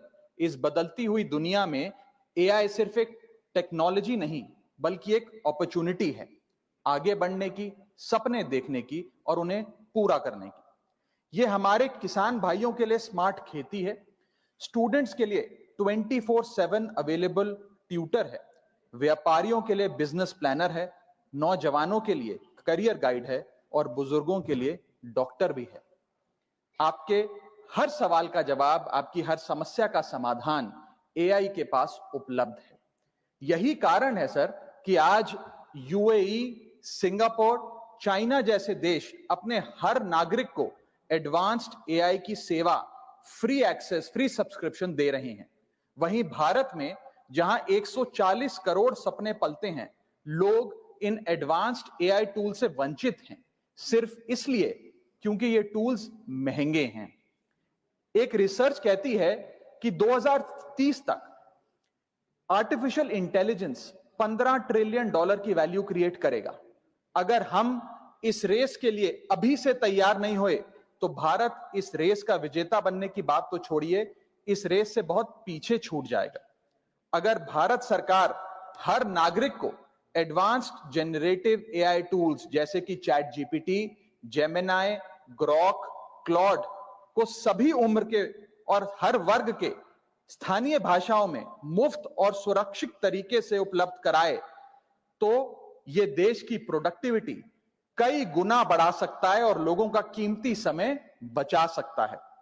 चाहे कोड लिखना हो, डेटा एनालिटिक्स हो या कोई सरकारी फॉर्म भरना हो, ये सारे काम एआई की मदद से और आसानी से और जल्दी से किए जा सकते हैं।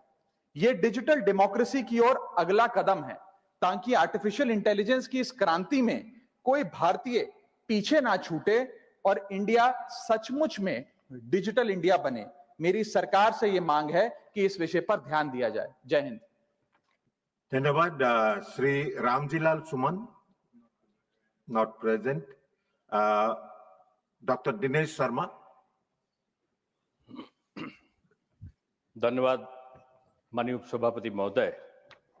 आपने समसामयिक विषय के संबंध में कि बच्चों में और युवाओं में जो विसंगतियां, असमानताओं का भाव जागृत होता है, उसके संबंध में मुझे वक्तव्य देने का अवसर प्रदान किया। आपका आभार। मैं सरकार का ध्यान बच्चों में पौराणिक और शास्त्रीय ज्ञान की कमी की ओर आकर्षित करना चाहता हूं। आधुनिक जीवन की भागदौड़ में हमारे बच्चे हमारे समृद्ध सांस्कृतिक और धार्मिक धरोहर से दूर होते जा रहे हैं। तकनीकी विकास और आधुनिक शिक्षा के कारण बच्चों में पौराणिक कथाओं, शास्त्रों और हमारे महान विचारों की जानकारी का अभाव होता जा रहा है। हमारे शास्त्रों में निहित ज्ञान और पौराणिक कथाओं में निहित नैतिक और सांस्कृतिक मूल्यों का स्थान बच्चों के जीवन में विशेष महत्व रखता है। ये ज्ञान न केवल उनकी नैतिकता और चरित्र निर्माण में सहायक होते हैं, बल्कि हमारे समाज की मूल परंपराओं और सांस्कृतिक पहचान को भी संरक्षित रखते हैं। इसलिए यह आवश्यक है कि हमारे सरकारी और निजी विद्यालयों के पाठ्यक्रम में पौराणिक और शास्त्रीय विषयों को अनिवार्य रूप से सम्मिलित किया जाए। महाभारत, रामायण, गीता और अन्य शास्त्रों में निहित शिक्षाएं बच्चों को नैतिक मूल्यों, अनुशासन और कर्तव्य निष्ठा की प्रेरणा देती हैं। इससे वे न केवल अपना चरित्र सशक्त बना सकते हैं, बल्कि अपनी संस्कृति के प्रति सम्मान और गर्व की भावना को भी विकसित कर सकते हैं। इसके अलावा विद्यार्थियों को पौराणिक कथाओं और शास्त्रों से जोड़ने के लिए विशेष कक्षाओं या कार्यक्रमों का आयोजन भी किया जा सकता है। यह पहल न केवल बच्चों के मानसिक और नैतिक विकास में सहायक होगी, बल्कि आने वाली पीढ़ियों को हमारी सांस्कृतिक विरासत से जोड़ने में यह महत्वपूर्ण भूमिका निभाएगी। माननीय सरकार से आपके माध्यम से निवेदन करता हूं कि इस विषय पर ध्यान देते हुए आवश्यक कदम उठाया जाए, ताकि बच्चों को पौराणिक ज्ञान और शास्त्रों की शिक्षा दी जा सके। धन्यवाद। धन्यवाद Dr. Dinesh Sharma. Dr. John Britas, not present. Dr. Ashok Kumar Mittal. धन्यवाद महोदय, आपने मुझे आज मौका दिया कि मैं जो लो speed and limited coverage of 5G services in India है, भारत में है, उसके बारे में अपनी बात रख सकूं। सर, देश में 5G की शुरुआत अक्टूबर 2022 में डिजिटल इंडिया के सपने के साथ हुई थी। सरकार यूपीआई, डिजिटल पेमेंट्स और एआई आधारित गवर्नेंस की बात करती है, जिसका विजन था कि विदेश में बैठा एक डॉक्टर भारत में वीडियो कॉन्फ्रेंसिंग के माध्यम से सर्जरी कर सकेगा। भारत की औसत 5G डाउनलोड स्पीड 2023 की शुरुआत में 304 MBPS थी सर, 2023 में, जो 2023 के अंत तक 280 MBPS रहेगी और आज सर सिर्फ 91 MBPS तक रह चुकी है, गिर चुकी है। ये वैश्विक रैंकिंग में भारत 12वें स्थान पे था और वो फिसलकर 26वें स्थान पर आ गया है। यूएई, कतर, दक्षिण कोरिया जैसे देश 400 MBPS की स्पीड के साथ काम कर रहे हैं। दूसरी तरफ 2024 में 5G यूजर्स की संख्या 29 करोड़ हो चुकी है और 2028 तक 77 करोड़ होने का अनुमान है। ग्रामीण और पिछड़े इलाकों में 5G अभी भी एक सपना रह गया सर, वहां तक तो पहुंचा ही नहीं। सबसे चिंताजनक बात है BSNL की, जो सरकारी कंपनी है। जियो और एयरटेल ने तो 2022 में 5G लॉन्च कर दिया था, तब से लेकर आज तक BSNL ने 5G की शुरुआत ही नहीं की है। पहले डेडलाइन थी दिसंबर 23, मतलब 1.5 साल पहले ही, फिर जून 24 हुई और अब जुलाई 25 थी और वो भी सर निकल गया। मेरा सरकार से आग्रह है कि वह इस विषय को गंभीरता से ले और देश भर में 5G network coverage, 5G network coverage, speed spectrum उपयोगिता की पारदर्शी निगरानी सुनिश्चित करे और एक national digital infrastructure performance report जारी करे, जिससे सभी टेलीकॉम ऑपरेटरों की जवाबदेही तय हो सके। धन्यवाद। धन्यवाद। श्री गोला Baburao. Thank you very much, Vice Chairman Mahoday. The subject is concern over issues faced by Vizag Steel Plant. Being India's first shore-based integrated steel plant, the RINL was earning profits and had a positive net worth. But subsequently, it started incurring losses due to not having captive mines. RINL is buying iron ore from open market at higher rates. Unlike other PSUs, steel companies which have captive mines and enjoy a cost of advantages. Secondly, RINL is borrowing money at the rate of 14% interest for working capital. As a result, the cost of production has gone up, thereby affecting its profitability. RINL has been appealing for allocation of iron ore mines under Section 17A of the MMRDR Act 2015, but no significant progress has happened so far. I therefore demand that time has come to allot iron ore mines to RINL to make it profitable. Further, the employees of RINL are facing issues of wage revision, promotion policy, recruitment, delayed payment of salaries, cuts in salary, perks, HRA, etc. Recently, RINL has introduced 2 voluntary retirement schemes. Nearly 1,500 employees have been given VRS. Andhra Pradesh Assembly has also passed the unanimous resolution against the privatization of the RINL. Steel Ministry says that CCEA approved 100% RINL disinvestment. Hence, I make the following demands from the government. The immediate allocation of iron ore mines to RINL. Second, stop retrenchment of employees. Third, provide more money for working capital. Fourth, merge RINL with SAIL. Thank you so much. Thank you, Sri Sant Balbir Singh, not present. Dr. Anil Sukhdev Rao Bonde, not present. Sri Santosh Kumar P, not present. Sri Mithilesh Kumar Ji.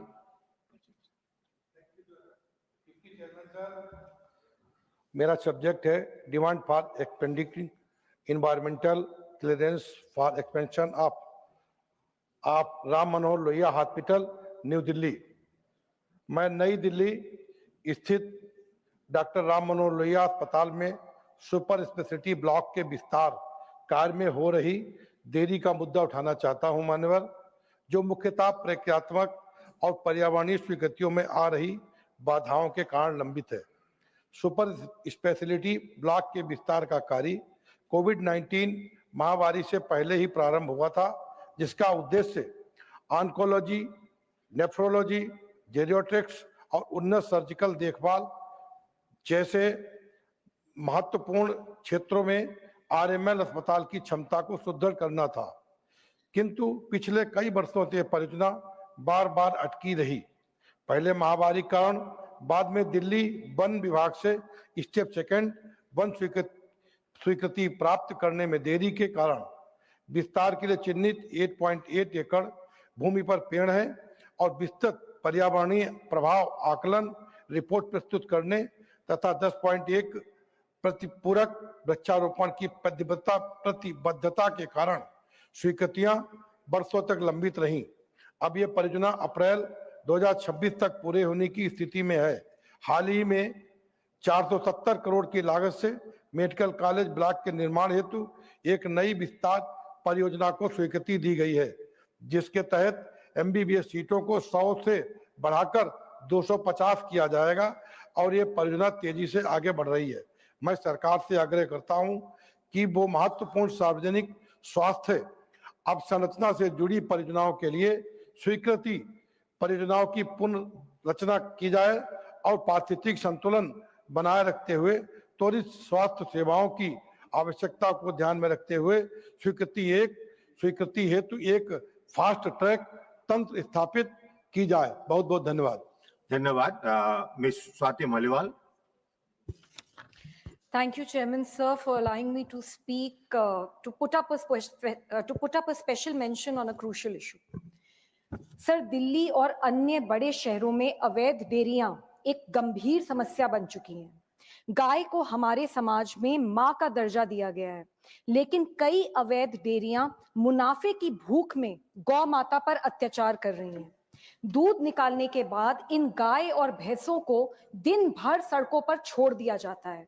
भोजन और पानी के अभाव में ये कचरा खाती हैं और थक कर सड़कों पर बैठ जाती हैं। इससे दुर्घटनाएं होती हैं और गाय तथा वाहन चालकों दोनों की जान जोखिम में पड़ती है।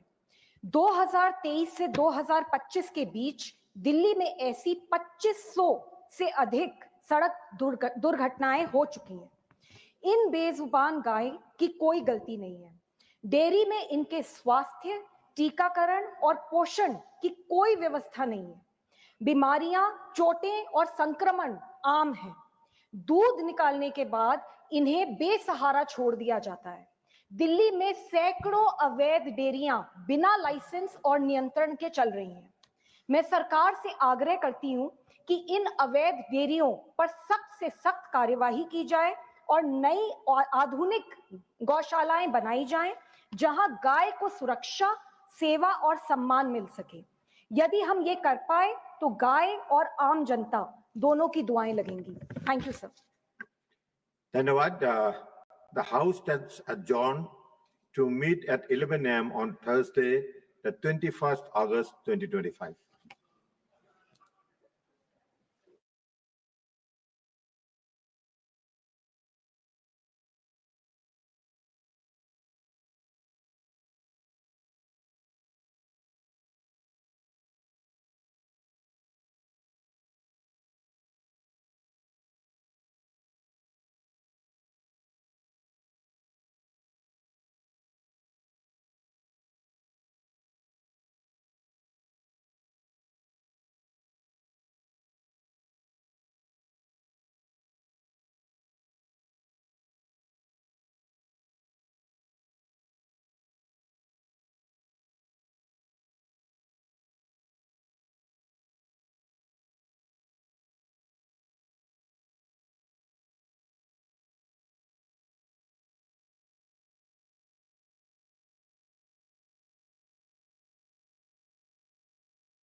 Hello and welcome viewers. You're watching In Depth with your host Kriti Mishra.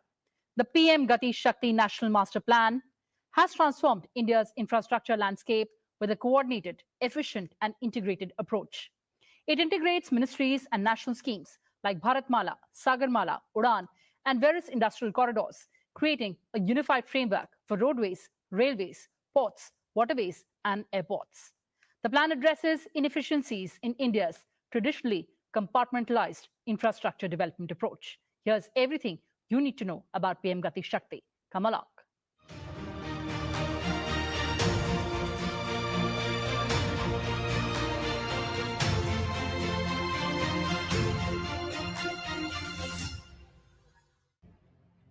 On the 75th Independence Day, Prime Minister Narendra Modi announced the PM Gati Shakti initiative during his address to the nation from the ramparts of the Red Fort.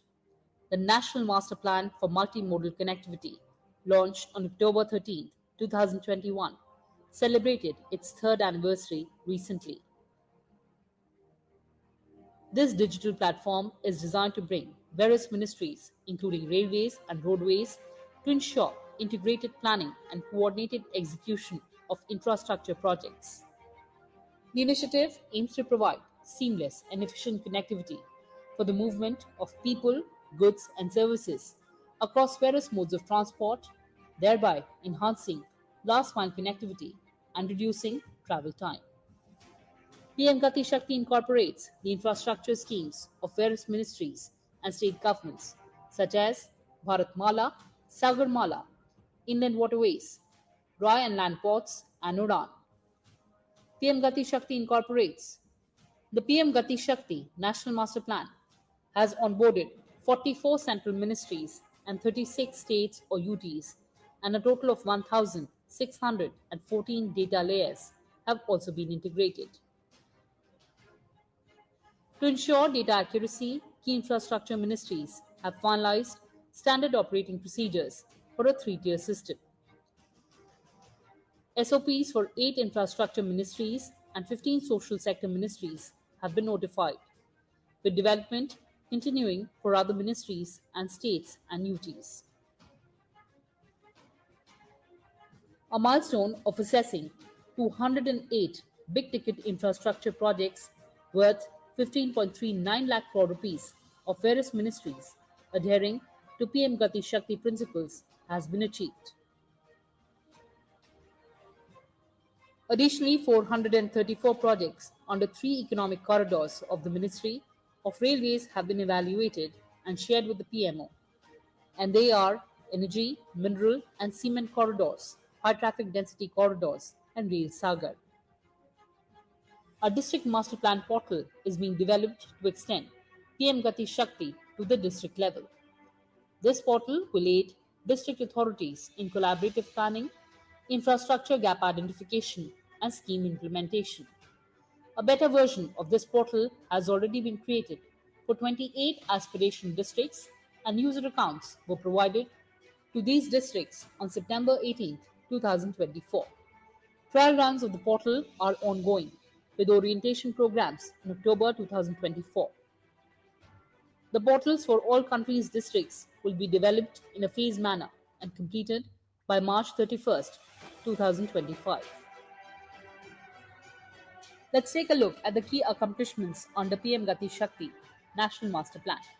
The PM Gati Shakti has resulted in numerous achievements across various sectors, significantly improving project planning, speed, and execution. The Ministry of Road Transport and Highways planned over 8,891 kilometers of roads using NPM, while the Ministry of Railways used this to plan more than 27,000 kilometers of railway lines. Railways also accelerated the completion of final location surveys, completing 449 final location surveys in financial year 2022 compared